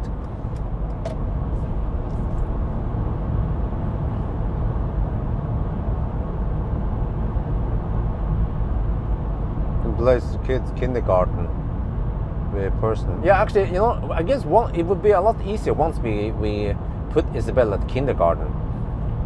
And normally, what is the time we have Isabel at? Is it roughly between 8 and 4? Is that it, or is it 8 and 3? And that would be good, because then Isabel needs to mingle with other kids. And also we will get some time off to relax and do some other stuff, right?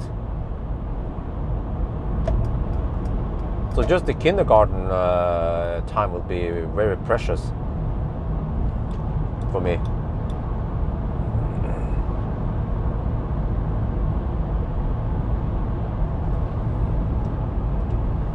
I remember I used to, I didn't date one. I was like hanging out with a Thai girl, which was just happened to be au pair in Norway, and the host family treated her like a servant.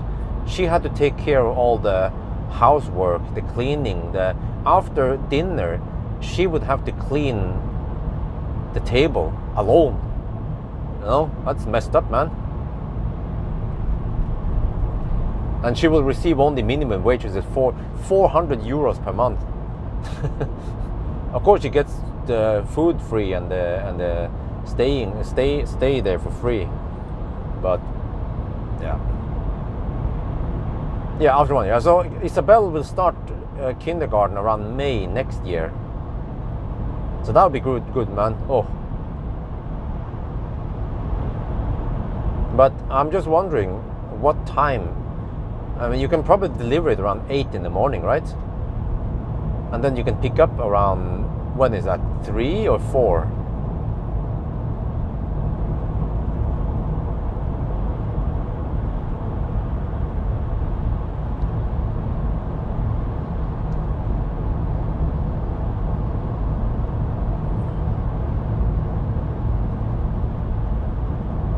Well, consumption is dropping now. That's good. 341 hour per kilometer. Oh, no Bausch. Oh, that Volvo. Damn, I don't know if you guys can see it. It's the Volvo lowrider. Shit, man. Those Volvos, Swedish Volvos. Raggare. Svenska raggare. Why test again EQV? Yes, it was minus 24 or something. I don't remember. It was freezing cold last time. This time it's 12 degrees Celsius. That's way better. Deliver IT, huh? Deliver what IT?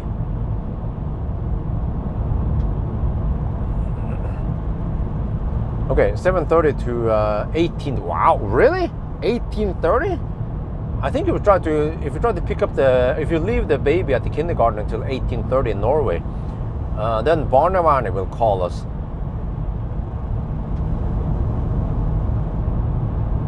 Really? Typically 15. Okay. I will probably pick up between 3 and 4 in the afternoon then.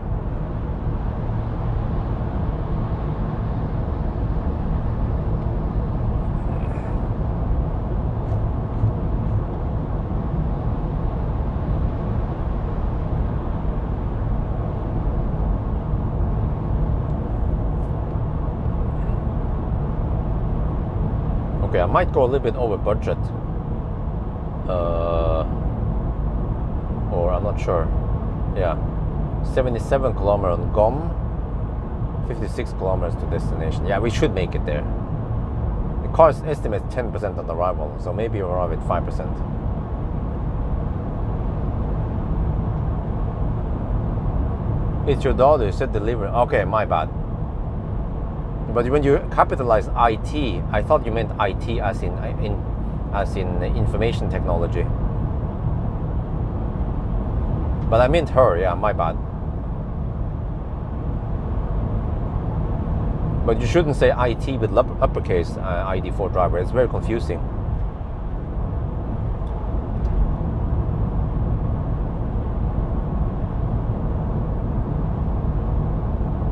Wow, Germany is only 8. Wow, what the heck?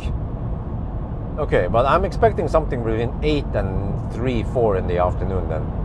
That would be precious time. But I guess next year I need to somehow, I need to somehow get driver's license for wifey, because wifey might need to pick up the baby, or the child rather, yeah. I might deliver it in the morning and then wifey might need to pick it up. It depends on the day and everything. But if I do some kind of 1,000 kilometer challenge, or, well, I will do that usually on Saturdays anyway. But if I have stuff I have to do in the morning hours, then I won't necessarily have time to pick up the baby or in the afternoon.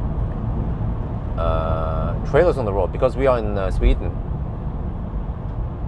But, so, do you think Elon will copy NIO, huh? Nope.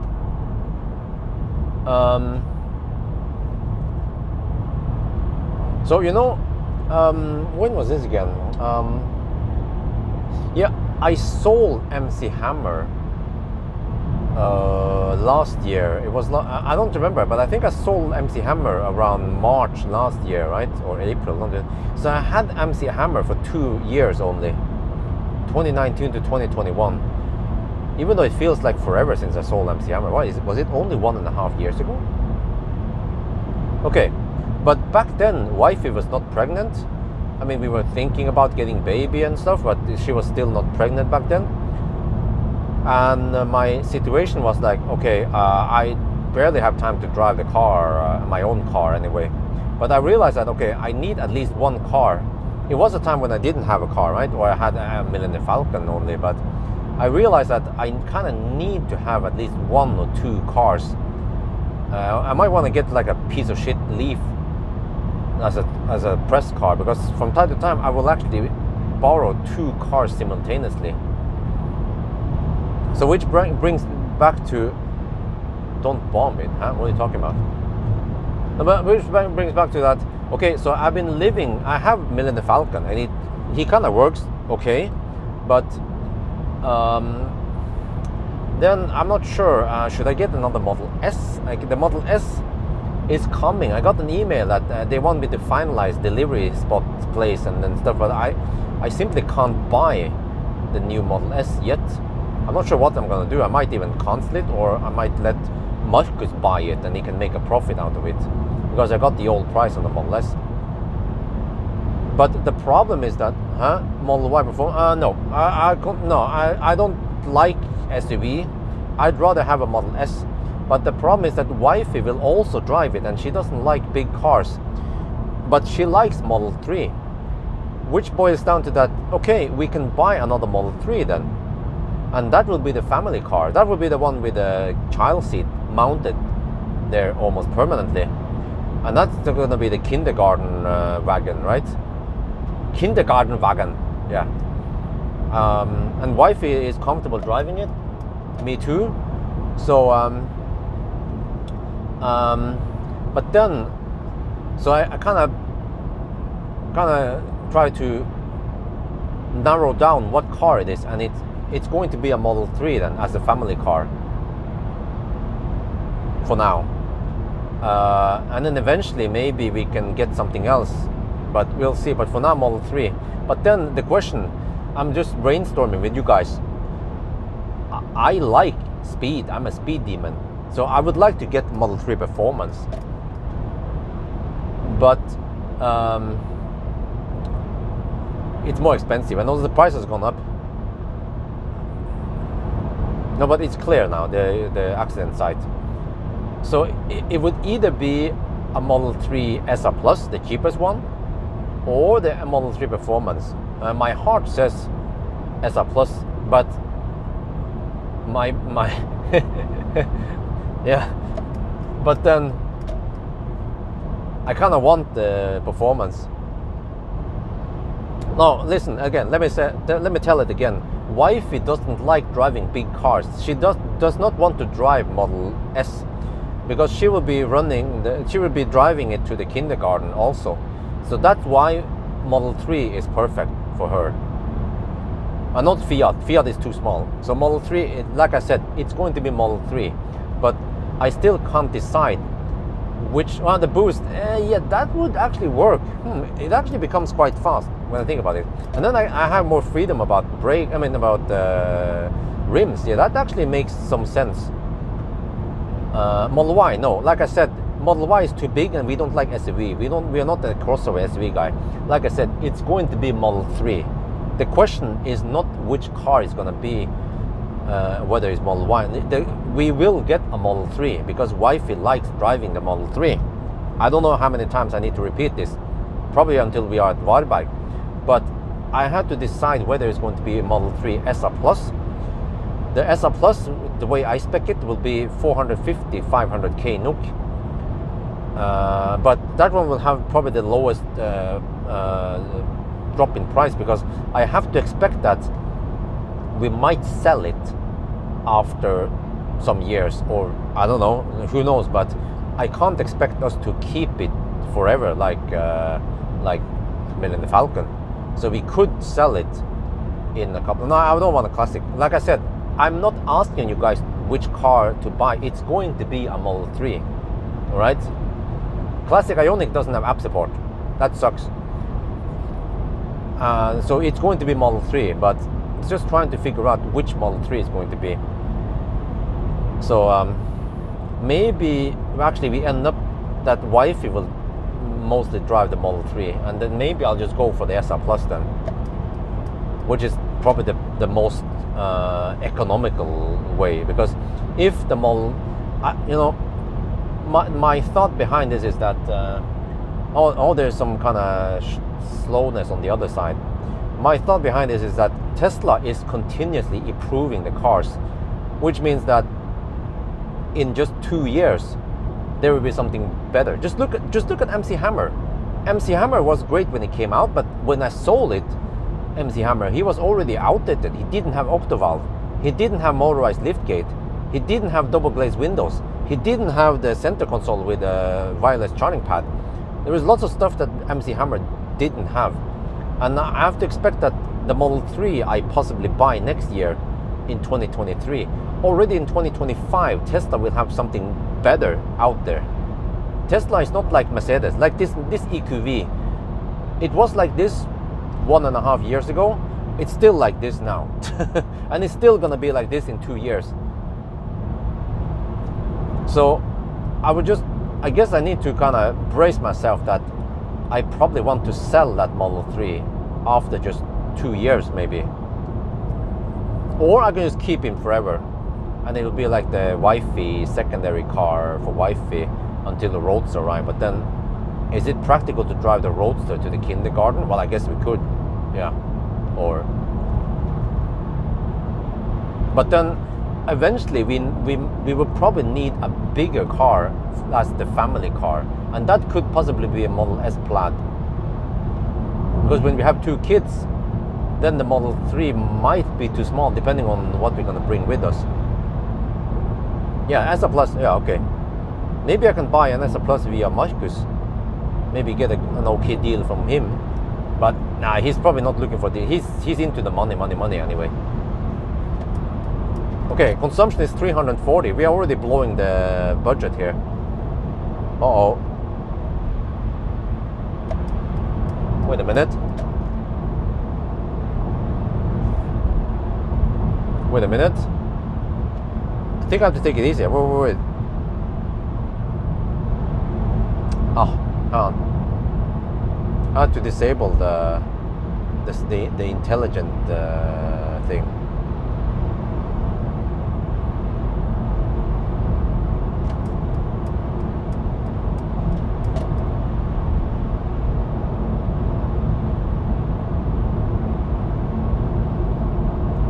$37 kilometers to the. Oh, okay, no, we're fine. We're fine.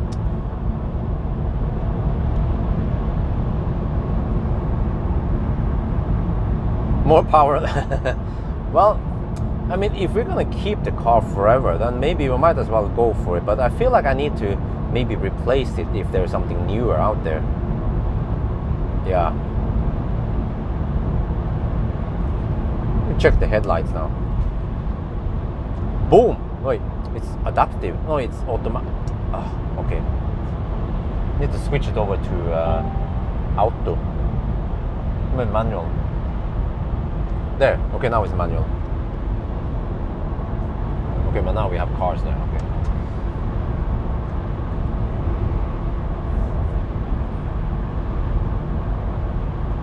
Use Model 3 performance. Well, you know what? There are some but it needs to be nice. That's the thing. You know, I don't want any weird smell or anything like that. But I want the latest and greatest Model 3. Okay, as long as there is nothing new. Let's say if I want to buy it spring next year, if Tesla hasn't done any major changes to the spring Model 3 versus the one that is available now, then I might buy a six-month old or a one year old Model 3 with a lower price.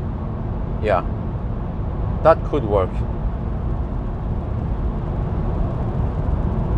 But I mean, even the latest and greatest Model 3 I tested recently, that was during summer, was already very good. So I'm not sure what else Tesla would possibly add for next year's model. We'll have to see. I can't decide. I will not decide yet, but I will just kind of make up my thoughts about what I would possibly go for. So it could be SR Plus, it could be a long range with a boost if I want the speed, or it could be a performance. But the performance has bigger brakes, which I guess is when you have track mode, but I don't care too much about track mode. But as for the speed, yes, the boost will actually give me nice speed. So it's like a performance light. But if I want the real deal, then I need the freaking full-size performance. And I can probably get some aftermarket rims, and I can put, okay, maybe not, actually I could even put 18-inch on it, but at least 19-inch, but I won't put 20-inch on it.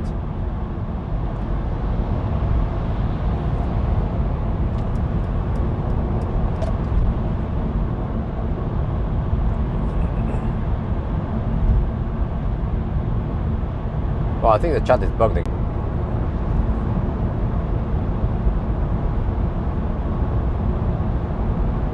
Okay. Right, we're back. Yeah, so by the way, the whole idea behind that Model 3 is that we probably need a family car, and I can't always rely on borrowing cars from Marcus, because in the past, yes, I borrow a car from Marcus, but one thing is that I have to drive around with a freaking sticker, and the second is that he tends to change cars a lot, so it's very unpredictable. Like, and sometimes I don't even have a car from Marcus, so I just want to be self-sustainable and have my own car. And also another thing is that with Marcus, he never gets the enhanced autopilot, so I will never have auto lane change on it, right? But we can actually, I think we can use the Model 3 for many years until we grow out of it. So it should at least be able to serve us maybe 2-3 years before we consider something else, or yeah, or it could just be a car that wifey will use forever as the wifey car when she doesn't want to wear down the Roadster, for example. And then wife will probably be more comfortable driving the Model 3. But as for me, I can drive Model X or Y or something. I don't care. I can drive big cars, no worries, like vans and shit.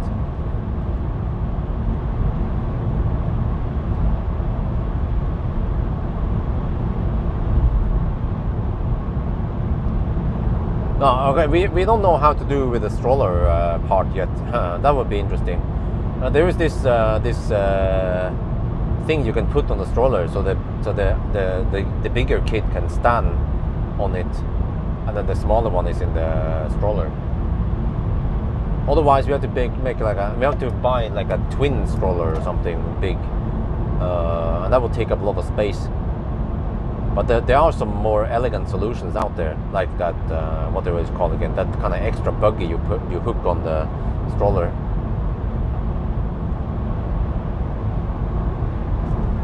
Okay, we're 25 kilometers away from Wildberg. It's going to be a long ass stop here, and I guess I would possibly make my toast here or at Helsingborg. I'm not sure yet. But I have at least half an hour here, maybe more. Possibly like 40 minutes here. Buggy board, okay, that's the one it's called. Yeah.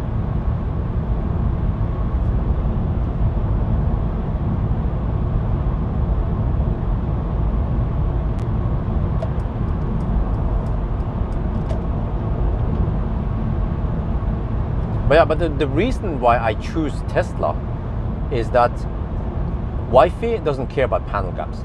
She likes Tesla, and I also, since I already have Tesla in my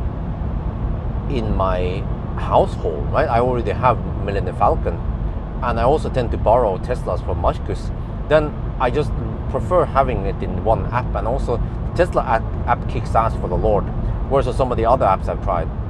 And I want to have an app. I don't want to have a car without app, unless it's like a shitty Leaf or something. That I don't care too much about. I think actually I might even eventually next year buy some kind of Leaf or something similar that will only be for shuttle, press car shuttle. I might even go for a 30 Leaf so I can get more range, because I have to drive from Jessheim. The longest distance would be Jessheim all the way to actually Drammen. Yeah. BYD, they are located in Drammen.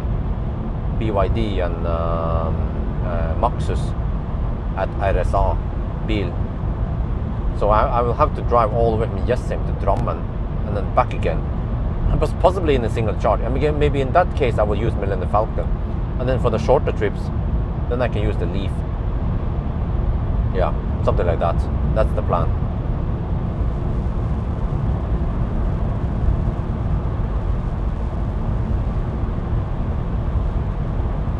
Oh shit, what is it? 11% now. And 20 kilometers left. Oh shit! We're gonna go deep again. Because the Classic Ioniq, might think about this, Classic Ioniq sells for 150k. A Leaf sells for 40k. The difference between 40k and 150k is quite big. And I only need to drive it from home to the dealership somewhere, and then drive it back. And I could also top it. I'll probably just, I don't know, top it. Maybe I will probably just top it a little bit on the way there and then back. Ideally, what I need to do is be able to drive the round trip without having to top up. So maybe I'll go for a 30 Leaf. We'll see. But Ioniq is simply just too expensive for just a press car shuttle, unless I use the Ioniq for some challenge and stuff. But the thing is that I can make a little bit of videos with it, but then people are getting bored, and then it's kind of pointless to have the Ioniq there, right? But at least the Leaf should have around 80 kilometers of range, even in winter. Yeah. But I can always just visit a Chadamo somewhere, quick 5-minute top up. Yeah, or I could go for the 30 Leaf like I mentioned. But I have to check the price. But this will be next year, so whatever the market is next year is what matters.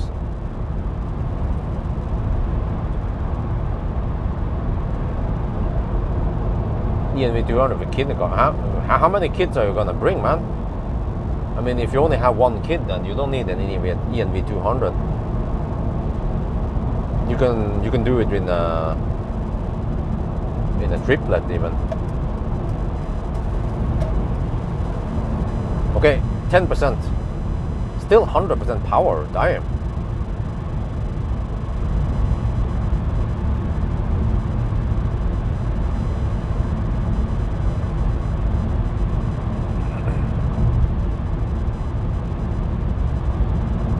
But I tend to borrow cars from mainly from Bertelotsten. Bertelotsten covers Mercedes, Kia, Citroën, and DS.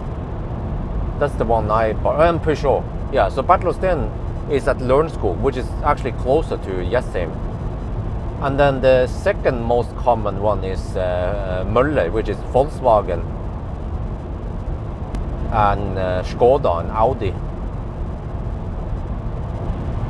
And then I also have BMW, but that's not too common nowadays. And then some of the Chinese cars, yeah. MG is also located to the north. So actually, many of the places I borrow cars from, they are roughly in the center parts, kind of north-ish in Oslo, which is good since I will be moving to Jessheim. So I will calculate, and good thing is that I know the range of the cars I will consider. So I know exactly which car I can go for some cheap transport. And I could go.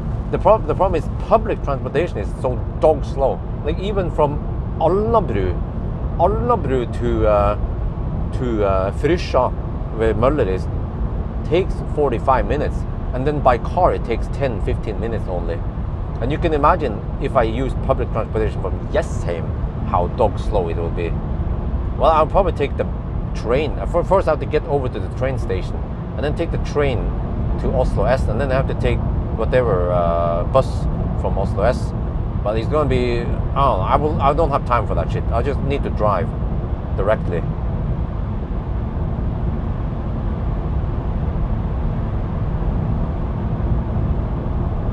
Okay, I'm down to 7%, 90% power now. We are still 11 kilometers away from Varberg. Man, I estimate like a ninja. I charged with 37% only, which was probably barely enough. 35 would have been too low, 40% would have been a little bit too much. So we'll probably arrive with 3% again. We see the yellow tortoise.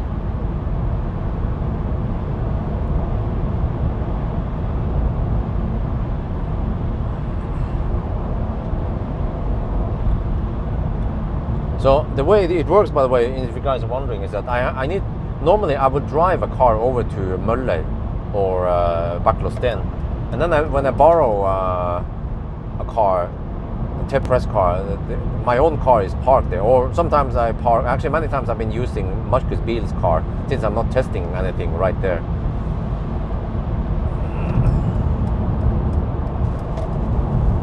But then sometimes I need to borrow two cars at the same time. Or sometimes like Polestar is different. Polestar, they don't have parking spots, it's downtown. You pick up downtown. Like Voya also, it's downtown located. So for Polestar and Voya, I have to take public transportation down to the city. And then for BMW, that's kind of weird.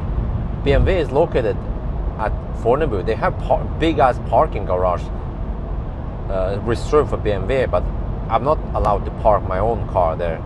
So I also have to take public transportation every time I borrow BMW. And I tried to find out if there's any public parking spots at Fornebu, but it seems like everything there is just private. It's impossible to park at Fornebu for free for a week. So yeah, what I could do is I could drive to Skøyen. There are some places in Skøyen I can park for free, because I used to live there temporarily. And then I can take the bus from Skøyen over to Fornebu. Or if it's summer, I can take an electric scooter. Yeah. Maybe I'll do that. Or maybe I'll just take public transportation. I'll see how it goes. Okay, anyway, 5% now. Wow, consumption is 350. Really? Dude. On this leg, 350. Temperature is still 11.5 degrees outside. Accident while filming? Nope. Well, with the moose, that was not filming. It was just live streaming, and I was eating.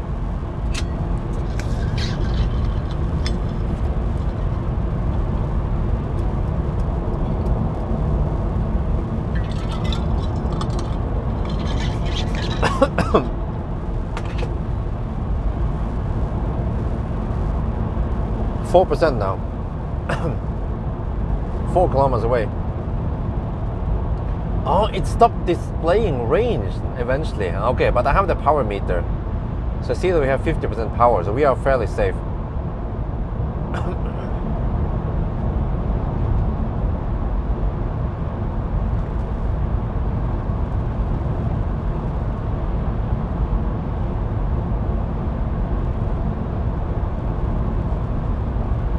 Well, do we have any Laderstad at Varberg? No, we shouldn't have any now. 8 in the evening. Should be nice and calm over there. Oh, I can show you guys a charging screen. Yeah, let me see. I need to place the shaft somewhere. Yeah, I can show you guys a charging screen, the Ionity charging screen. 3%. Will we see the turtle? The yellow turtle?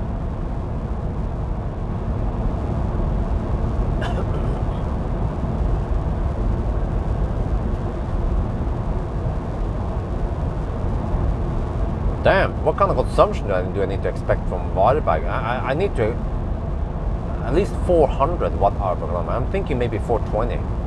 Maybe just 420 with 5% margin. Yeah. Shit, we probably need to charge you 80% here. Oh shit. This was only 57%, guys, to drive 130 kilometers. This time we have to drive 150 kilometers with high speed. Oh.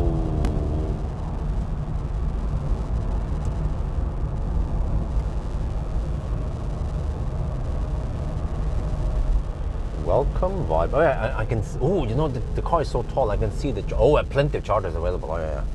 This car is so tall that I can see over to the chargers. This van rather. Let's see how quick is it now with 3%. Oh, it's kind of sluggish. Oh. It's like diesel now. I have TDI power. Oh shit. 45% power left. This is what it feels like driving around in fossil van. Ooh. Yeah. Oh, it's sluggish. Okay, let me see. Charge port is on the left side with the right side, not the right side with the wrong side. I can use. Okay, I need to place myself kind of weird though. Okay. This one. Okay, we're gonna stop over here. All right. Here we go. Hop. Okay, I need to stay like this-ish, but then you guys can see the screen. Wait. Like this, maybe. Like this. Yeah, is that good? Or should I go further out? Like this? Yeah, I think that's better. That don't block the whole shit. Okay. Okay, this is probably the best. All right, stop. Now let's record the stats. I need to check this one. Okay, Varberg. Let me see. I need to get the numbers. Okay, this is Varberg. Let's see. The temperature is there. All right. There. 363 kilometers so far. 350 consumption. All right, let me plug in. Start charging this thing. It's gonna take a while, man.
There's an E-Craft there. Why the heck are they dicking around on a 50 kilowatt? No, wait, is that Sprinter? What the heck is that thing? Okay, let me bring out the shaft. Yeah, what about the rattling noise? Is it this one? No, it can't be that. Okay, let me put the shaft. You guys can see the Ionity screen.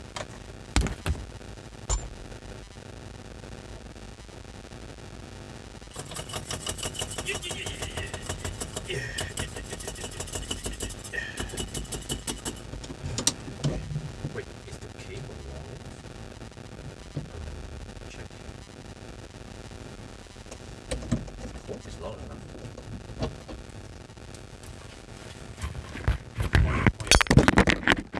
Well, maybe I can just disconnect this one now, since we're gonna stay here a while. Alright, so this is the charging screen.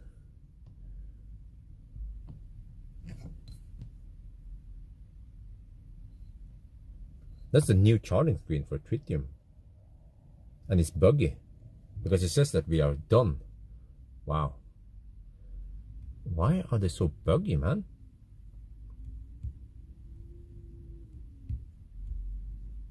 There we go. Yeah, 300 amp. Same old, same old. Wait, how do I start up this thing? Well, I think I need to kind of hook it in the cable. Wait, do we have lights here?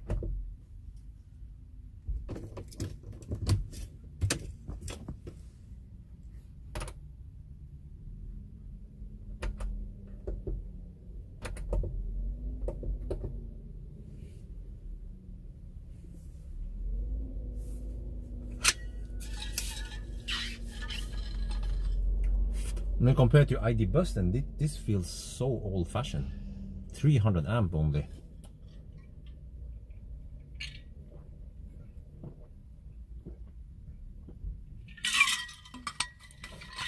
Yep. 300 amp seems to be some kind of hard limit. Okay, I guess I'll shoot some video here.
What was that all about?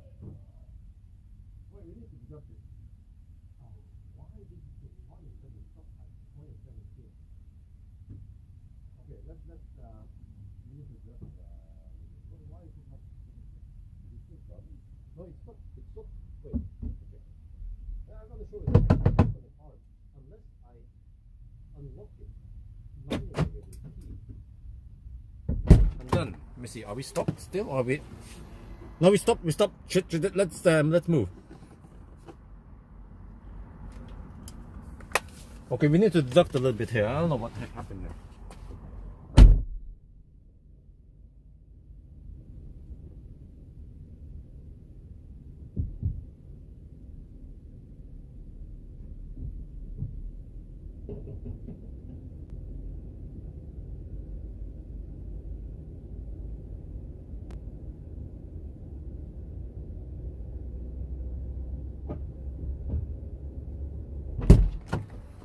Okay, you know, when this shit happens, what you want to do is change stall in case there's some weird shit going on. I don't know why the session suddenly stopped. I didn't do nothing really.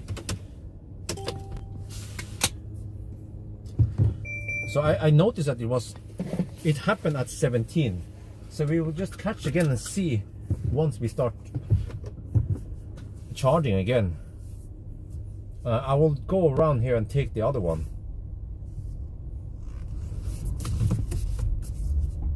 Wow, the turning circle here is freaking humongous, man. Okay, what we're gonna do is take this one instead, and it should be fairly safe to just change stall completely, and then hopefully we won't run into any problem. I guess I can just align it up so we have the charger screen. Where's the like that? Yeah, like a ninja. Ionity or tritium? Could be tritium also, you know. Oh shit, wait. A little bit too close this time. Okay, a little bit too close to my comfort. Let me move a little bit back. Let me do.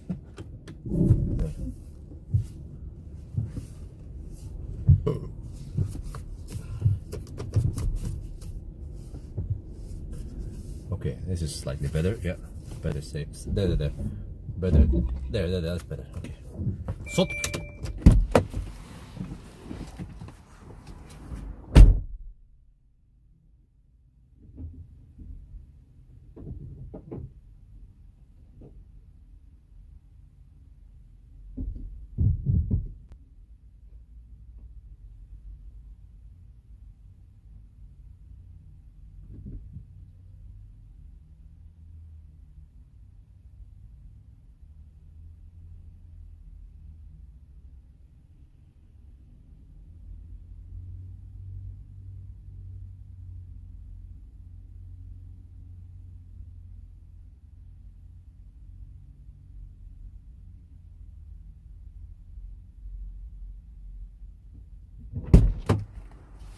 Okay, 4 minutes.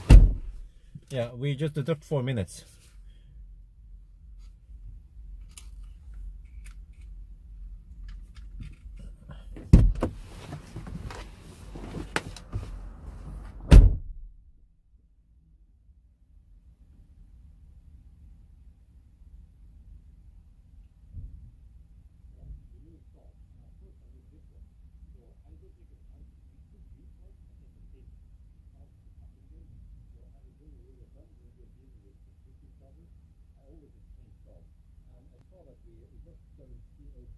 So we lost 4 minutes. So we just have to do 4 minutes because of some buggy charger shit going on. But okay, so we are back here at least. We don't have any 5 kilowatts. So this one doesn't have that error or whatever, you know, like the other one. Okay, whatever. So now we're gonna turn that on. Let's turn on this.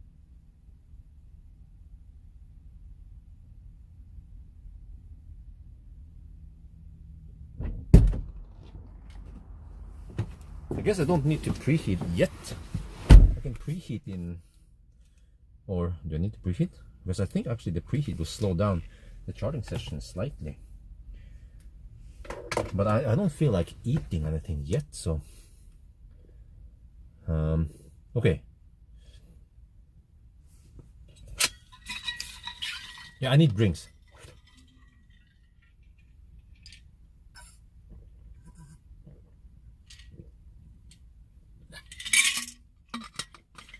Oh yeah, I will get the Coke and some snack. I'll be back.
Okay, wow, we are only 42%. Okay, maybe it's time to preheat now. All right.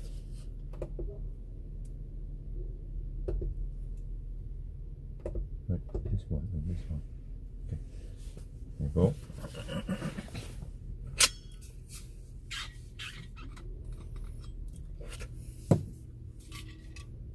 Okay, so next stop is going to be Helsingborg. Let's see, do we have it now? Nav.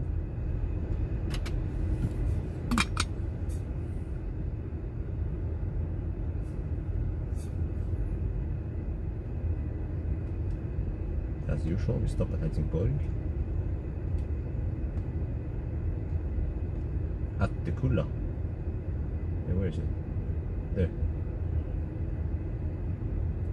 Not the lag though in the system. Come on. There.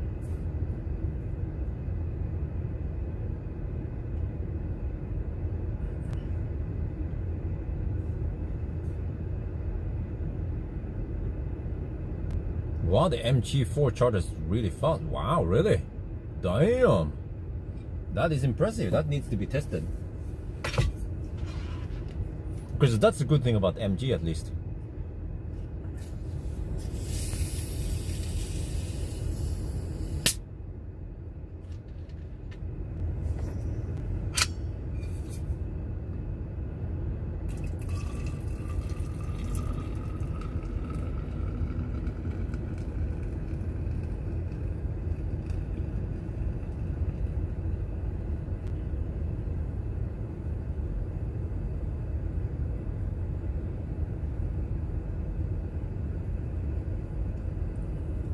Okay, so I estimated we need to spend 74%. I'm not sure how crazy high that one is, and with so I'm gonna go for 80%. I might drive with 10%, but I don't want to risk it.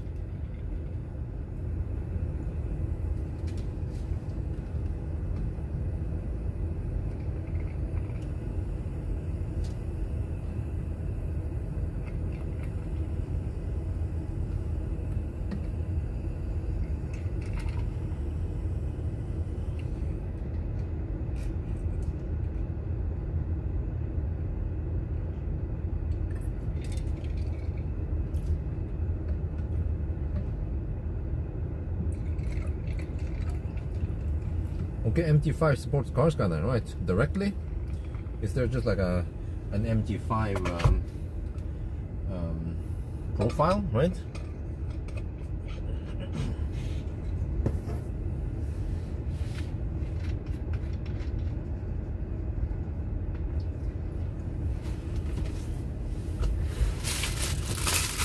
Yes, I'm running the heater now.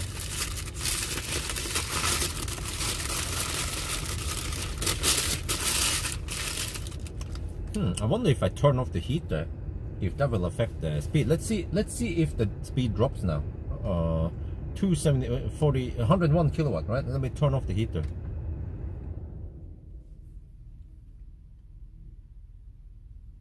Oh, this is bad design. Do you guys see this shit? I'm gonna activate the heater now. Usually when you activate the heater, there should be a spike. Because every time you activate the heater, it will surge in. Yeah. Wow, this is bad. This is bad design.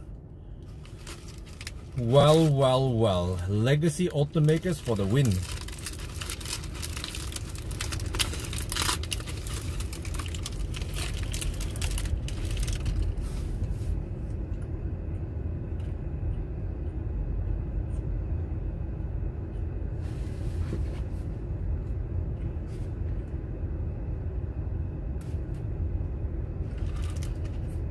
Right. I can turn it off for now. It's not that cold. That's the good thing. It's 12 degrees outside. So I don't need to run the heater yet.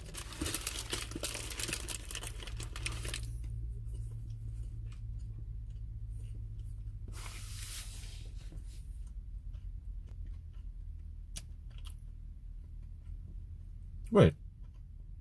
Is this charging session faster than previously? It is? Wait.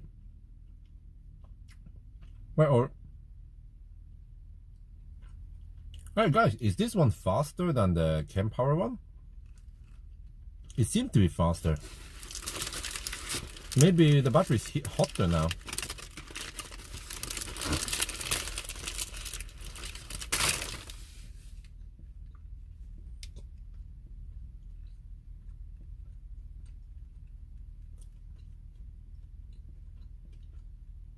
$90 kilowatt. Oh, well, I'll take it. I'll take it. Yeah, all right.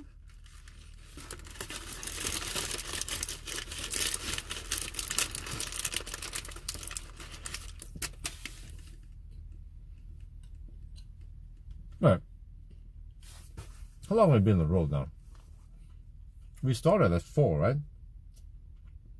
Wait, did we start at 4? What was the time again? 4:30.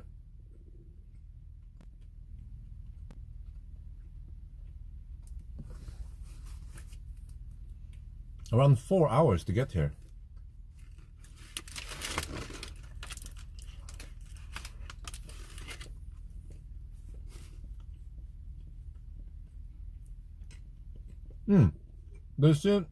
That doesn't surprise me because the recorded session was done in winter and it was quite cold outside. I was struggling to build up enough heat.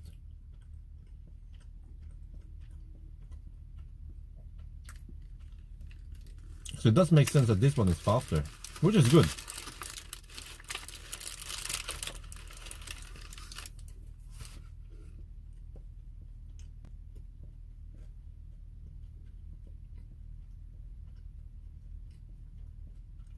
But hey, I don't hear any cooling going on right now.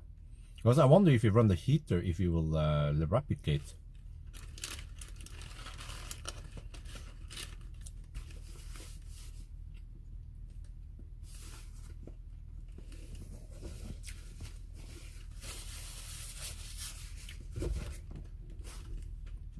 But it seems like we were cold gating at the Pawel charger. But typically we will cold gate on the first session and then on the other sessions it will be fast. Especially now, yeah. I guess also at the Helsingborg we will have nice and hot battery. And on the return also.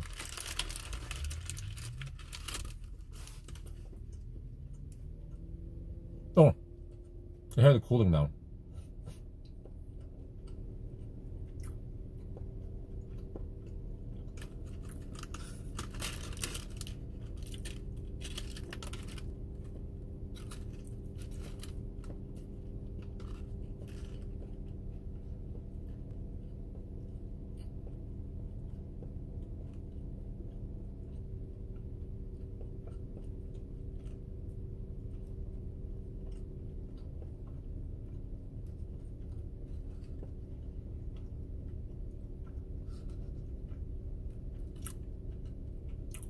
So I'm supposed to get 90 kilowatt until 80%. Is that it? I guess we'll see.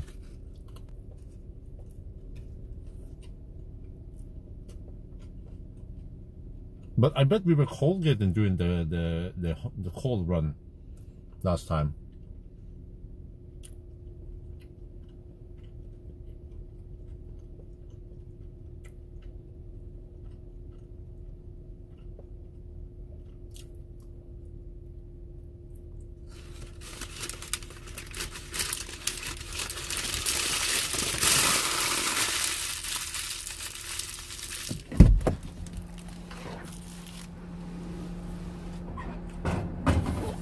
Wait, this is not 90 kilowatt. Who said we're gonna get 90 kilowatt until 80%?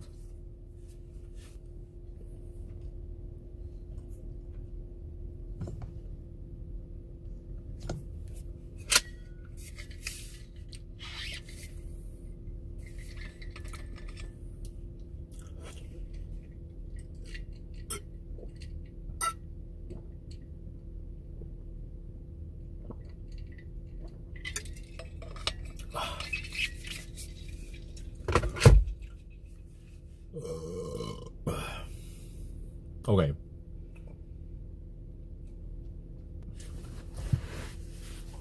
Oh yeah, I was gonna show this one, that there is a freaking key and that you need to start it.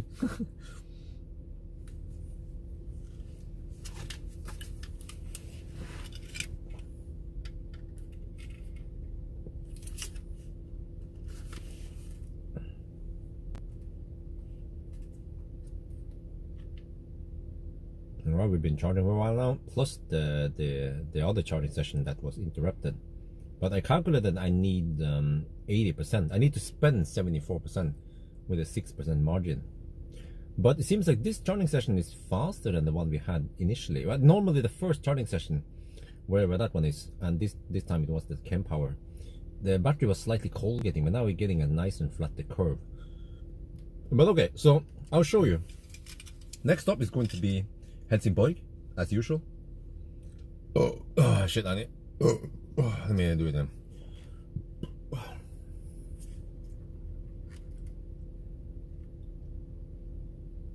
We've been charging for about half an hour now, if we add the other session that was interrupted, but it seems like we are charging faster now than the first charging session. That's typically what happens in a 1,000 kilometer challenge. It takes a little bit until the battery fully heats up. So this time we seem to be, I don't know, 5 kilowatt faster, a nicer and flatter curve. So I calculated I need to spend 74% to reach the next destination, which means I need to go for around 80% total if I have a little margin. So yes, yeah, you see here the map. I turn off that intelligent driving because it tends to it shows me percentage at arrival, but this is not correct anyway, and then it tends to add charging stops I don't want. But I will show you, by the way, this is kind of funny. So I mean, it's a Mercedes, but it's kind of stripped down. Like it doesn't have where it's gone. It doesn't have comfort access, and the key fob looks like this. And if you want to drive the car, you have to do it like this. You actually have to pop, you have to stick it in here, push the brake, and then twist the ignition, and then you can drive. Well, except for now we're plugged in. That is so old-fashioned, man.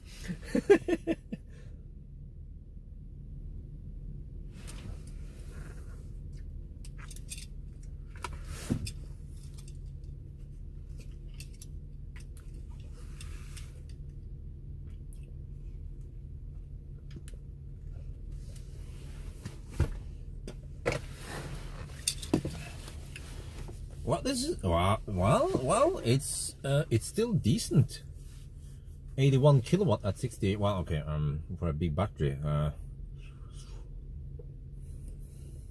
And I still have to remember that it's a freaking 100 kilowatt hour battery. And does that is it fast for a 100 kilowatt hour battery though? Okay, at least if you can take 500 amp, right? Then it would be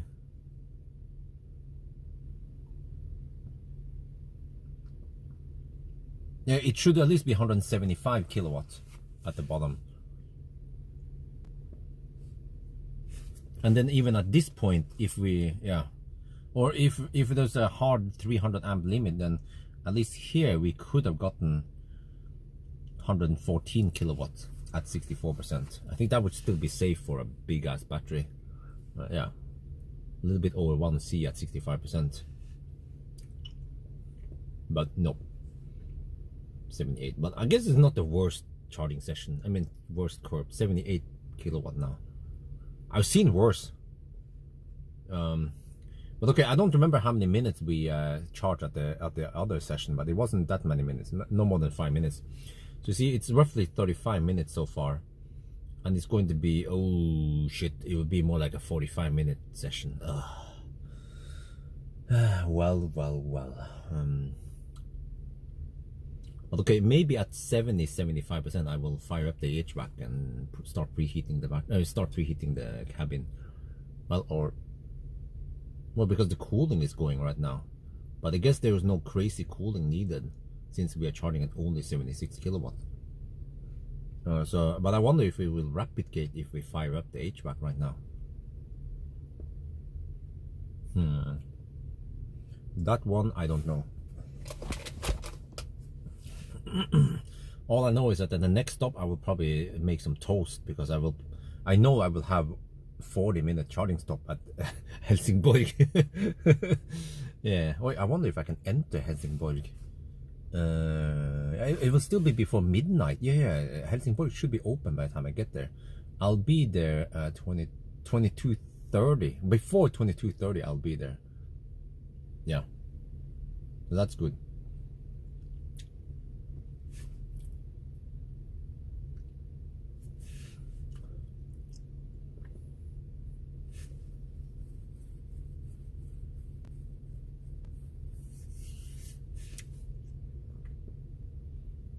But you know, so I still wonder. Seems like CCS2 is the standard that will last for a while, right? We haven't heard about any CCS3 coming out or anything. So if it's gonna be CCS2 and the cars, they like 400 volt cars, they can peak at 200 kilowatt, like EQS and i4, and Tesla goes beyond 500 amp. Okay, but most cars seems to nowadays peak at 170 to 200 kilowatt, and then the 400 volt car, well, even the 400 volt cars, they even the 800 volt cars, they also go around 230 only. They don't go 300. Only Lucid will go 300 kilowatt. So I wonder if CCS2 with 500 amp limit will be the standard for a very long time, or maybe forever, really. But I still believe that in the future around 200 kilowatt will be sufficient, especially for tiny cars with 75 kilowatt hour battery. As long as they design it to be 450 volts, then yeah, you can take 200 kilowatt. I'll take it.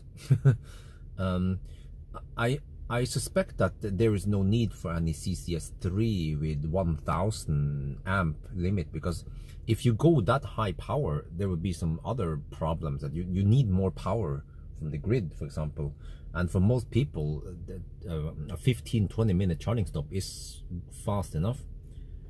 Really, I don't think that people will demand 5-minute charging stops in the future. I could be wrong, of course, but it's just that by going that fast, then it might start being more expensive, or there might be, I don't know, maybe less charges per location, or yeah, that could be the case, because okay, you can just reduce the number of charges. But I think what we should have is something like Kempower, some kind of power distribution box. So you might have 1 megawatt if your car can take it, but then you can also support 100 kilowatt for slower charging cars. And I think the chat is bugged again because it's been stuck for that one.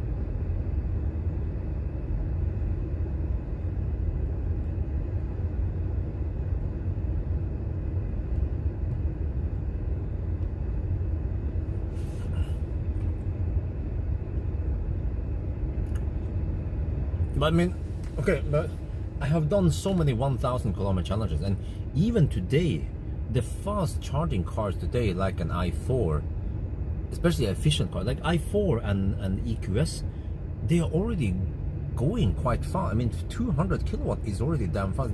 The limitation is really not in the charging standard, it's in the battery. As you guys have seen, the cars that we have seen, they cannot take 200 kilowatt too long. So in the future, if they can take 200 kilowatt until 50-60%, that would be plenty. And they will actually be utilizing the chargers better. Yeah, it's the bladder, yeah. Good point, it's the bladder. The bladder is the limitation.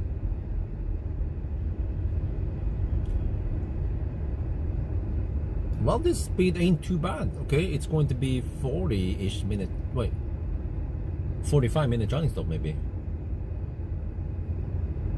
Eventually.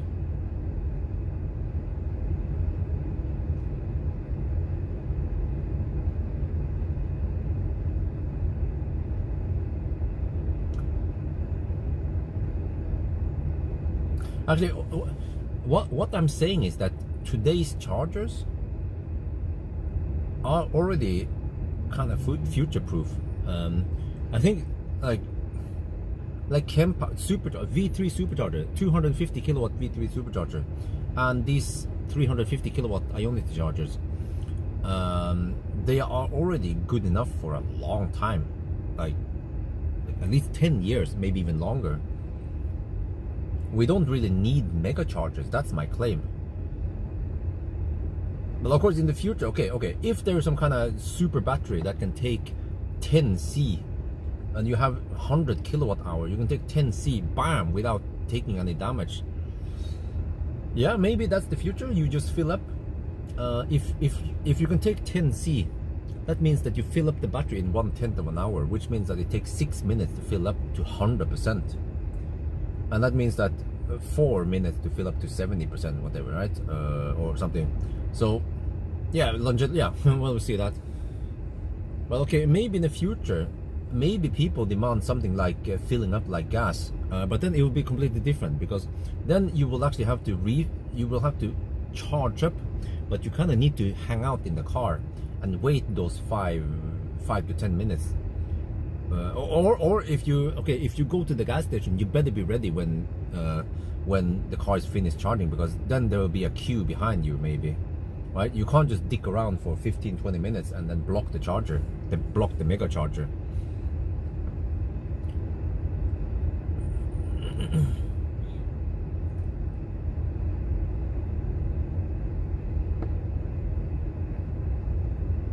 Well, I did not. Well, maybe I need to use that intelligent charger thing. Well, let me fire up the car. Or maybe it's simply not hot enough yet, but it should heat itself up eventually. But do you have an EQV, or is it another one, or are you thinking about EQ? Yeah, you need to see if do you have EQV. That's also kind of important. Well, we are almost done now. Okay. Oh.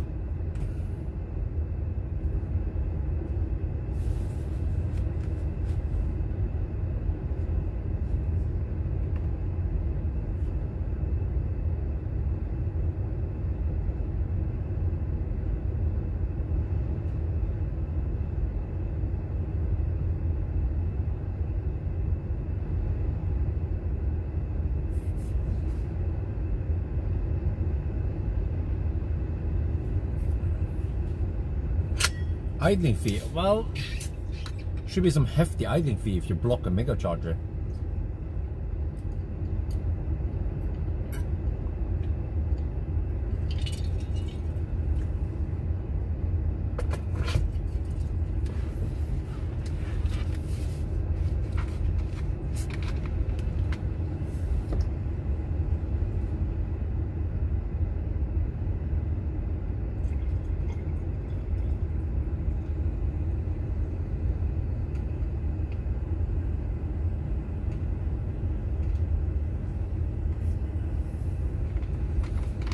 Okay, 80% should be safe. Should be plenty, right?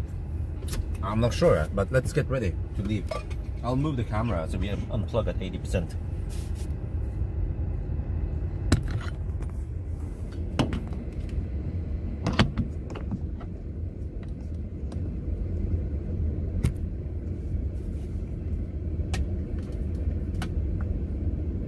Okay, but this one will set the tone for the return, so I know what to expect for the return. We have just side wind, by the way. No headwind or tailwind or anything like that. 79%, almost good to go. Most likely we will not average 420 watt-hour per kilometer, but who knows?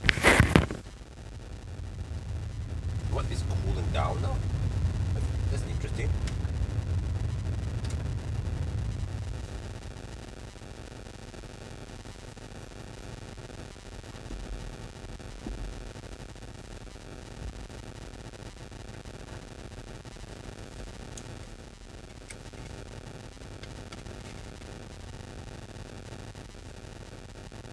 %, let's go.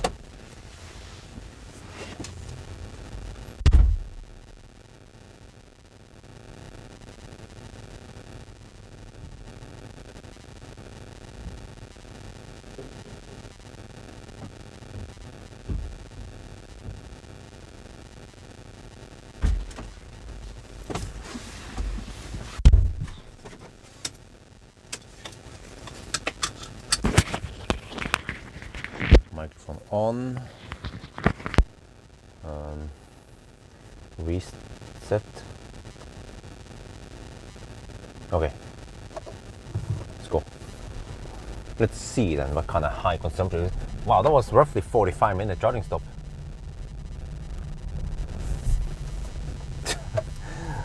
Okay, that means so far we have charged for 1 hour and 15 minutes roughly. We should still be well below the 5-hour charging we needed at the coal run. So hopefully we can get away with around 3 hours.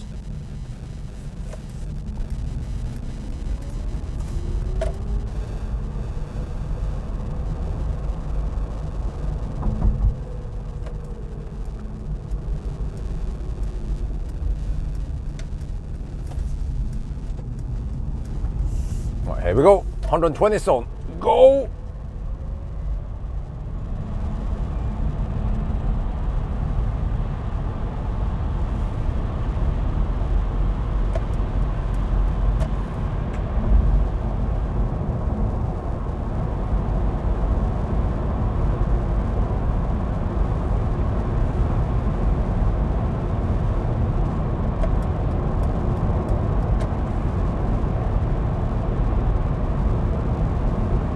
Huh.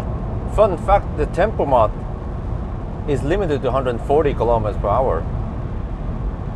Just a friend of mine told me.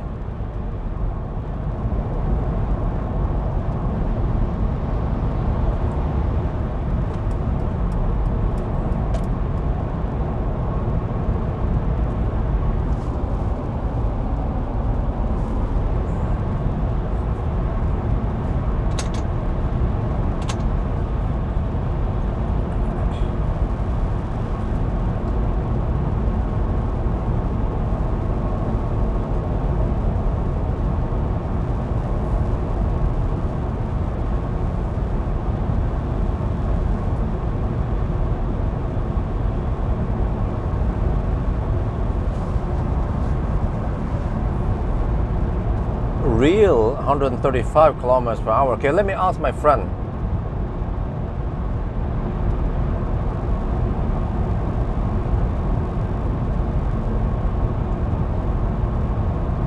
Hang on, he needs some time to respond to me. Yeah, okay. My friend told me that if you cruise at 140 kilometers per hour in the EQV, the real GPS speed is roughly 135 kilometers per hour. Okay, now we know. It's nice to have a friend who can tell me all this stuff.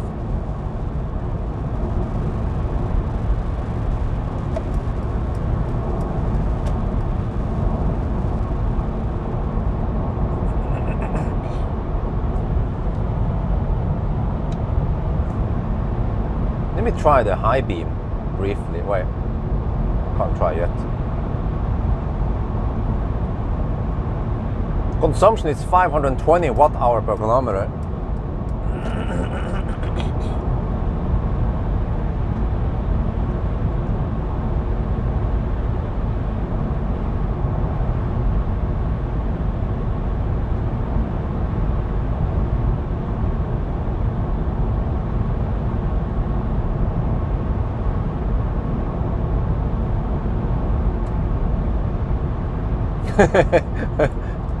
No, my friend's middle name is barely legal.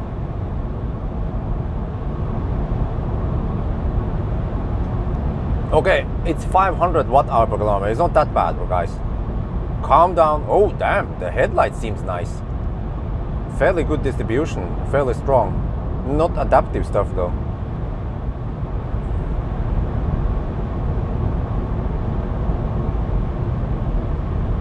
Okay. Let me see what it stabilizes at. Maybe 420 watt-hour per kilometer was a bit overshot, but it's better safe than sorry. I just want to be able to hammer it. And the car was charging relatively fast anyway, so it was 78 kilowatt at 80%. So that's noise, or roughly 75 kilowatt. I don't remember exactly. But it's not that loud for a van in here. But I wonder maybe, okay, maybe the ID bus was better, quieter, but this ain't too bad, man. I guess we have to wait for the for the concrete section. Adaptive light, really? Is it adaptive? This one?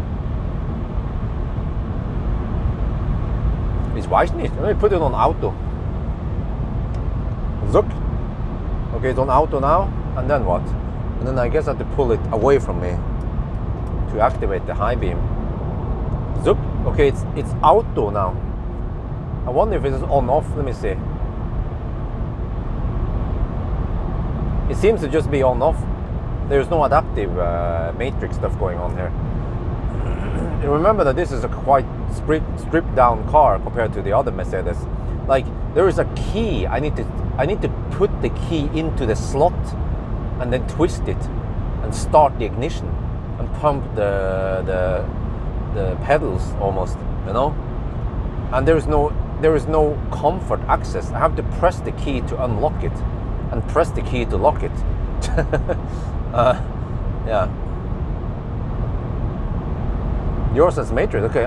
This is okay. I don't have. Maybe this is not a fully loaded car. That's that. Yeah.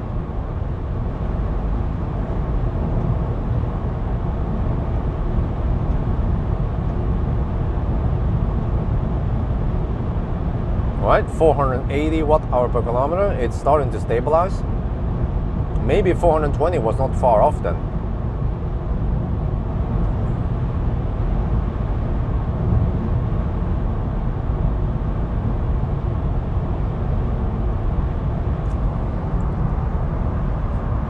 Hey, what happened to the ambient light? Huh? The fuck, man? Oh, wait. What happened on auto? Hey, what happened to the ambient light? This is weird.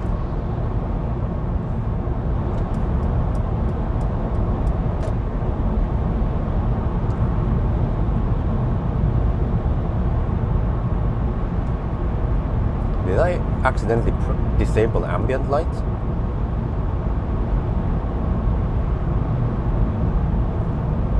It was nice to have the ambient light. Let me see. Ambient lighting. Yeah, there. It's gone. What? Why is it gone? This is so weird. Ambient light is kaput. Unless there was a button here.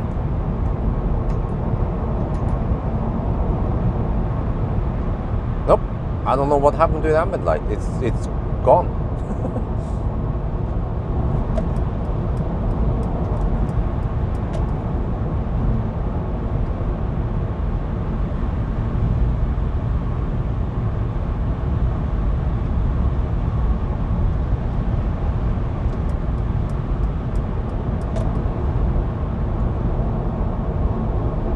Is that pull down menu? Nope. Blew a fuse?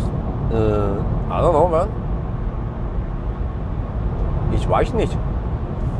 Would be nice to have ambient light. Well, it was nice with ambient light on.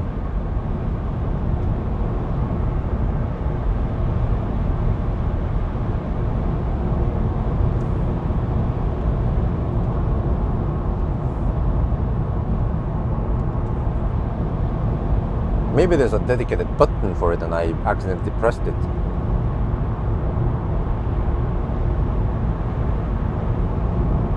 Nope.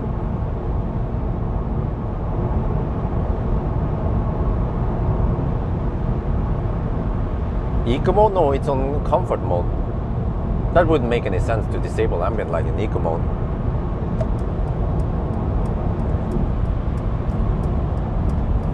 Wait, maybe this one.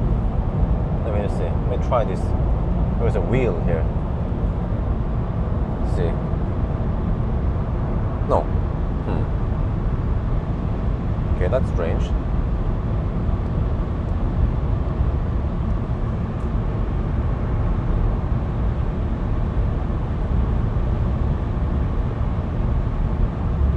Well, consumption is stabilizing. 450 watt-hour per kilometer. It seems like 420 was way too much. since we will eventually hit the 110 zone, but also there's some 100 zone. So maybe the consumption will be 400 only, which means that 80% was actually overkill. Maybe I should have gone 75%, but I'm not sure. That's why I went a little bit higher. But we can possibly charge you 75% on the return at least.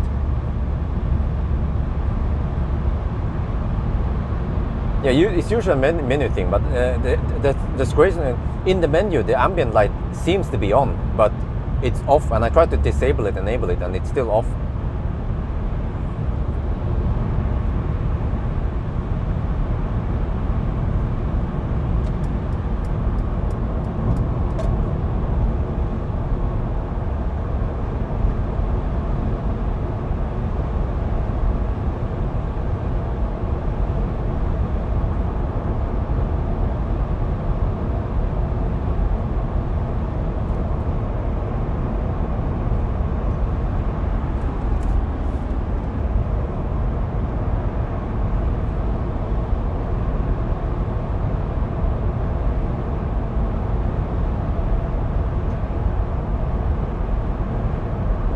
Ambient subscription ended, yeah. I guess that's it.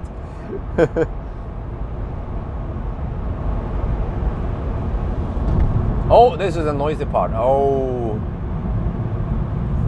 maybe I should record this.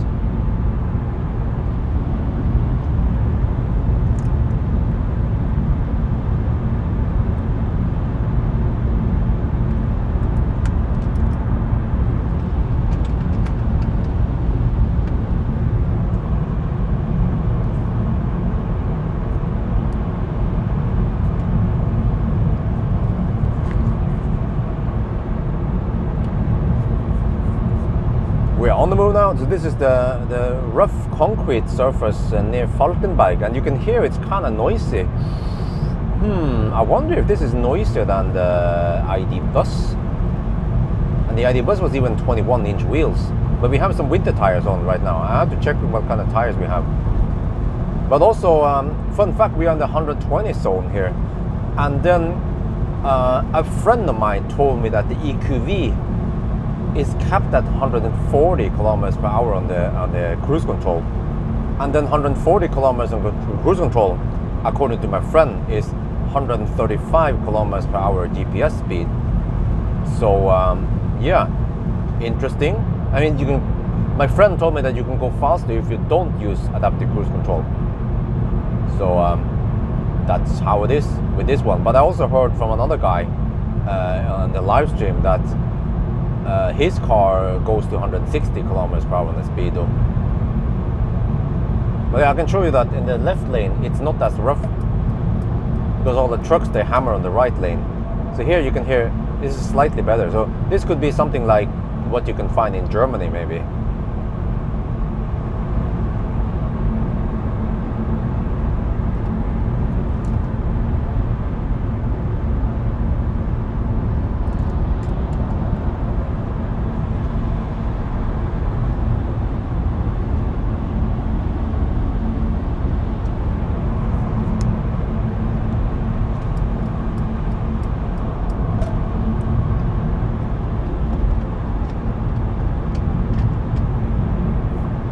Turn off with a high beam. Well, I'm going to put it on auto again. I put the high beam on auto, still nothing. I mean, still no ambient light. That's kind of weird. But I have to say wait, it's back now. What? I pressed something here. Yeah, what is this? There's some kind of cabin light.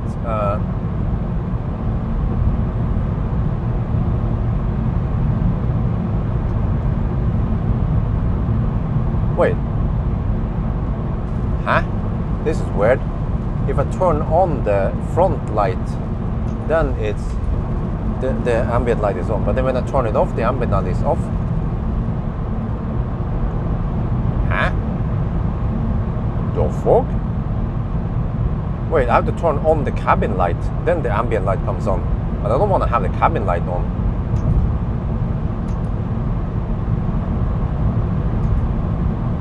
Wait, there. Oh, now it works. Now the ambient light is on. Okay, it was that door light thing, whatever switch. I messed some. Yeah. Okay, now the ambient light is on. Seems like if you have the door light off, you know, when you open the door, and then the ambient light is also off. Strange. Yeah, this is nicer. I like the ambient light.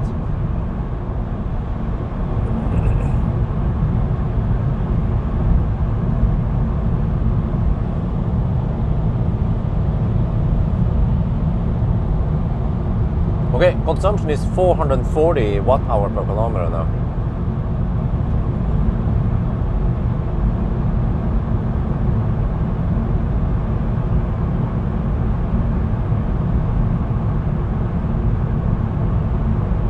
Yeah, I heard about it. That there was a strange translation that Neo wants you to turn off autopilot before a crash.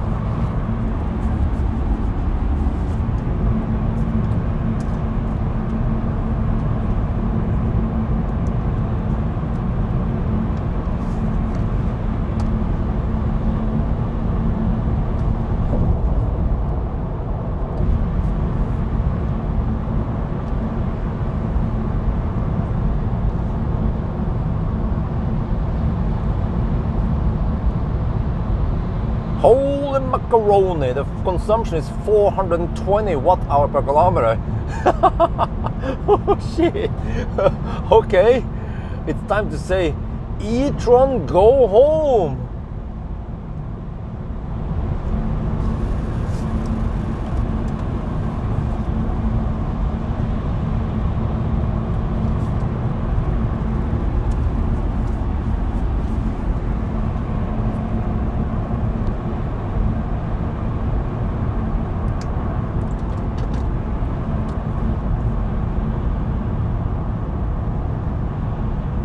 Oh man, I tried to get past this van. It seems to be a slow van.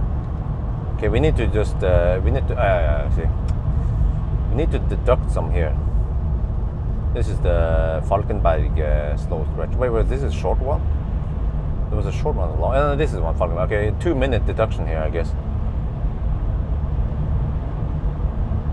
As always.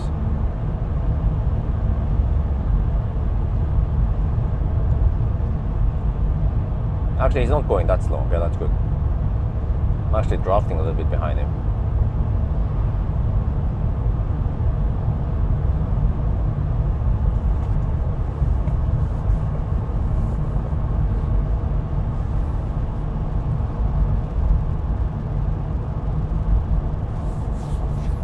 So not too crazy deduction today. That's good. Don't want too many delays. No Laderstau, no. Not too many charging problems.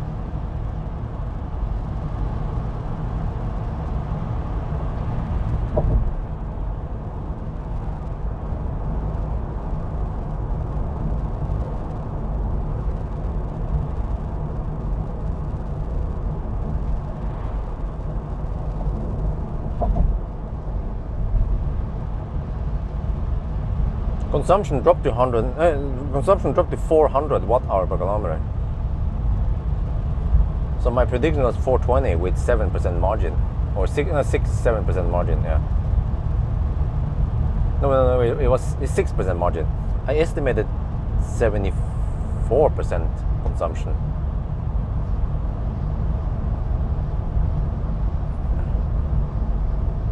So you might possibly arrive with 10%. Which is, I guess, not ideal. We should arrive at 5%. We should go deep every time. But we've gone deep 2 times already. Arrived at 3% twice, so that's already good enough. Just have to be slightly better at estimating how thirsty this van is.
shit, we are stuck behind a slow poke.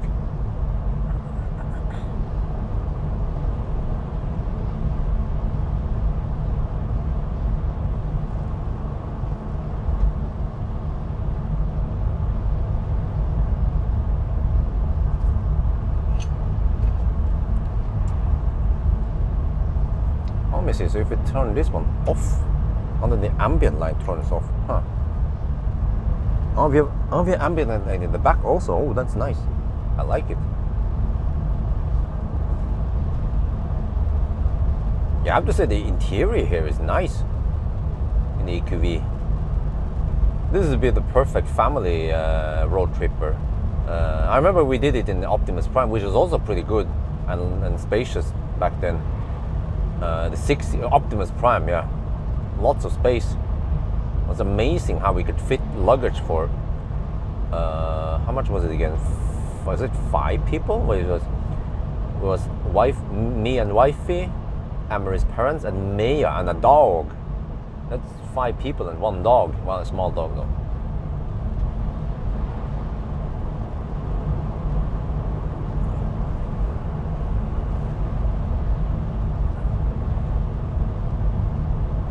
Wow, the consumption dropped to 380 watt-hour per kilometer.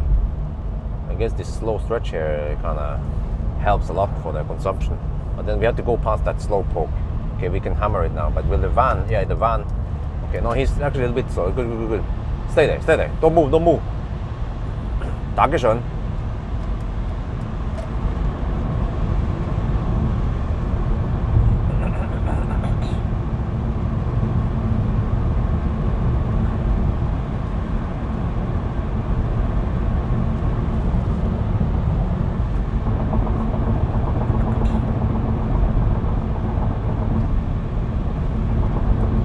Try the high beam.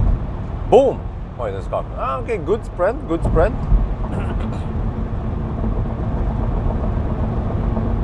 Fairly strong lights. Man, I feel like driving in Germany. Germany has lots of these concrete roads.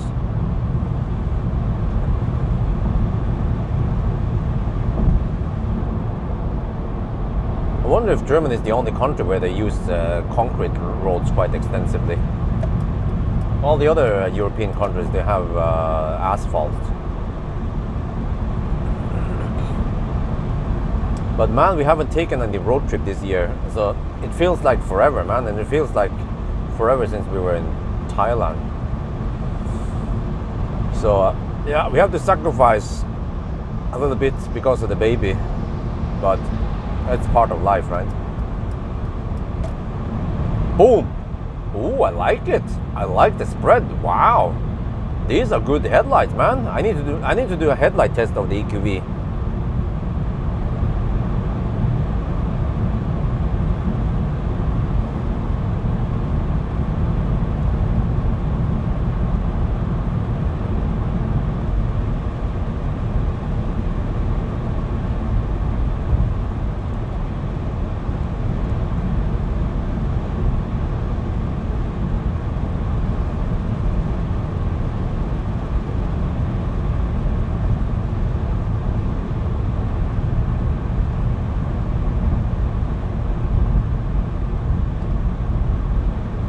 Okay, let me see.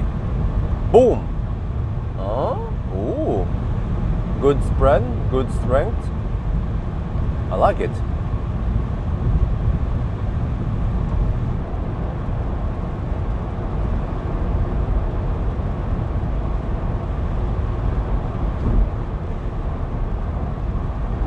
Only minus is that we don't have auto steer.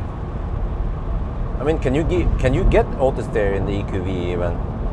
Because ID Bus has auto steer. I guess maybe as the only van out there. Or what about Toyota Pro Ace? Wow, do you guys see the headlights? Damn, this is good shit, man.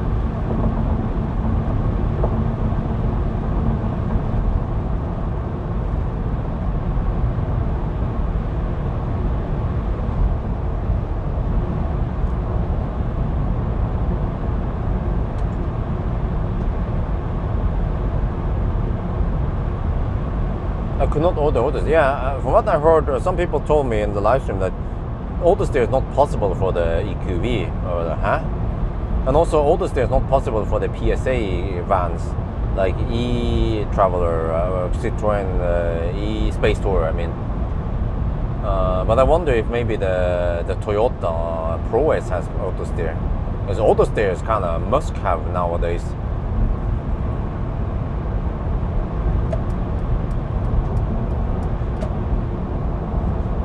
Most cars I test nowadays, they have auto steer, which is very convenient. Wait, is that an electric car? Huh.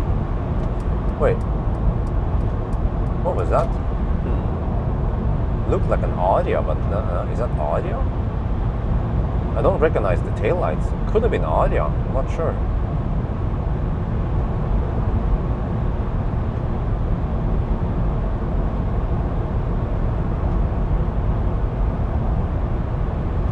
V-Class is still on the oversized according to her.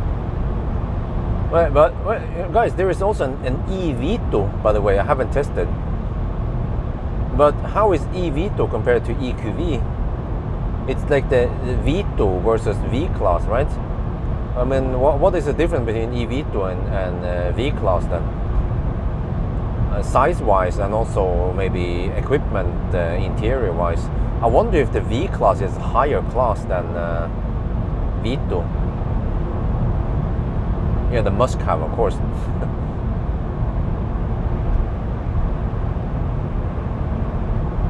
Neo swap station, what about? Oh, you mean it's open, right? Or have they opened it yet?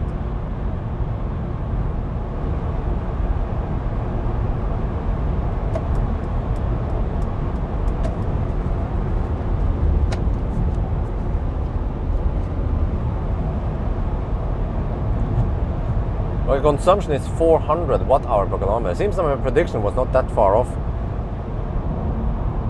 We'll see, I guess. We will see once we arrive at the Kulla. Vito is more cargo. Ah, okay. Transporter versus multivan. Ah, okay. We need to buy GM Super Cruise. Okay. But guys, speaking of multivan, normally I don't test plug-in hybrids, but I wonder if maybe the multivan could be interesting for some of my viewers who are interested in plug-in hybrid. So I requested borrowing multivan, but it's not available nowadays. So I might be able to borrow the multivan. It's called I don't remember. It's called multivan something. It's plug-in hybrid. Yeah. Next year maybe. I wonder how big the battery is and if I can take DC and all that. That would be interesting. But because I was thinking, hey, people are hyped up about bus. Maybe they also hype up about the multivan. As long as I get the views, then I will go for it. So, but what do you guys think? Would it be interesting to test multivan? I think it's also similar. Actually, it's bigger than bus. From what I remember, I checked it out, the multivan, briefly at the Frankfurt Motor Show, and I was like, oh, it's fossil. And I was like, okay. Only vans, yeah. The only vans. EQV car. EV2 is EQV cargo. Now I understand what it means. Okay, so it means that EV2 is 100 kilowatt hour pack and it's the same drivetrain, right? It's just like EQV cargo.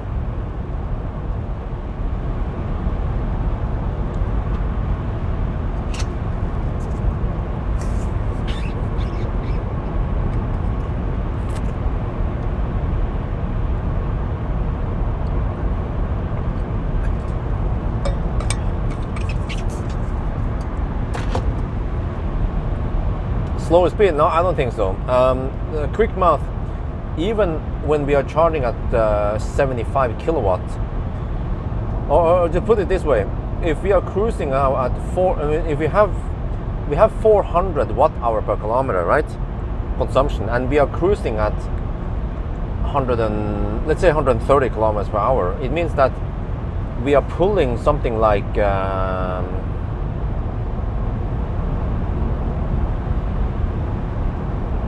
we're pulling 54 kilowatt. So we are pulling 54 kilowatt only, but we can charge at 75 kilowatt.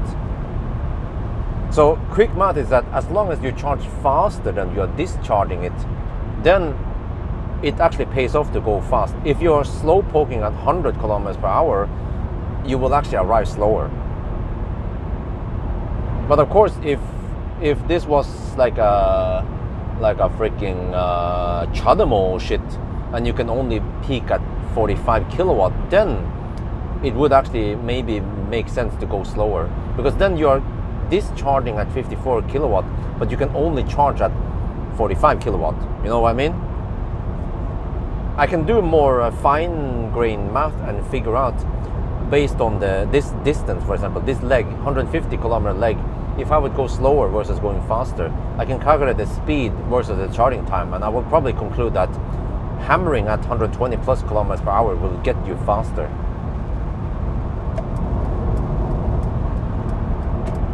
It's actually a general misconception that many people think that by driving slower you will have, you have lower consumption when you drive slower, but as long as you charge quite fast, then it actually pays off to hammer it.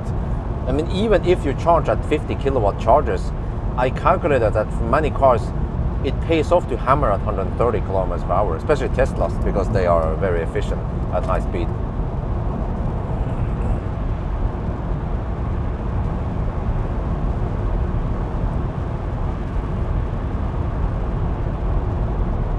Maybe one day I should actually demonstrate this by doing a slow 1000 kilometer challenge, and people will realize that, you know, that's how it works.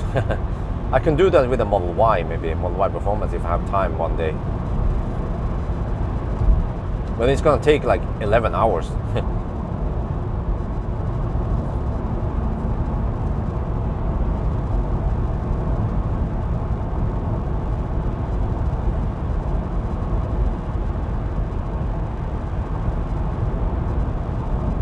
Wait, I'm surprised that OnlyFans have not been sued by OnlyFans.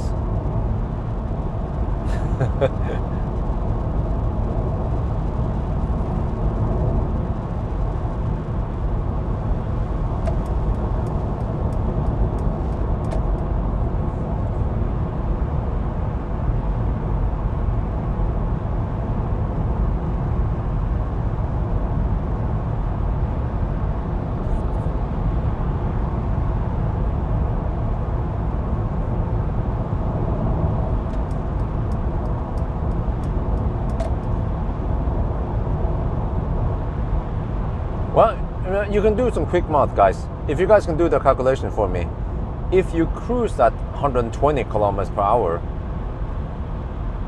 in a 120 kilometer stretch, then you spend exactly 1 hour driving that stretch. But if you cruise at 90 kilometers per hour, you spend 1 hour and 20 minutes. So you actually have to spend 20 extra minutes of driving to drive the same stretch, all right? But when you're going at 120 versus 90, you can actually calculate the time it takes to charge, and you can charge a lot during 20 minutes. Or we can take it to simplify things. You can say that you could possibly save, let's say for a van,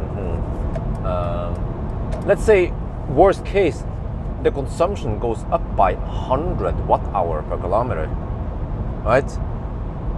So you save 100 watt-hour per kilometer, and that means that for a 120 kilometer stretch, you save 12 kilowatt-hour.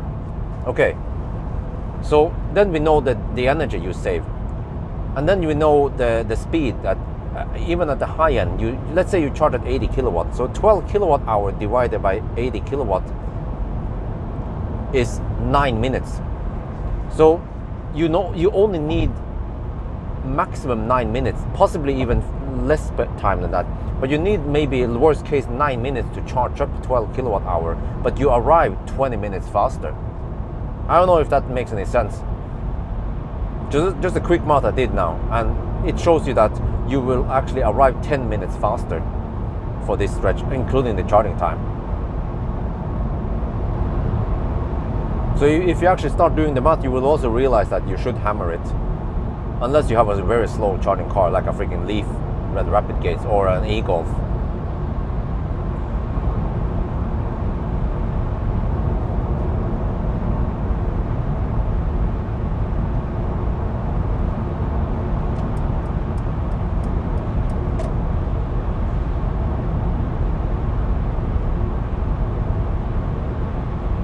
Boom.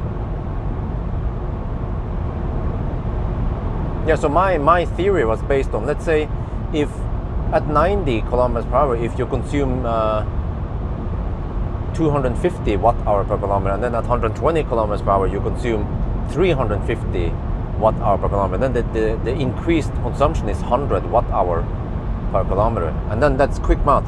You can take 100 watt-hour per kilometer, multiply by 120 kilometers, and you get 12 kilowatt-hour of energy saved or extra burn. And then it's also easy to then look at typically charging speed, what you have on this car. But you actually have to take the top end, the slow end. You can't take the low, you can't count on the 120, no, you can't count on the 107 kilowatt. You have to count on the, let's say, the 80 kilowatt on the top, the higher end. That's the one you will be charging extra because you hammer faster. I don't know if that makes any sense for you guys.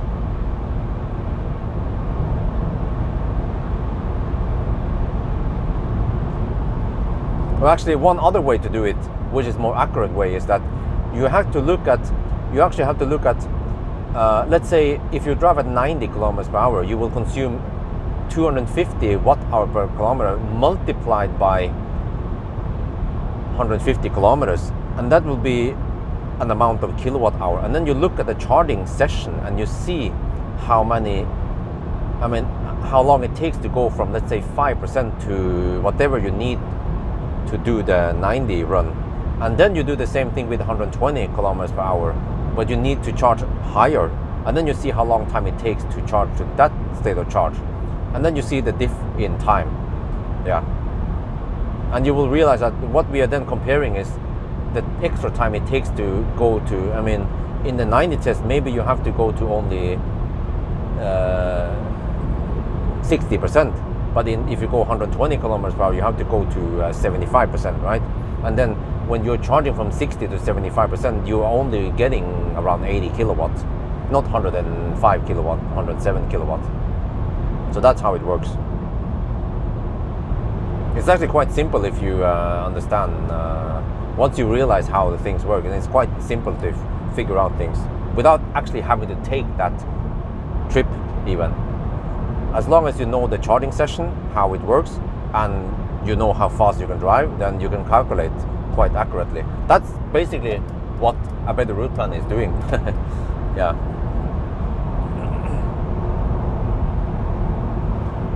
Would you rather buy Tesla Roadster? Huh? I don't. Who said anything about buying Roadster? Tesla Roadster. In the Westland and the speed limit of blah. Yeah, over Westland you have to drive slow. That's like the Sunday driving test procedure right there.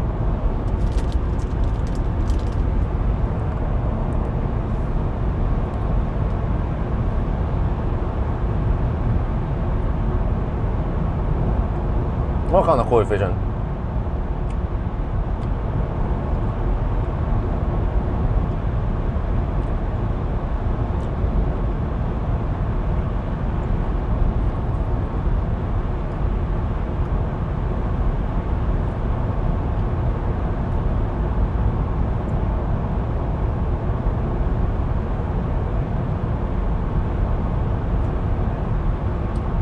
Is this Melbystrand? No, this is Snappar. Okay.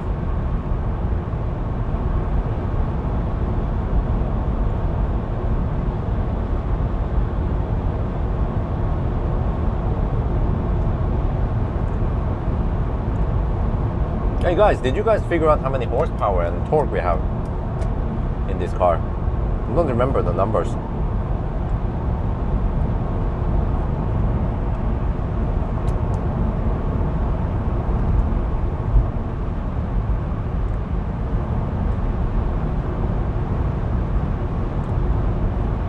So the bus has only 204 horsepower. But this one though, I feel like it has more torque. I mean, it should have since it's heavier, a lot heavier. Maybe even more power. But the weakest EQV had only 245 horsepower, but around 600 Newton meter torque, which is the same as Millennium Falcon. The Millennium Falcon also has 600 Newton meter torque, but twice the horsepower. 470 horsepower roughly. Consumption charging speed coefficient. Okay, that's gonna consumption. Not sure what kind of coefficient that would be though. And then, but it has to be in relation with something, right? I guess actually I already have it. It's called charging speed in kilometers per hour to 75%. Yeah, that's the one. It's based on charging speed and also on efficiency. So the number is kilometers per hour, and Tesla Model 3 scores quite high, over 1,000 kilometers per hour, because it charges relatively fast and it's very efficient. But the Fat e-tron does not score that well because it's thirsty, even though it charges fast. So I already invented that kind of variable many years ago, to give some kind of guideline for how fast the car is on a long trip.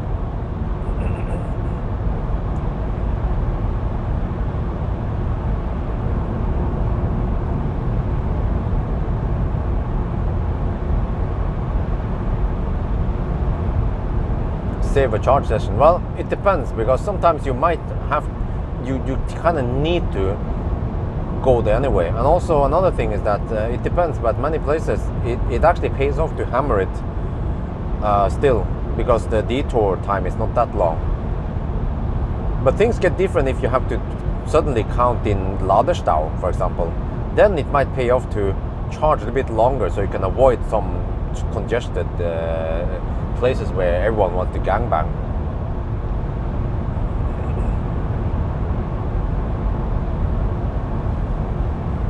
Okay, we're running out of the 120 zone now, and the consumption is still 400 watt-hour per kilometer. Okay, so it was better than I expected. That's good.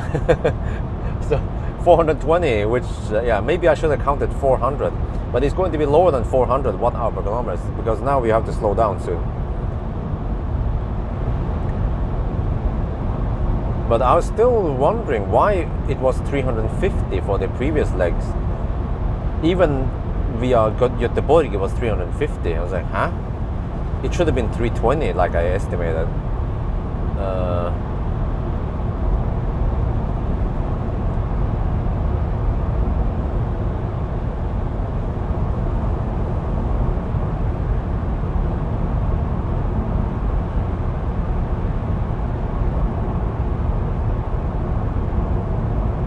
Select the EQ menu 10 minutes before you reach the wanted charger and select it there. Huh? Select what? I'm not sure what you mean. What am I supposed to select here? It's a bit confusing what you're saying.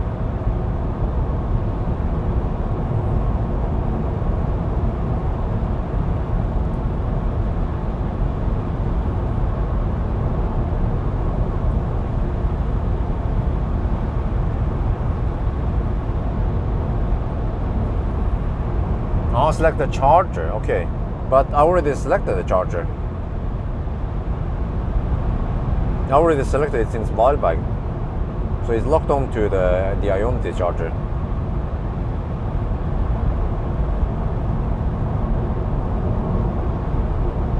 So I don't know if it will make any difference for me to reselect it for no reason.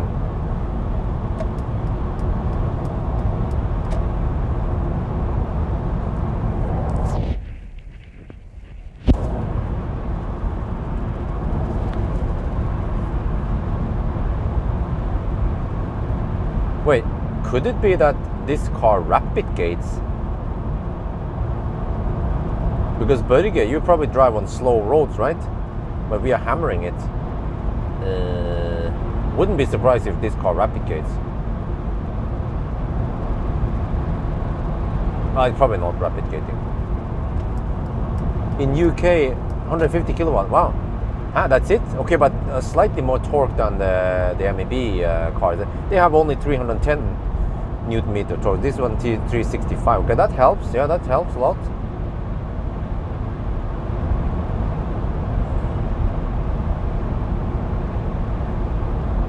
It doesn't preheat for a destination, just a charging stop. Okay.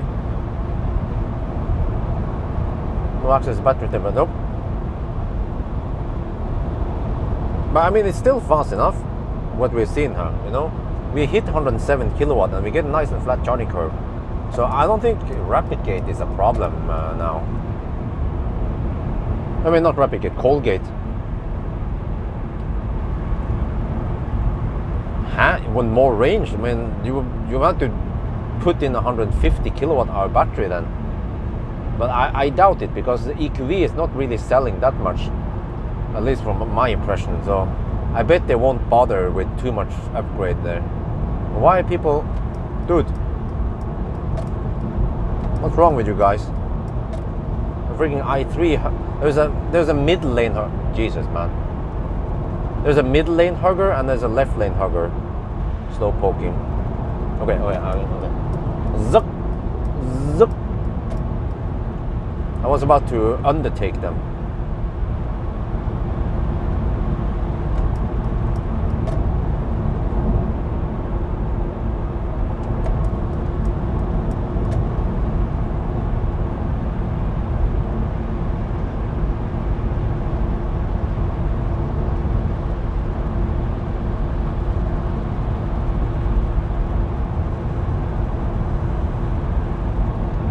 Test planned December. I'm not sure about that.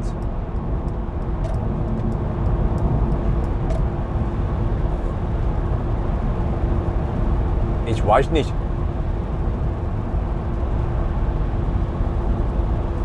But do we need a hard shoulder to cry on? 211 only. What about total EQV in Norway? Could be less than 1,000. I haven't seen many of them, really, EQV. So it's not really a big success in Norway.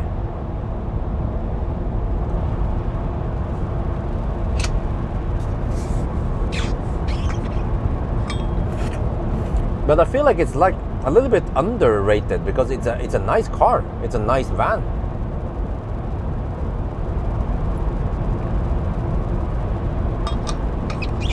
Could be used for some shuttle service from big families, you know,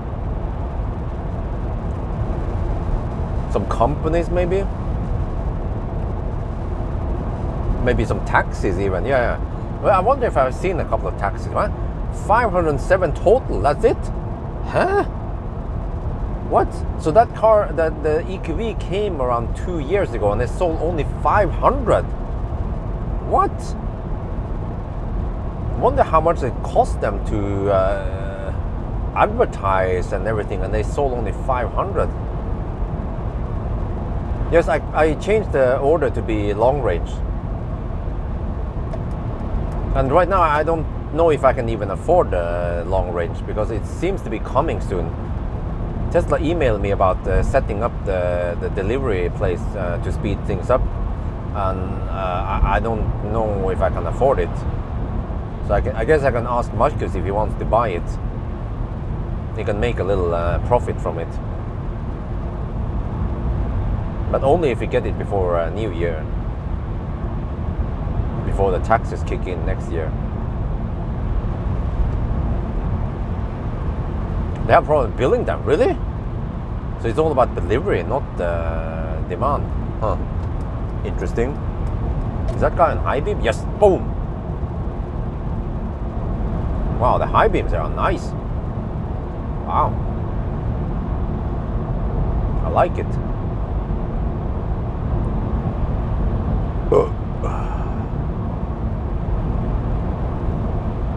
I wonder why would they have problems building this car? They have enough batteries, right? And they have enough production for V class.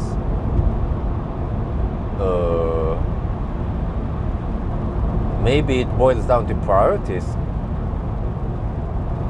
maybe they're not making much money on the EQV. It's a bummer because it's one of the most comfortable vans I've tested. And spacious.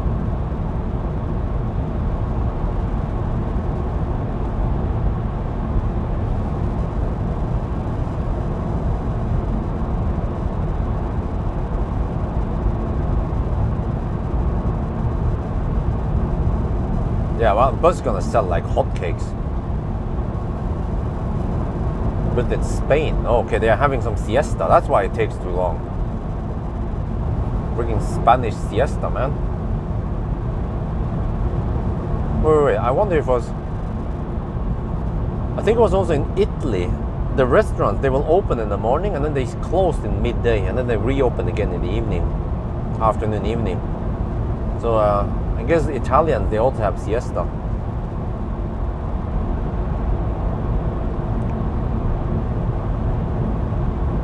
What? Not listed in US? What? That's crazy, man. They could sell over there also.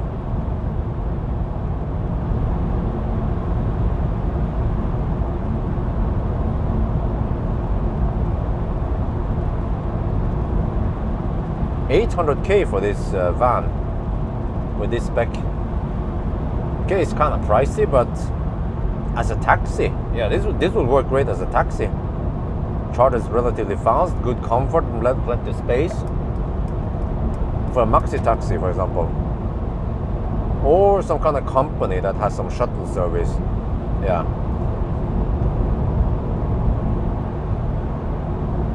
Hide in the yeah.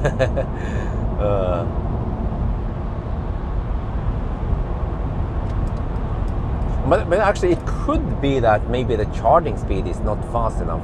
Like people are like, nah. But I think people who would consider buying this car, they don't know my videos anyway. They don't know too much about this. Just read the brochure. Like, okay, it's an electric V-Class. All right, go for it. 700 EQVs sold the last 12. Okay, it's slightly more popular in Germany. That's good. I think that people in general, they are not interested in the EQV. Maybe the EQV, the electric version, is more expensive than the fossil ones, and maybe the range and the charging speed is not too convincing for people to jump on the wagon.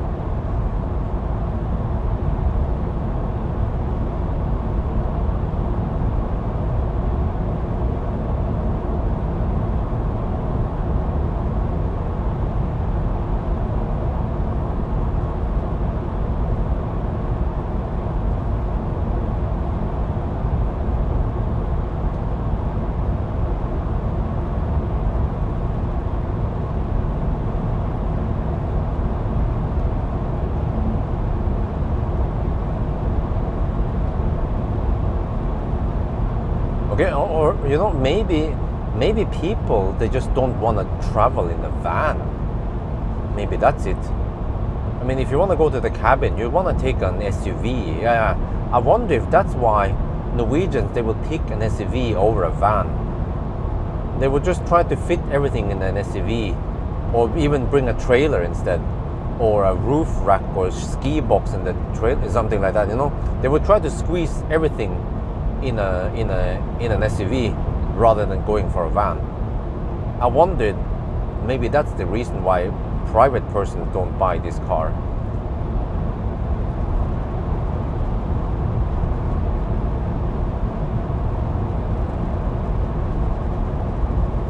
Yeah, Americans, they have Tahoe and what is again, and the Ford Excursion or something. They have the big ass SUVs. Yeah, those are freaking huge. Almost have the same space as this van.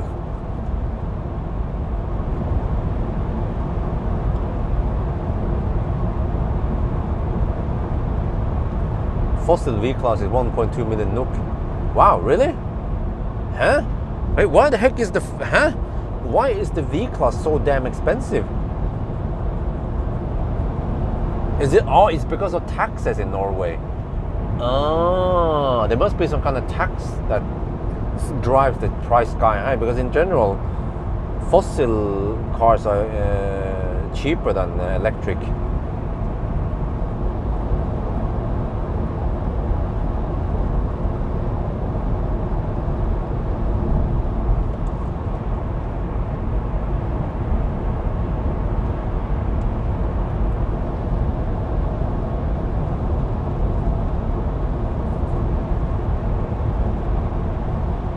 Well, consumption actually, this is really strange, man. Consumption stays at 400 watt hour per kilometer after we reach the 120 zone. No, after we reach the 110 zone. We're just 29 kilometers away now. Okay, so my prediction of 420 watt hour per kilometer was not that far off then. But I'm not sure if I'm hungry for a sandwich yet. Maybe I'll eat Wait a minute. I have to eat it here because the next one will be Varberg and then Spekerød. Yeah, so this is the last longer stop I have. So I have to eat the sandwich here. Okay, I need to force feed myself. Alright, that's the hard part of being a YouTuber. Force feeding myself. Are we good if we was keyless? Ah, okay. Head of display. Okay. Ah. But I just look at the practical part of EQV. Yeah. Okay. I see. I mean, the EQV is missing a lot of convenient features you have in many other cars, like head-up display, keyless entry. I don't know. Oh, what's that? Oh, low juice. Okay. Oh, I had to pay attention how many percent we arrive at. So we charge to exactly 80%, and I expect to spend almost the same amount on the way back. So I need to figure out how many percent I need to charge to. Fossil car, well, good van trips, driving, bus, okay. I'd rather go for a shorter range than fossil. Fossil, always bad. but guys, I get the impression that many Germans, maybe Germans and Dutch people, they tend to travel in vans. I've seen them in Norway. Some German van, similar size to the EQV actually, but I didn't pay attention what kind of van it was. But they have a little kitchen in there, some sleeping, but they just tend to travel in vans. But I haven't seen many Norwegians travel in vans when they go on road trip to the south. They tend to use SUV. It's just like personal preference, maybe based on culture in the country. Yeah, but I just know that SUVs are really popular in Norway.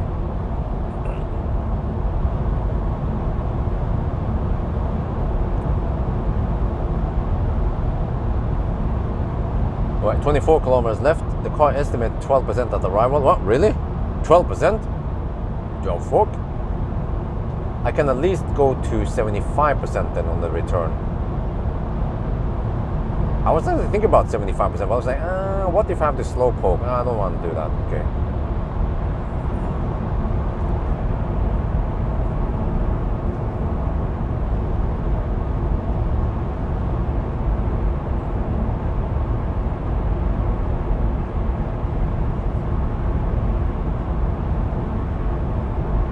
Germans love van life.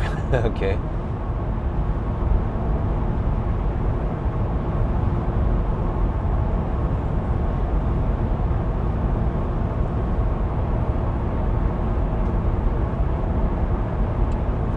Yeah, well, that's true. Yeah, there's plenty of SUVs out there, and especially nowadays, if you want something big, you can go for a Neo ES8 or a Hongqi.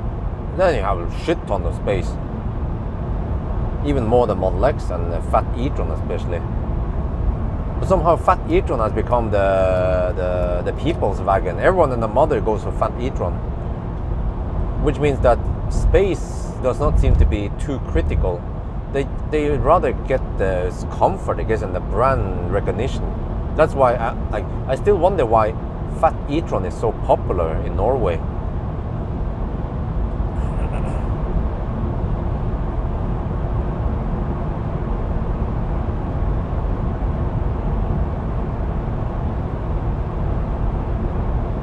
a Zoe. I wonder if I should get a better mattress. Well, actually, you know what? I already have a mattress. Maybe I can bring dual mattress. I was wondering where the mattress went. It's in the basement. Well, I should sell it maybe. Or I can bring it. I have an extra mattress.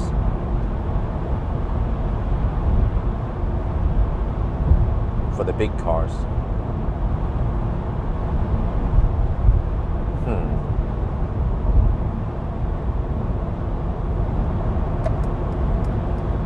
Yeah, I have 2 mattresses now. They're called topper or something, right?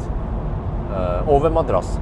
The thin mattress on top. I have 2 of those now because we clear up the guest bed, guest room. So I might use both mattresses when I go in the bus over to Arctic Circle.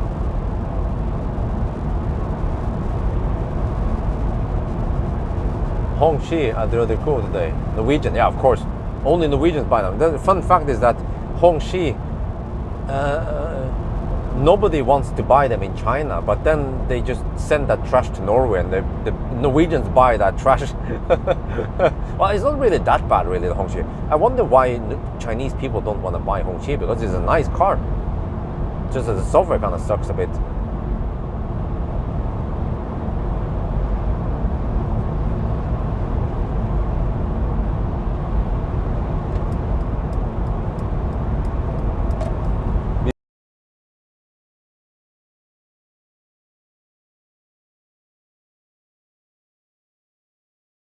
Okay, it was back in the days, but Nissan, they put 40 kilowatt hour in there, and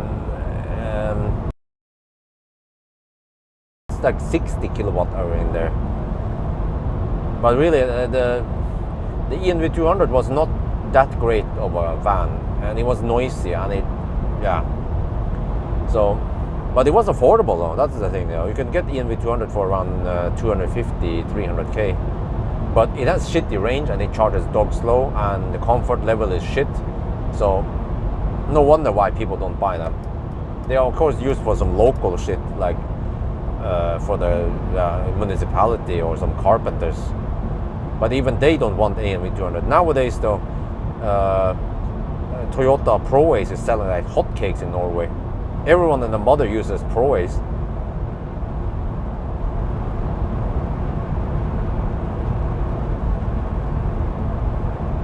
And then, and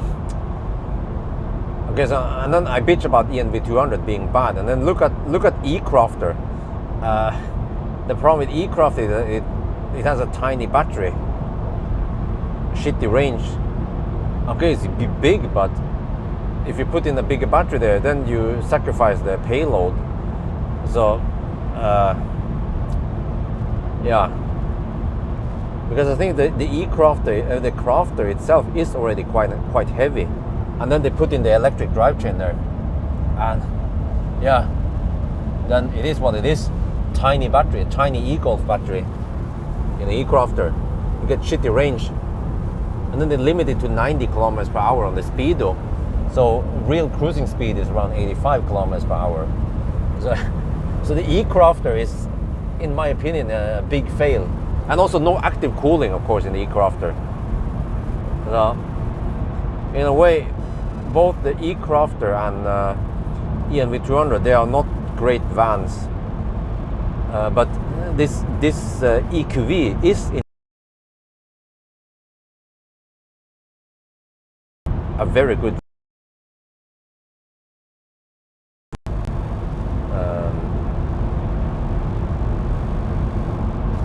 the bus. But we also have some other smaller vans, pizza cars, like what was it called again? The Renault something. Yeah. Well, now there are other vans out there, Doblo or something. There's a big ass van, Fiat Doblo, or no, what was it called again? There's a Fiat van. I haven't been able to test it yet. It's supposed to be freaking humongous.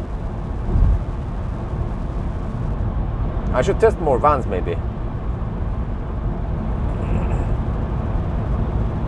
Wait, how's the range now? 25. Okay, we're good.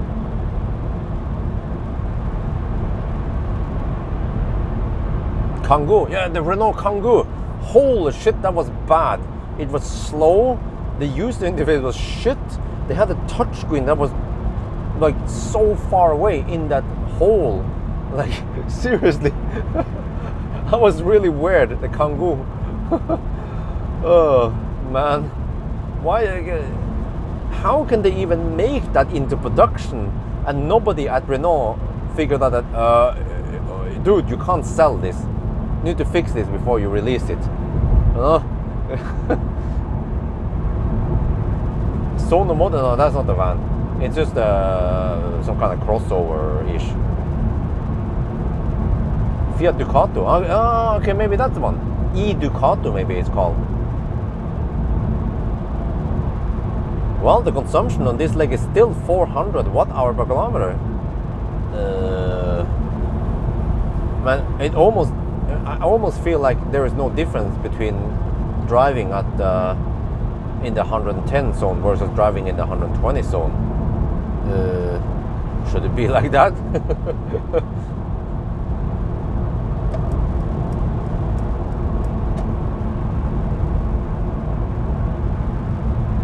Wait, so I'm supposed to eat now again. I'm not that hungry. Yeah, speaking of French, here we have Renault Zoe.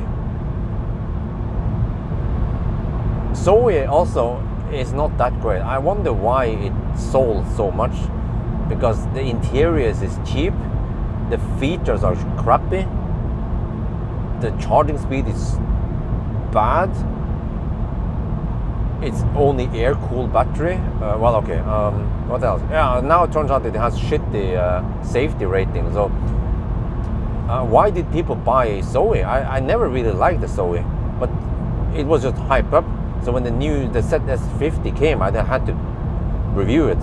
People were going crazy about it, but there were so many better choices than buying Zoe. Okay, Zoe had a low price. That was the thing, but. I mean, I would rather buy a ZS EV than a Zoe.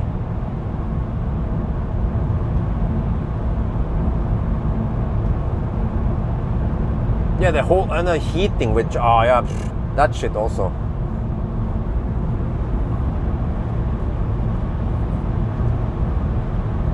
But for some reason, the Zoe was quite popular in Germany.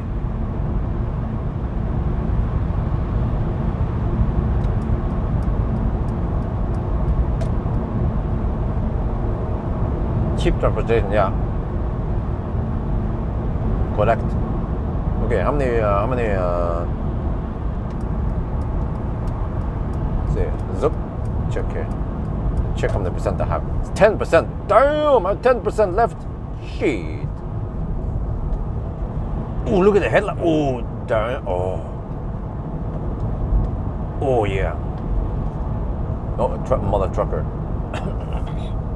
I need to estimate so that I just overtake the mother trucker with the momentum. Wait. Oh, we have the merging here. Oh shit, I forgot. 10%. That's way too much, man. Okay, I need to charge to 75% on the next on this one. And I should arrive with 5% on the next 5 or 4%. That's better. 9%. Okay, 9%. All right. How many kilometers? It's usually 510 kilometers at this point.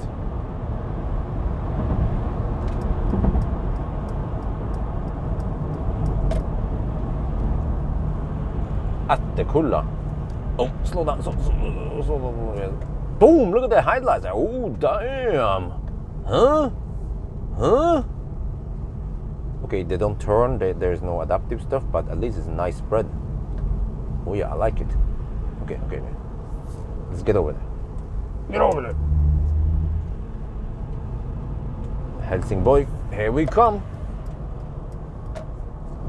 So now I think I have only 1 or 2 more 1,000 kilometer challenge. I have to do 1,000 kilometer challenge on a weekday with the MG4 next week. It's going to be a night run, I guess. And then I'm not sure what else I have. Okay, let me see. Charge port is on the left side with the right side. what device? Okay, I have to. I can take one of these one day. Wait. How about? Wait, I have to stay like this. Okay. Let me take this one, and then I swap over there.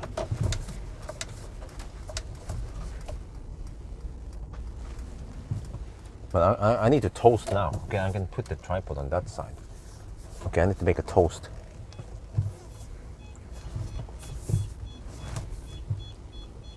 What? Sotp.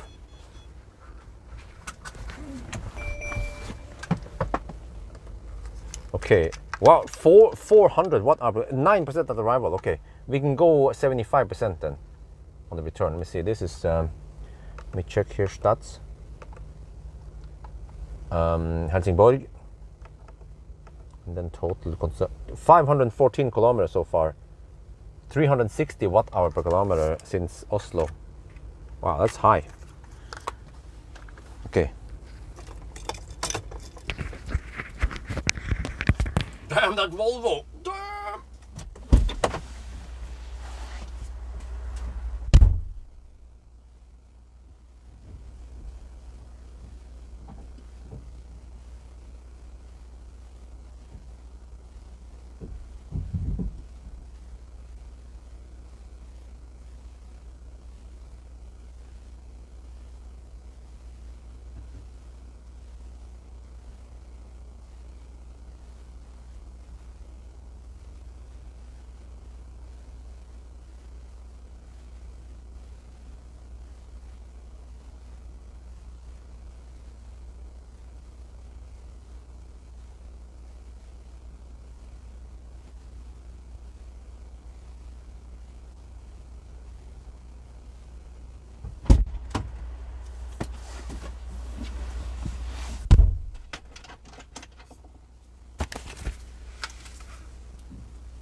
Okay, I need to film that I get it.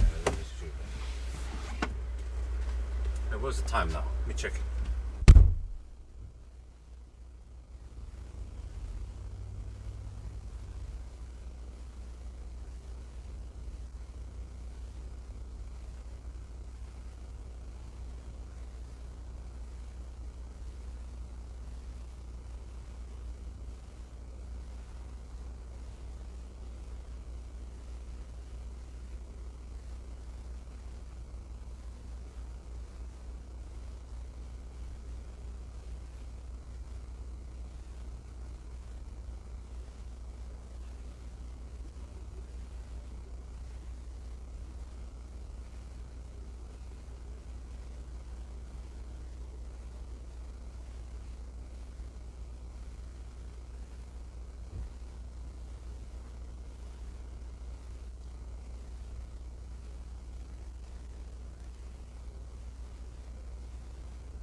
And how do I access the stuff from the back here?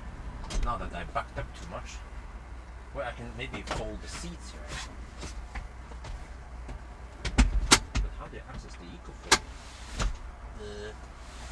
Okay, this is kind of bad here. Let's see if I can open the trunk slightly at least.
Oh shit, I forgot the tripod. Put back there again.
I'm gonna get the toaster ready.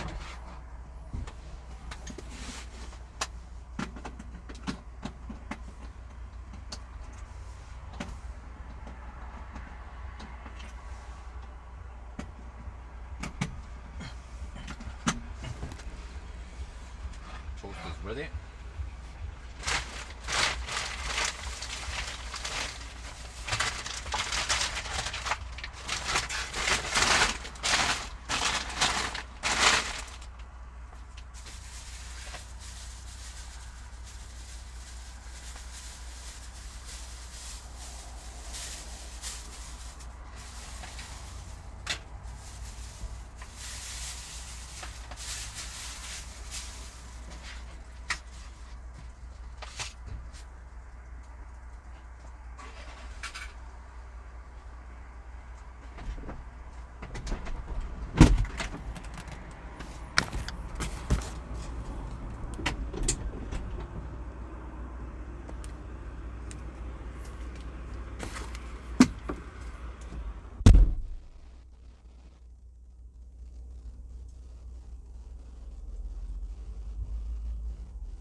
So here we have an EcoFlow Delta Pro.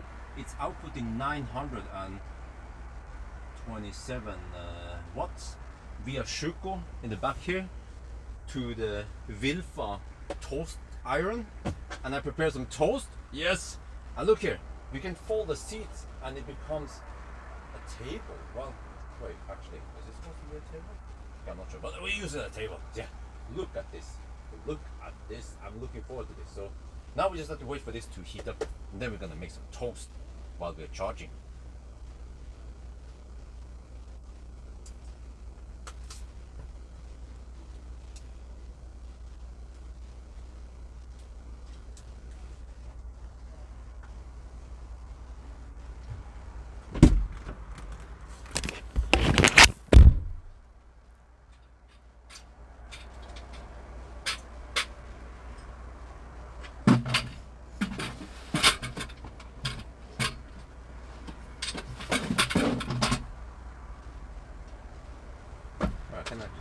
close the door. I'm waiting for this. Nice in the back here. Ooh, well, let me see. Well, this is a nice place, man. Plenty of space. Ooh, let me get the storm bag bottle. Have it there. Look at this, huh? Wait, let me get some. Let me get some snack here. What happened to the light? Hey, dude. Oh.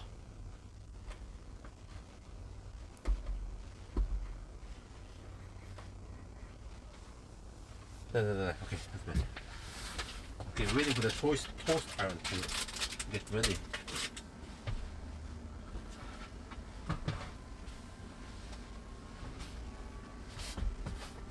Yeah, this one is a bit hard to pass by. Can we get the camera? This one. Okay.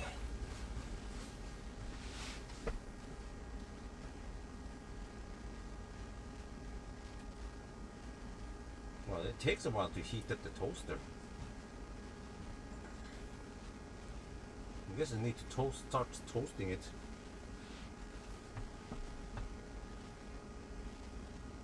It should finish soon.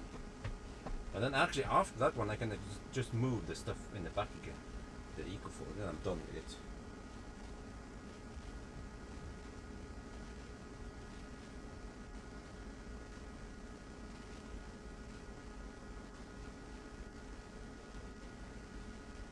I think it's still charging, right? I haven't checked.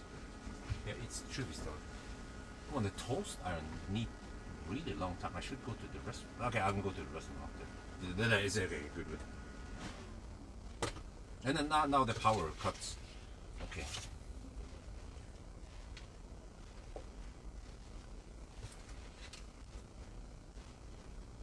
And then actually at this point I almost don't need any power to the toaster.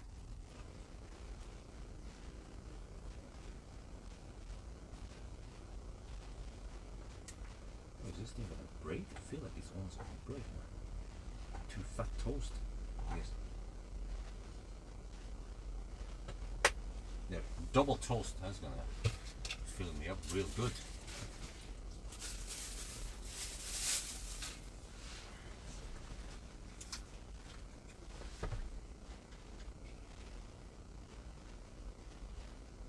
Oh yeah, we are now toasting it, and you see here, we have a cup holder here with a storm bag bottle. We have some candy here down here. We have the Burmeister. Oh, you can see it there. Let's see. Oh, look at this interior. Look at all the space here. Wow. Not too shabby. And they have ambient light here also. This is proper premium luxury.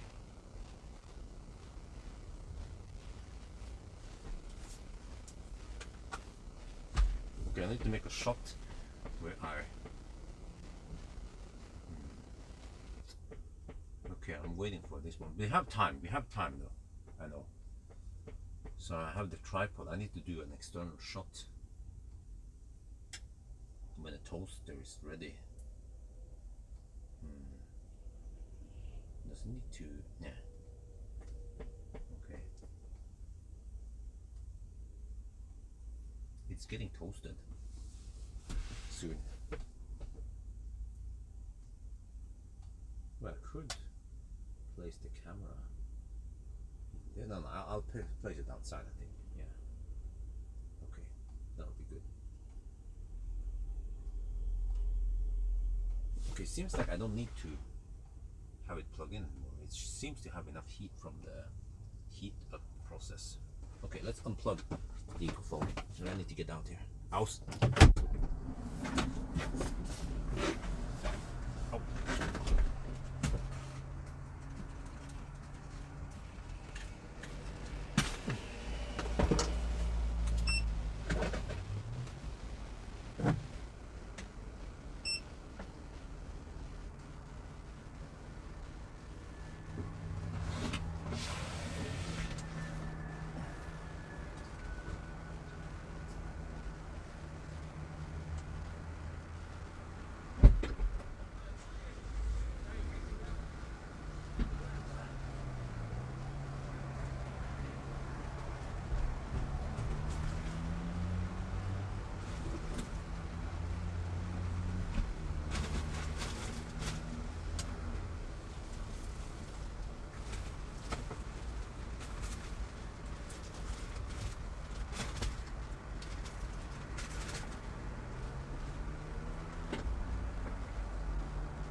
Okay, let's see.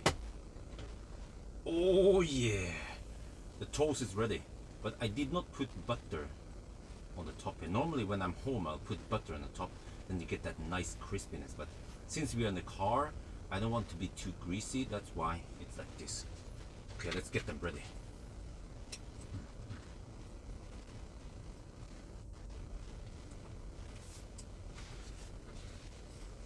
Now I actually want to let it cool down for about 5 minutes, so this is perfect time for me to go to the restroom, I guess.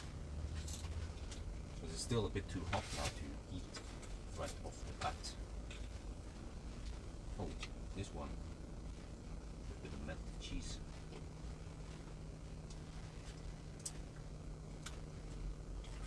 Now I need to cool down the iron.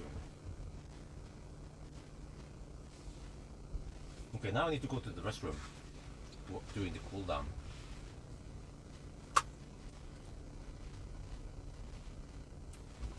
So I guess I'll be back.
Did I run the heater? Well, it's on now for some reason.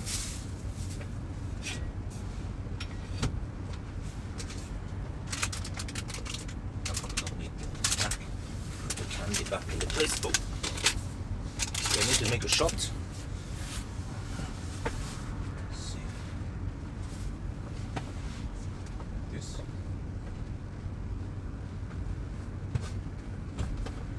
Okay, maybe not.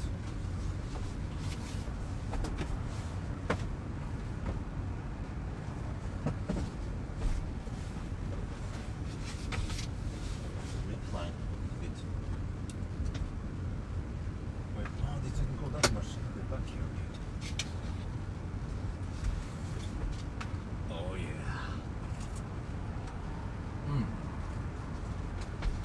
This is nice. Oh. Oh.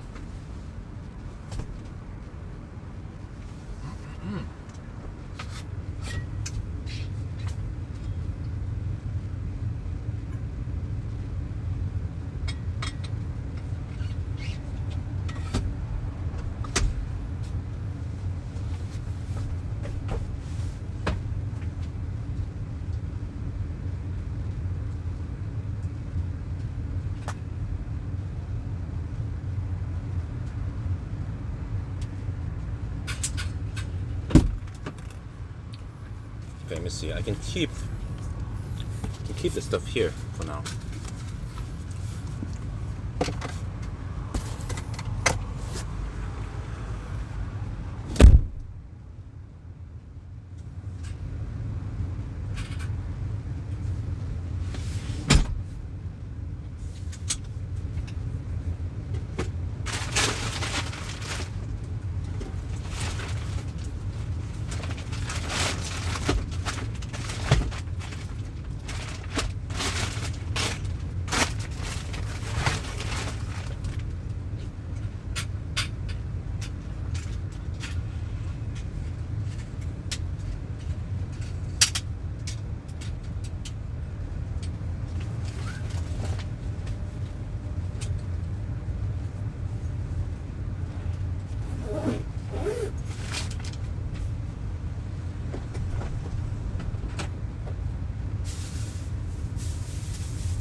What? We're taking 112 kilowatt now for some reason.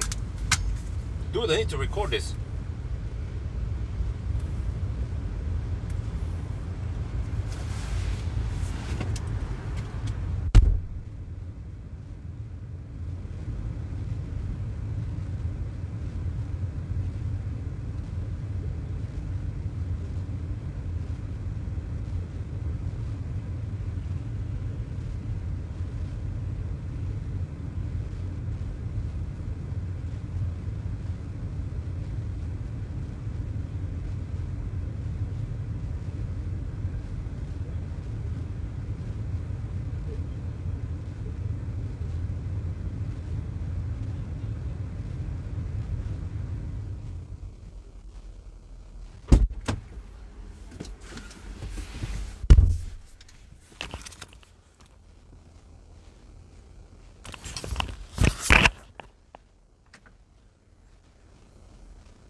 Dude, we are charging so fast now. Look at this.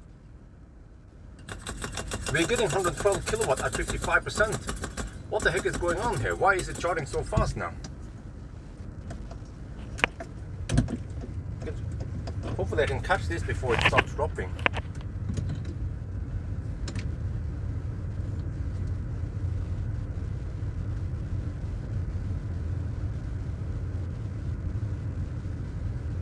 Look at that! Huh? Wait, seems that the car is slowly heating up. Wait, is this faster than before? Ugh, this is faster than before. I feel like I don't need heat yet. I need food. Food. Oh, it's the back. Oh, okay.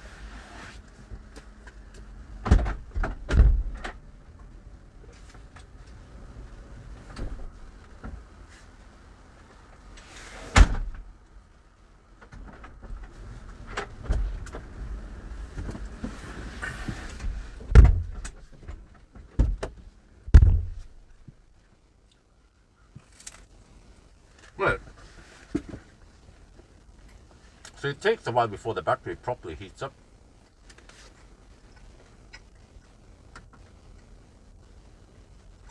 You know, maybe I need to arrive with enough juice for it to preheat. In the past, I arrived with 3%, or maybe the car figured out that we have too low state of charge, so it won't preheat.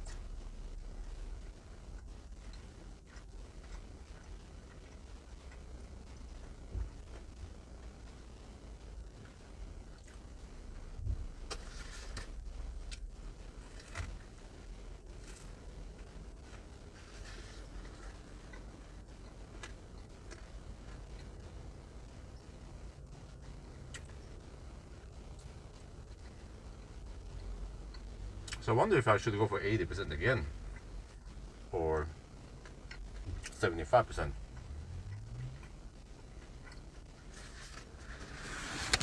Wait, the bottle. Forgot the bottle.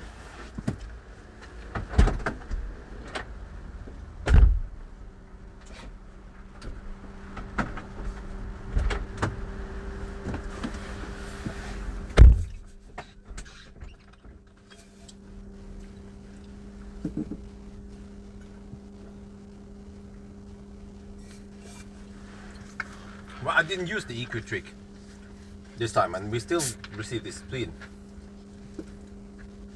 Well, it seems like the big battery needs some time to heat up. Even after the second session, it wasn't hot enough. But now apparently it is.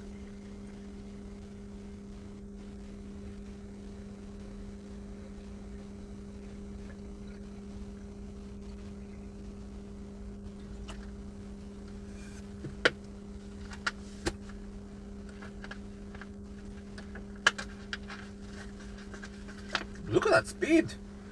Damn! Now we're cooking.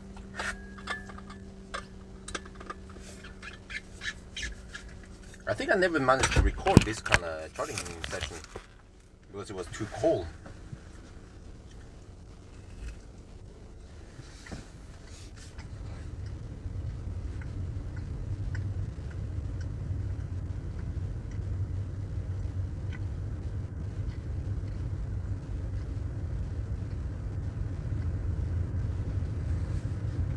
But I don't need to charge that much for the next one.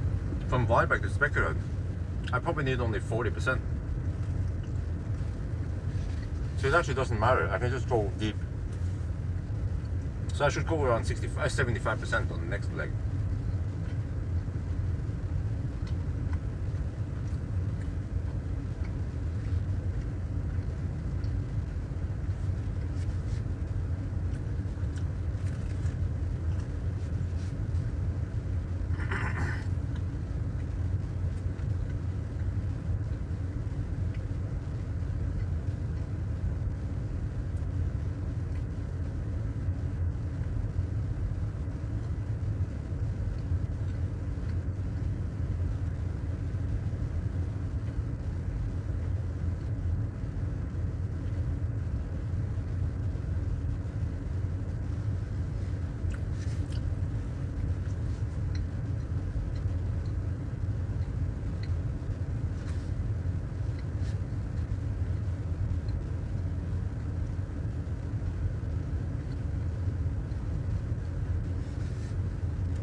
Wait a minute, does it pay off to go straight from Vibeck to Strömstad? Well, that's too far. I think we should still hammer it to Spectre, right? Or...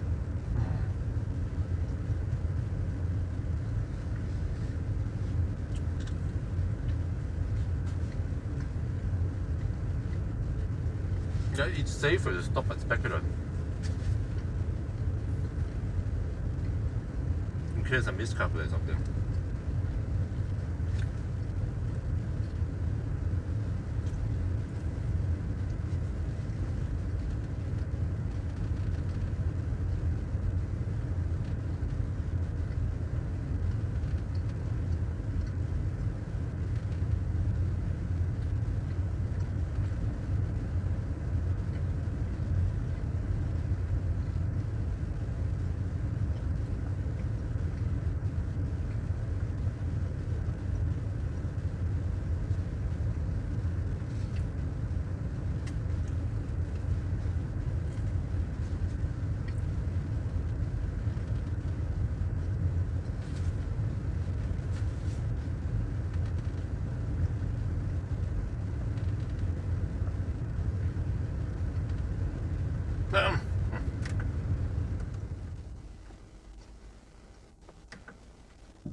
Wow.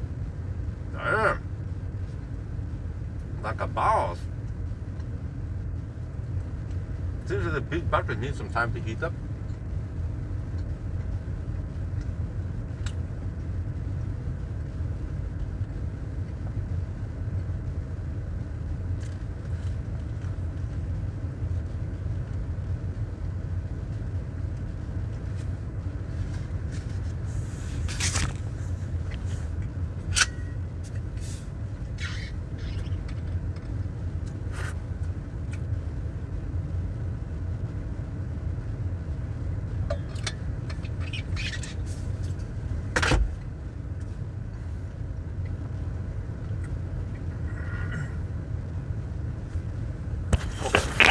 I need to film this. I'm going to 75%. So, yeah, I need to move the camera now, guys. Get ready. We're gonna leave soon. Let's see what happens if we go deep. When I'm just, no, well, actually no. I'm kind of tempted to go directly from Varberg to Strömstad, but I think that would be a little bit too far.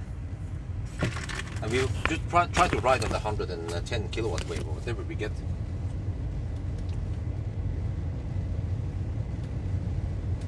Oh.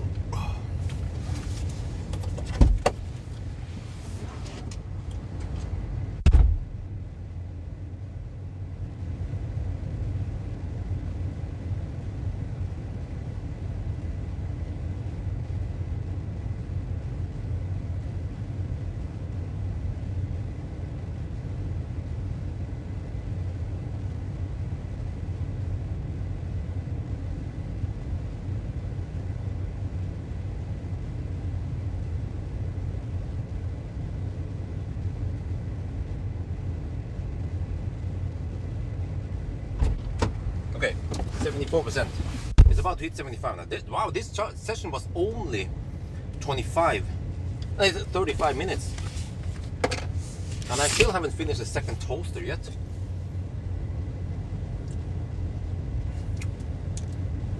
Yeah, that's a freaking low ride. Let me show you guys. Like, seriously? Like, dude. Okay, anyway. Just need to flip mode and get ready. That's insane, that thing. Okay, we have 75% now. Let's leave.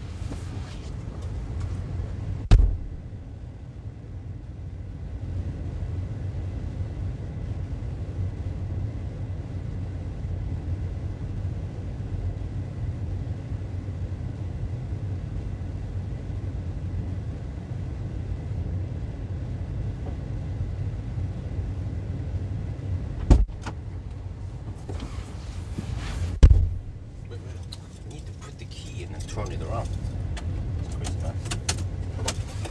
Reset from start. You need to reset from start. Okay, let's go.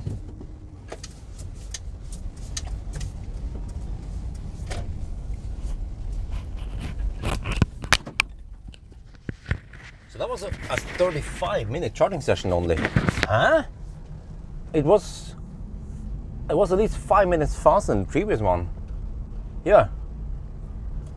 That ain't bad. And I was still getting over 95 kilowatt when I unplugged.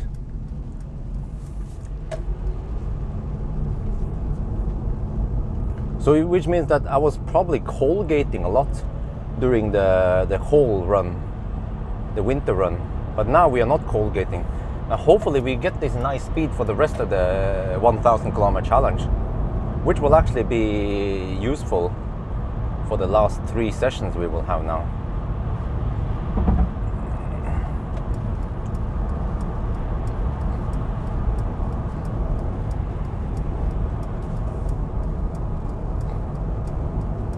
Yeah.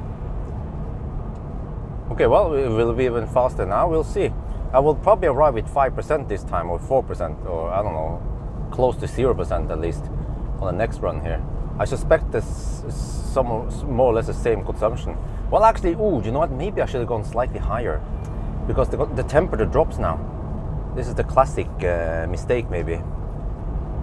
Maybe I should have gone for almost 80% again. Yeah. Because it didn't. Okay, we'll see, I guess, what's gonna happen now.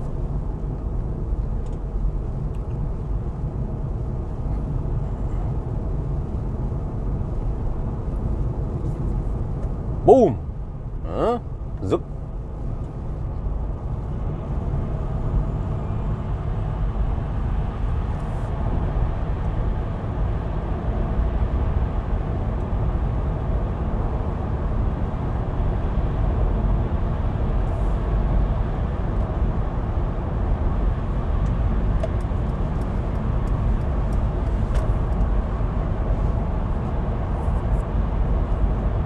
Okay, so we're now turning back. How many? How long have we been on the road now? From 4:30.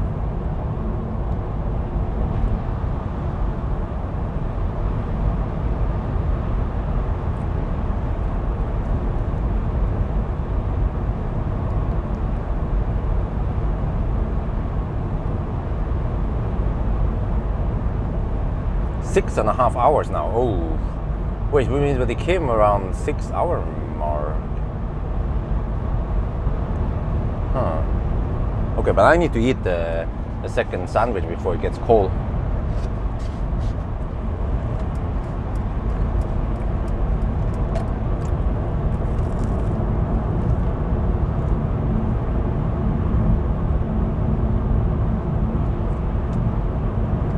But you see, they could have made this better if it preheated, but maybe the state of charge was simply too low for preheating before arrival. I mean preheat battery or preconditioned battery. I'm not sure if this car does it or not. Maybe it doesn't. Because actually, if there was some kind of preheating, it should also be active during charging sessions. So, okay, I understand that the first session is not perfect, but the second session should be more perfect, and it should have enough time to heat up the battery. But it seems like it didn't. So it's like, whatever happens, it will just get the heat, I guess, and cool down when needed, but it might not heat up actively.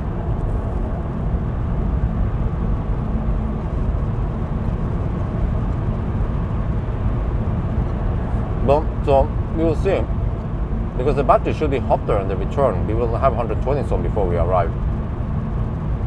Let's hope I have enough juice.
Wait.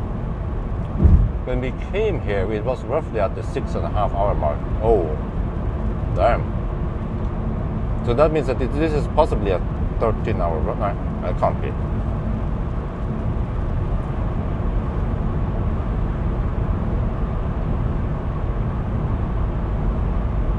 Wait, or is it? I was hoping for a 12.5 hour, 12 hours and 15-minute run.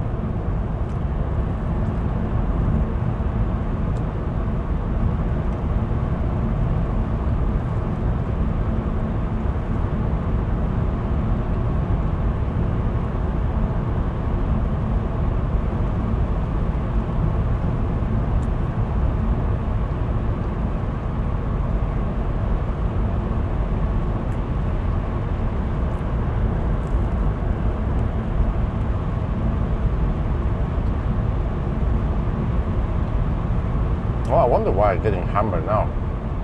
I'm going snel.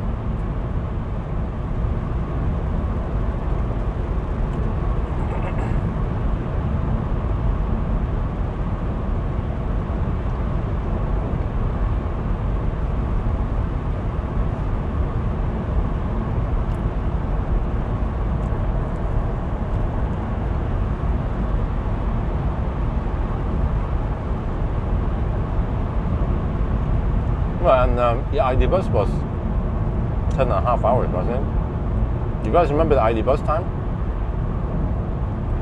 Was it 10:40 or 10.5?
This is strange.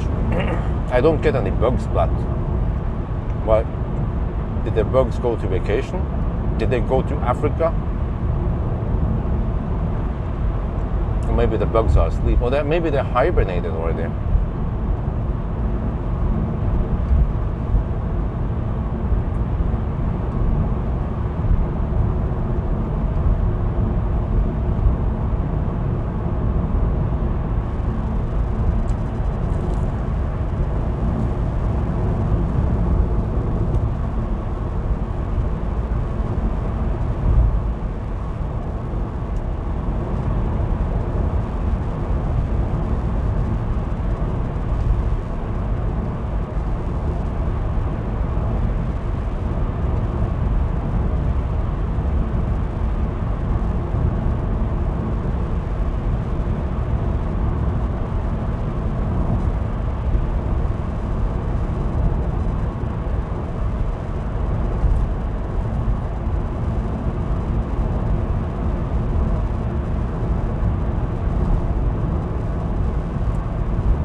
Right, so it will be 4. We will arrive at 4 roughly in Oslo after the time change. 4 in the morning, or at night rather.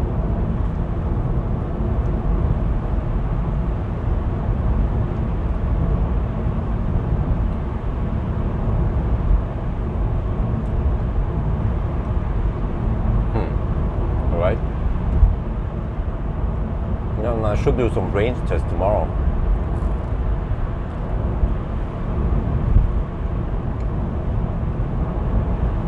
Then I kind of need to charge up the car a little bit. Oh yeah. Oh, you know what? Because I'm doing a range test, I might need to. How do I do this? I could go to Dal. Yeah, maybe I'll just go to Dal and start from there. That also works.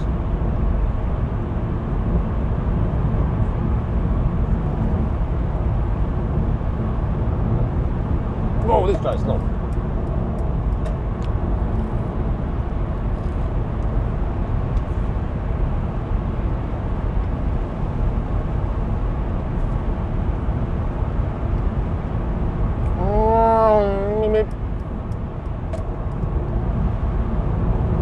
Okay, the consumption of this leg is 390 watt hour per kilometer. Oh, the temperature seems stable, 11 degrees Celsius.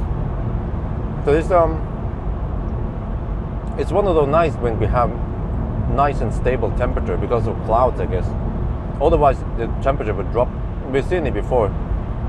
It drops to almost 0 degrees Celsius at night.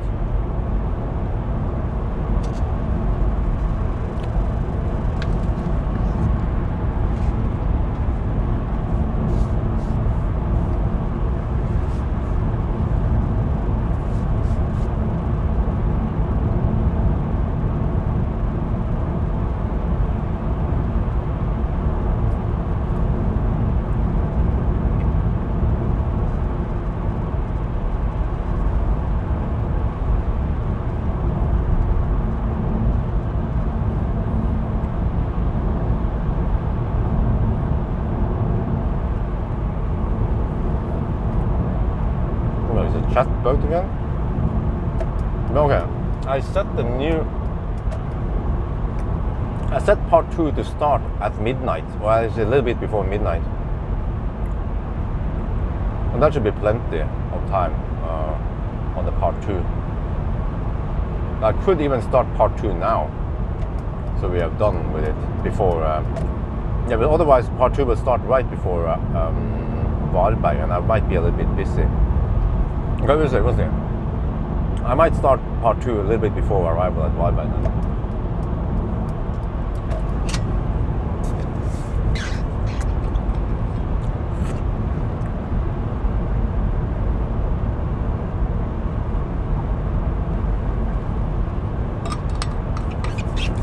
But yeah, the preheating logic with the EQV, I guess it's the same as the EQS, EQE previously, which is that it will not preheat if you navigate to a charger directly, but it will preheat if it picks charging stops automatically. Which is kind of weird. So let's say now, if I'm going for Varberg, if I navigate directly to Varberg, it's supposed to not preheat for Varberg. But if I navigate to Spekkerød, it will automatically pick that, oh, we don't have enough juice, we have to stop at Varberg, and then it will preheat. But then they changed that. When I tested the EQE 300, when I navigated directly to Spekkerød, I remember, it will then say preheating for Spekkerød a little bit before we arrive there. But I guess maybe this EQV still has the old software. Everything here seems to kind of all outdated, you know, for in a way. Yeah.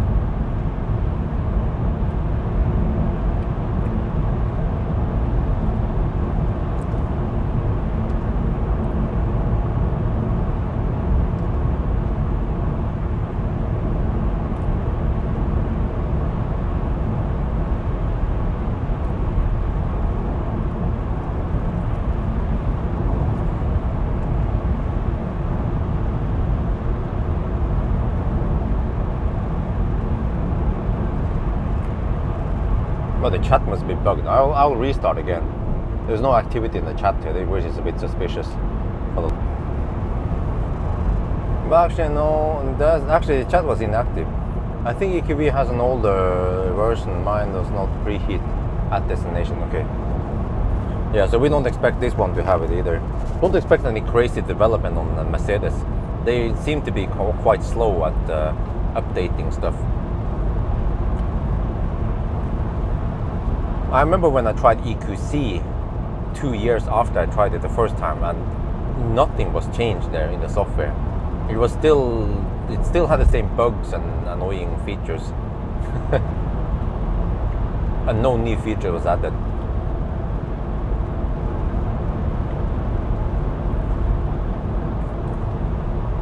But I feel like, okay, Tesla, they make lots of changes. But I also feel like Polestar is making lots of improvements in software. And Volkswagen at some extent, they're also trying to improve the ID software.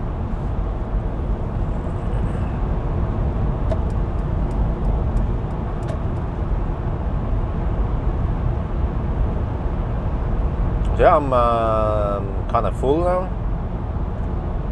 I finished all the food I brought, but I should be good for the next few hours. And it's getting late, and we should get less traffic, and the temperature is still very stable, 11.5 degrees. Consumption is 390 right now. And that's a Honda. I can see it on the taillight. That's a Honda Civic. Wait, is that a Honda Civic?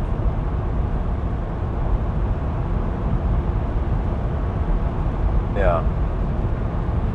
Oh, it's like a hatchback, I think, of Civic. In Thailand, there's a sedan version of Civic that looks really nice, but it's fossil. It's like you see this nice woman, and it's like, oh man, she's so hot, but then she's a smoker. It'll be like, ugh. Yeah.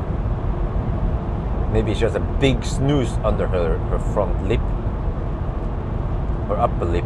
It's a big fat snooze. You'd be like, oh shit. What a waste of a woman, right?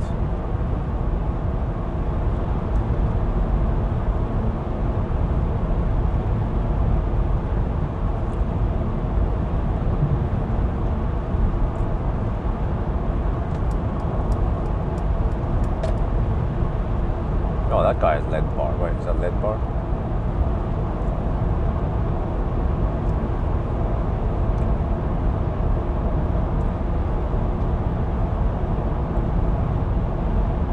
Okay, not very much wind here. That's good.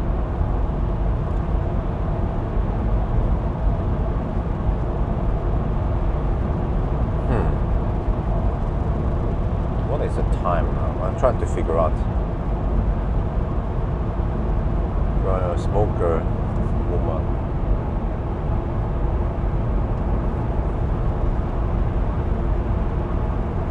They're mid-lane huggers.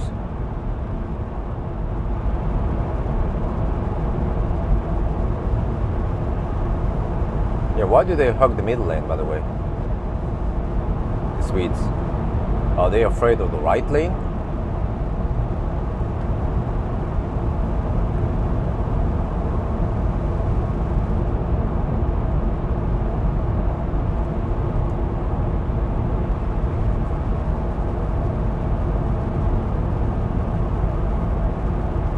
Yeah, it's a dude with long hair. Yeah, that could also be it. Well, you should know it by looking at the hairy legs, right? You should know that's a dude before you even see the face. Well, unless the dude shaved his legs. I don't know who does that really. I don't shave my legs.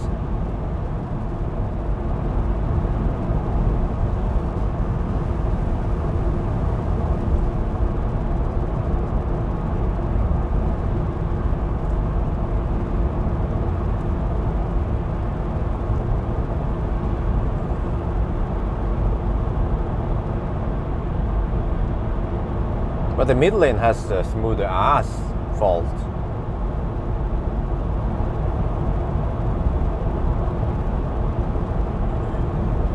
But I don't know, somehow I feel like the return trip will have higher consumption than the south trip. Like, I guess we'll find out eventually.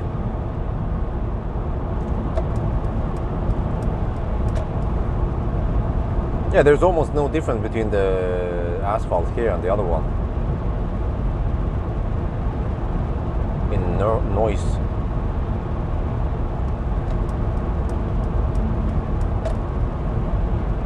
Live stream in Thailand, yes, absolutely. And in Thailand, you will enjoy super stable 4G network, unlike here. You're gonna get a cheap storage. Yeah. Oh, this is a Thai ladyboy. Yeah. Oh man, those Thai ladyboys. They look like a woman until they open up their mouth and start talking. You'll be like, oh, whoa, shit, yeah.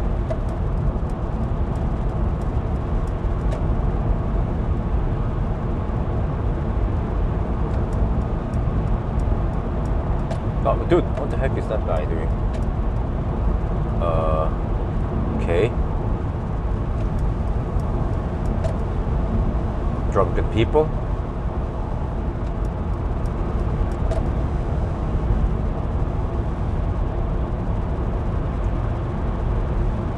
General snooze.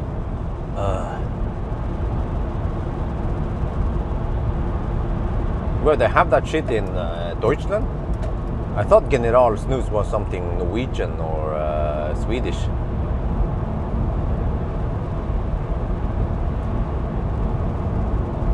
Oh, that's a Mazda MX-30. Damn, what are you doing here, man?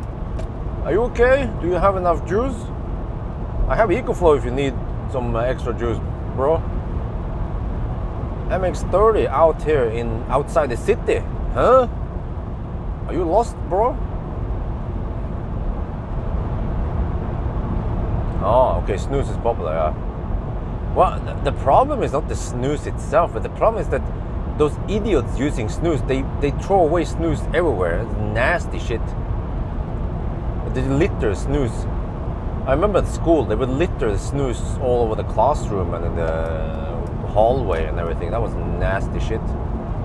I guess that would be banned if it was COVID, because it would potentially spread COVID.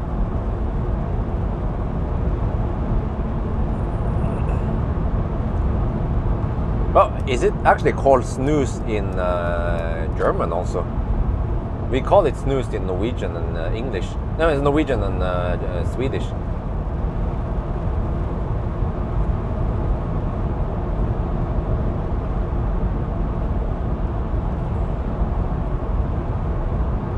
Illegal to sell in Germany, really?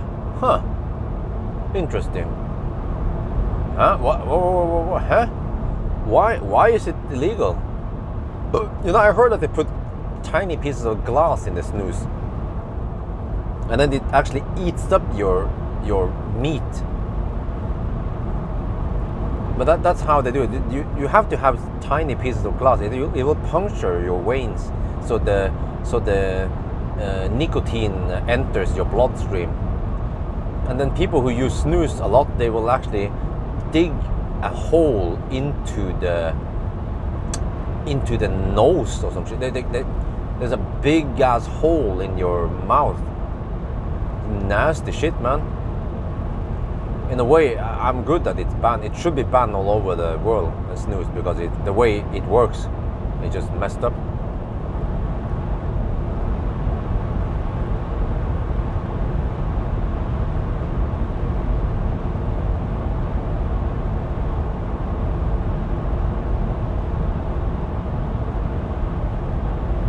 Wow, the consumption is 390 now. Uh-oh.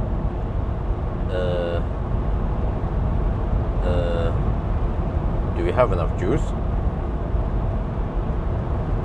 Because soon we have to go Schnell, and then the consumption will go sky high. Well, but the temperature outside is 12.5 degrees. It's nice and warm. That is nice and warm for a very late October fest.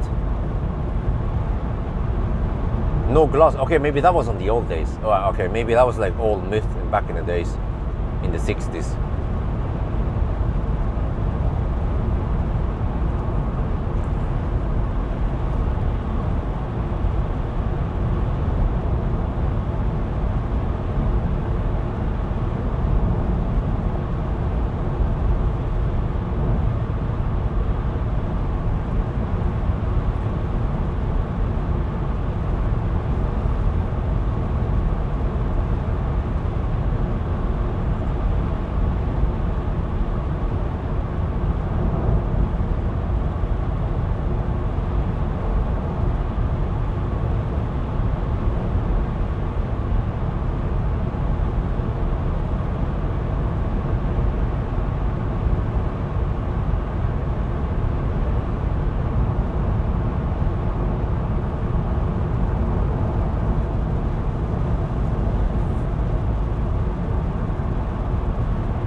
Well, in Thailand, I heard that they have something called mak, which is tobacco that they chew. But then it kind of ruins your teeth and you get nasty brown, black teeth after you chew too much mak. And then you have something called mak phalang. Phalang means white, or actually phalang means, actually technically it means the French. And they use the word phalang for white people. But then mak phalang actually means chewing gum.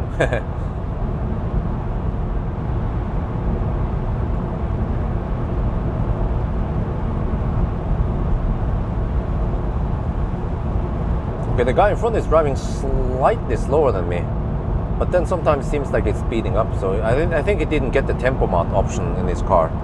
That's why.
Gai. What the heck is that? I mean, gai means chicken.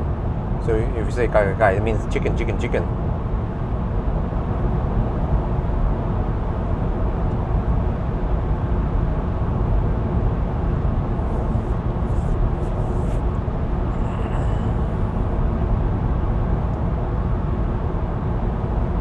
reason why I'm on the left lane, because this car seems to be a bit sensitive for the adaptive cruise control. It seems kind of slows down quite far away. That's why I'm just hugging this one. So eventually he will probably slow down. Yeah, you see, like now. Then I'll just overtake him. I wonder if this is a Seat.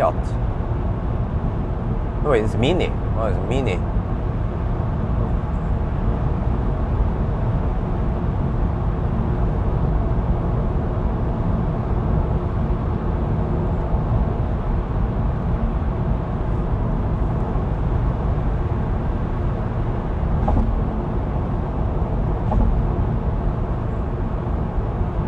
Tom kai, yes.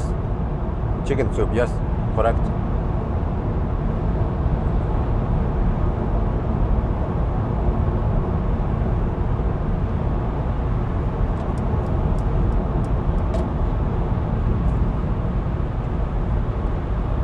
Wait, they have a little bit of side wind. Which direction is it? Slight tailwind even, seems like. Well, this is kind of weird. The consumption is still 390 watt-hour per kilometer. Okay. I guess that's good for now. I thought it would go way beyond 400 watt-hour per kilometer.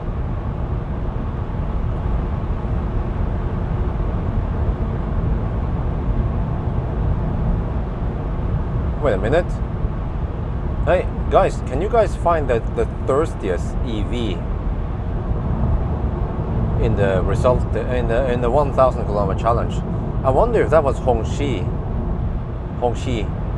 Can you guys check? And okay, the Fat e-tron 50 during winter run was kind of 30, but that's a winter run. But at least in the summer run, I wonder if the Hongxi and maybe the BYD Tang was quite thirsty. And maybe Neo ES8. No, yeah. Ah, but EQV, but that was, huh? What the heck is that? EQV 460, huh? Is that even a thing? What the heck is that thing?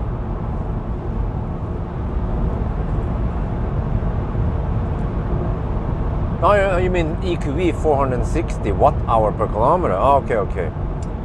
Yeah, this is kind of confusing. Yeah. No, but that was a winter run. So if we exclude that one, then what about those Chinese SUVs, Hongqi and BYD Tang? We had some cars with 300 something, right? Let me check the consumption now for this total trip so far. Yeah, from Oslo the consumption is 370 watt-hour per kilometer. I guess that's not too shabby for a big ass van. Would be interesting to try would be interesting to try E-Crafter, but no active cooling, tiny battery. No thanks. Hongqi Tang were okay, but how high was it? That was I want to know. It was over 300, but I don't remember how much. This one is 370 so far.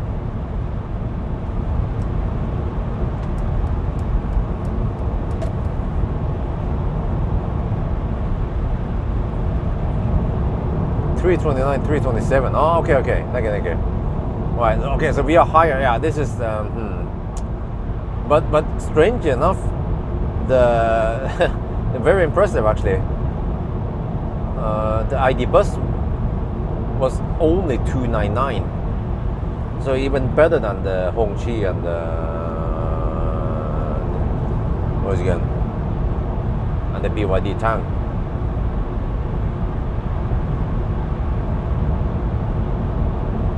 So which makes me wonder, why are those Chinese cars so thirsty? Like, I have yet to find an efficient Chinese car. It seems like the Chinese, they just slap down a big battery in the car, and they put some shitty infotainment and shitty software in there with some annoying ding dongs, and that's it. And they brag about some high NEDC range numbers, but by the end of the day, they just can't make efficient cars and good software. Yeah, but that was winter, e-tron, yeah. So it's not fair.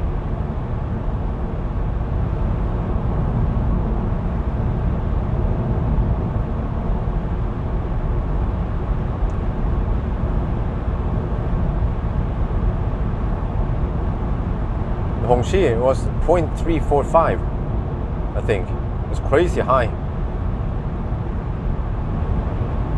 Wait for the ET7, what about it?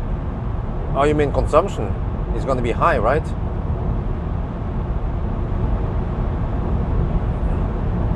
Because Xpeng was bragging a lot about P7. By the end of the day, it wasn't that great. And I heard that the Xpeng stock is dropping. I guess it was hyped up, but then they just couldn't make a good car. But hopefully the G9 will save Xpeng.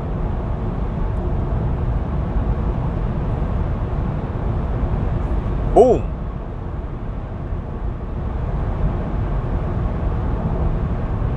No, supposed to be low, huh? Well, but like I said, has anyone tested it yet? Properly tested it? Like, I don't think so.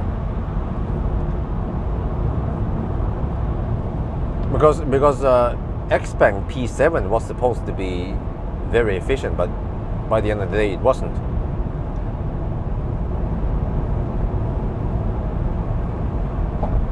Neo looks good. I like the looks of ET7,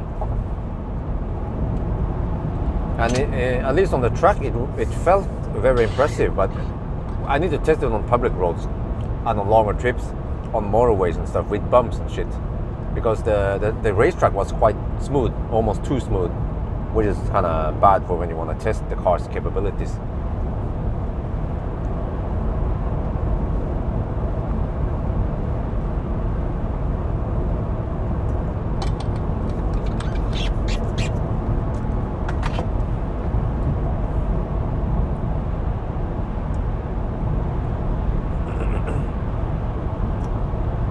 This is Halmstad. Well, actually, Halmstad supposedly is further in, but they have just built this big ass shopping area right by the highway.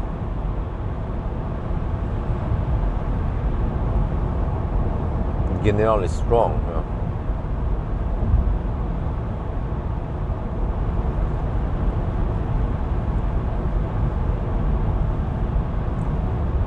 Okay, consumption is still 390 watt-hour per kilometer. Seems like we might end up with 400 watt-hour per kilometer again. And that means 4% at arrival. But I think I will stop at Spekerød. It's safer. And then Strømstad. Yeah, very standard.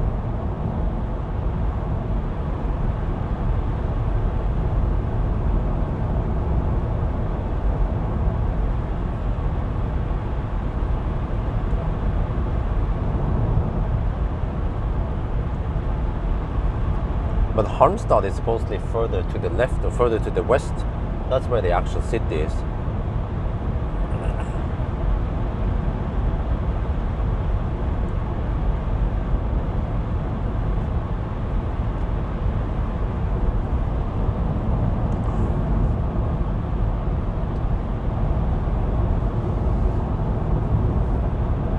Yeah, I need to do a headlight test.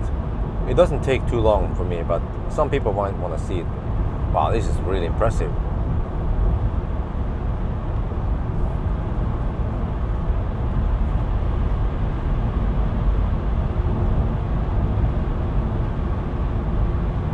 And I feel like the roads are getting emptier and emptier, and that's good. Nissan, the Nissan River.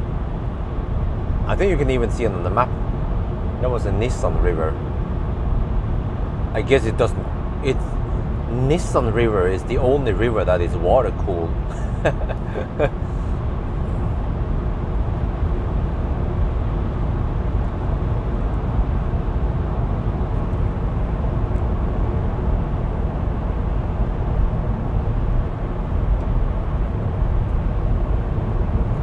How this sounds is, well, the problem is that I didn't bring a USB stick.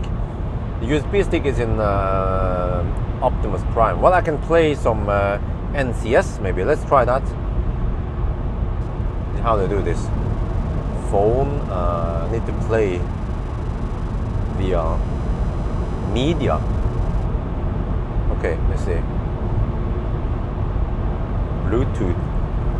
Okay.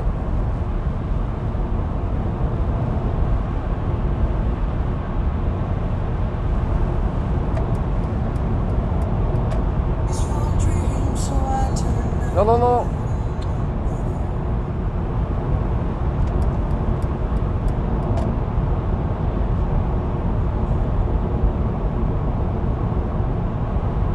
What the heck? Someone messed up the settings.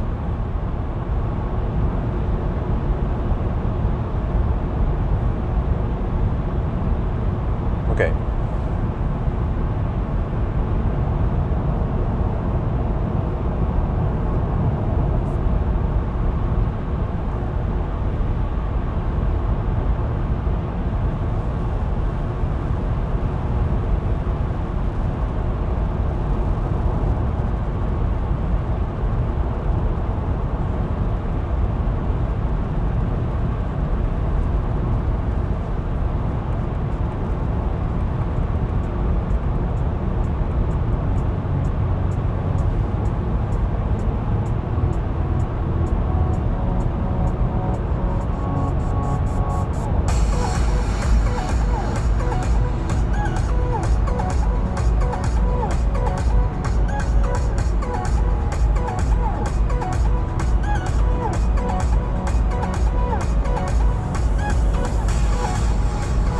Wow, 220 watt-hour per kilometer at 130 kilometers per hour sounds way too unrealistic. Like even the Model 3 won't have that consumption. I think 15 years forward, will we see some, will it charge videos? Yeah, I think even in 15 years we are still interested in charging videos.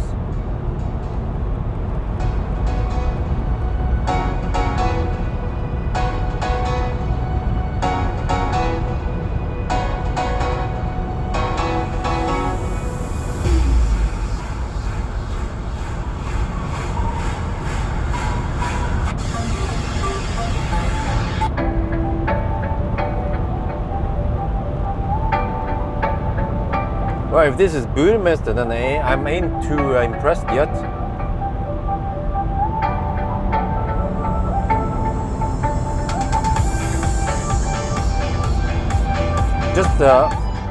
Just a van has poor acoustics, I guess.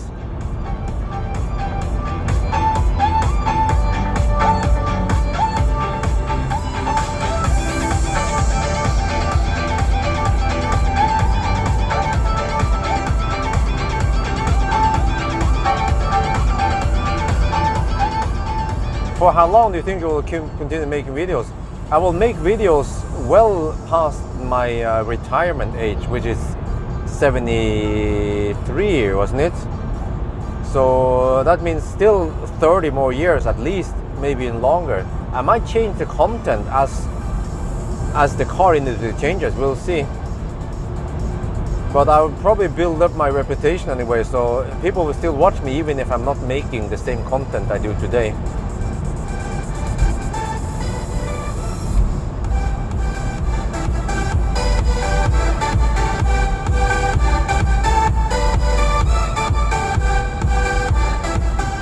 There's lack of bass here, that's one thing.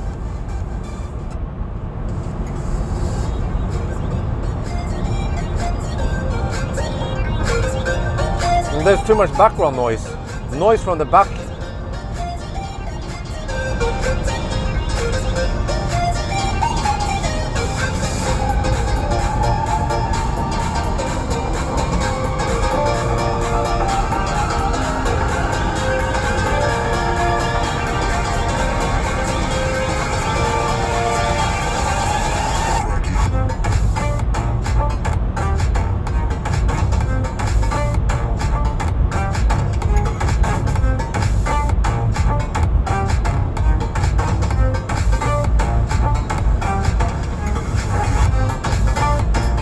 But most likely I will not work for anyone. I just want to make my own show, really. I don't see myself working for anyone else. Especially, yeah, but also past my retirement age, I can just still keep working for myself and still receive retirement money.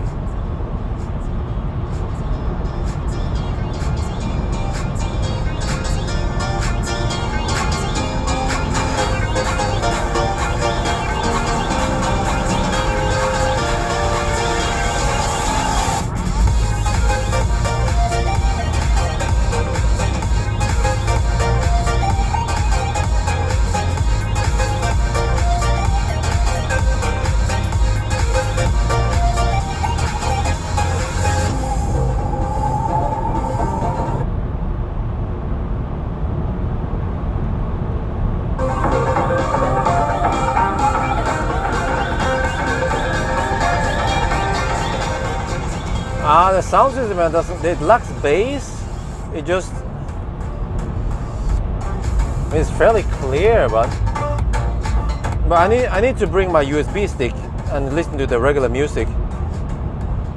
But the USB stick is in Millennium Falcon right now. We'll listen to this one.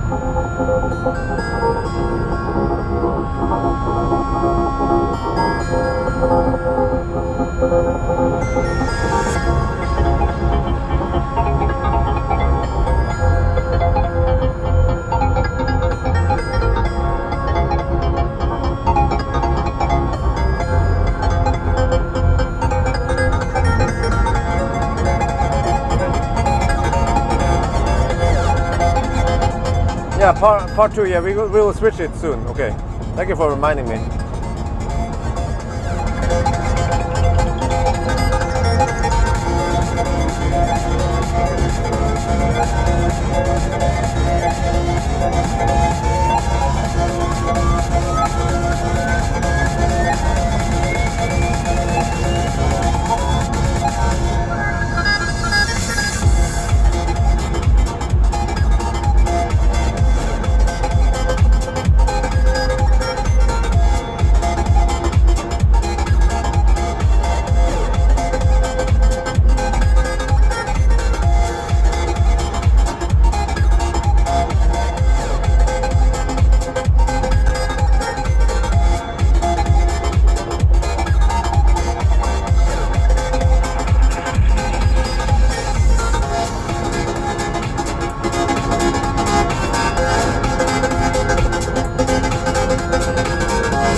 Okay, maybe I'll switch to part 2 now.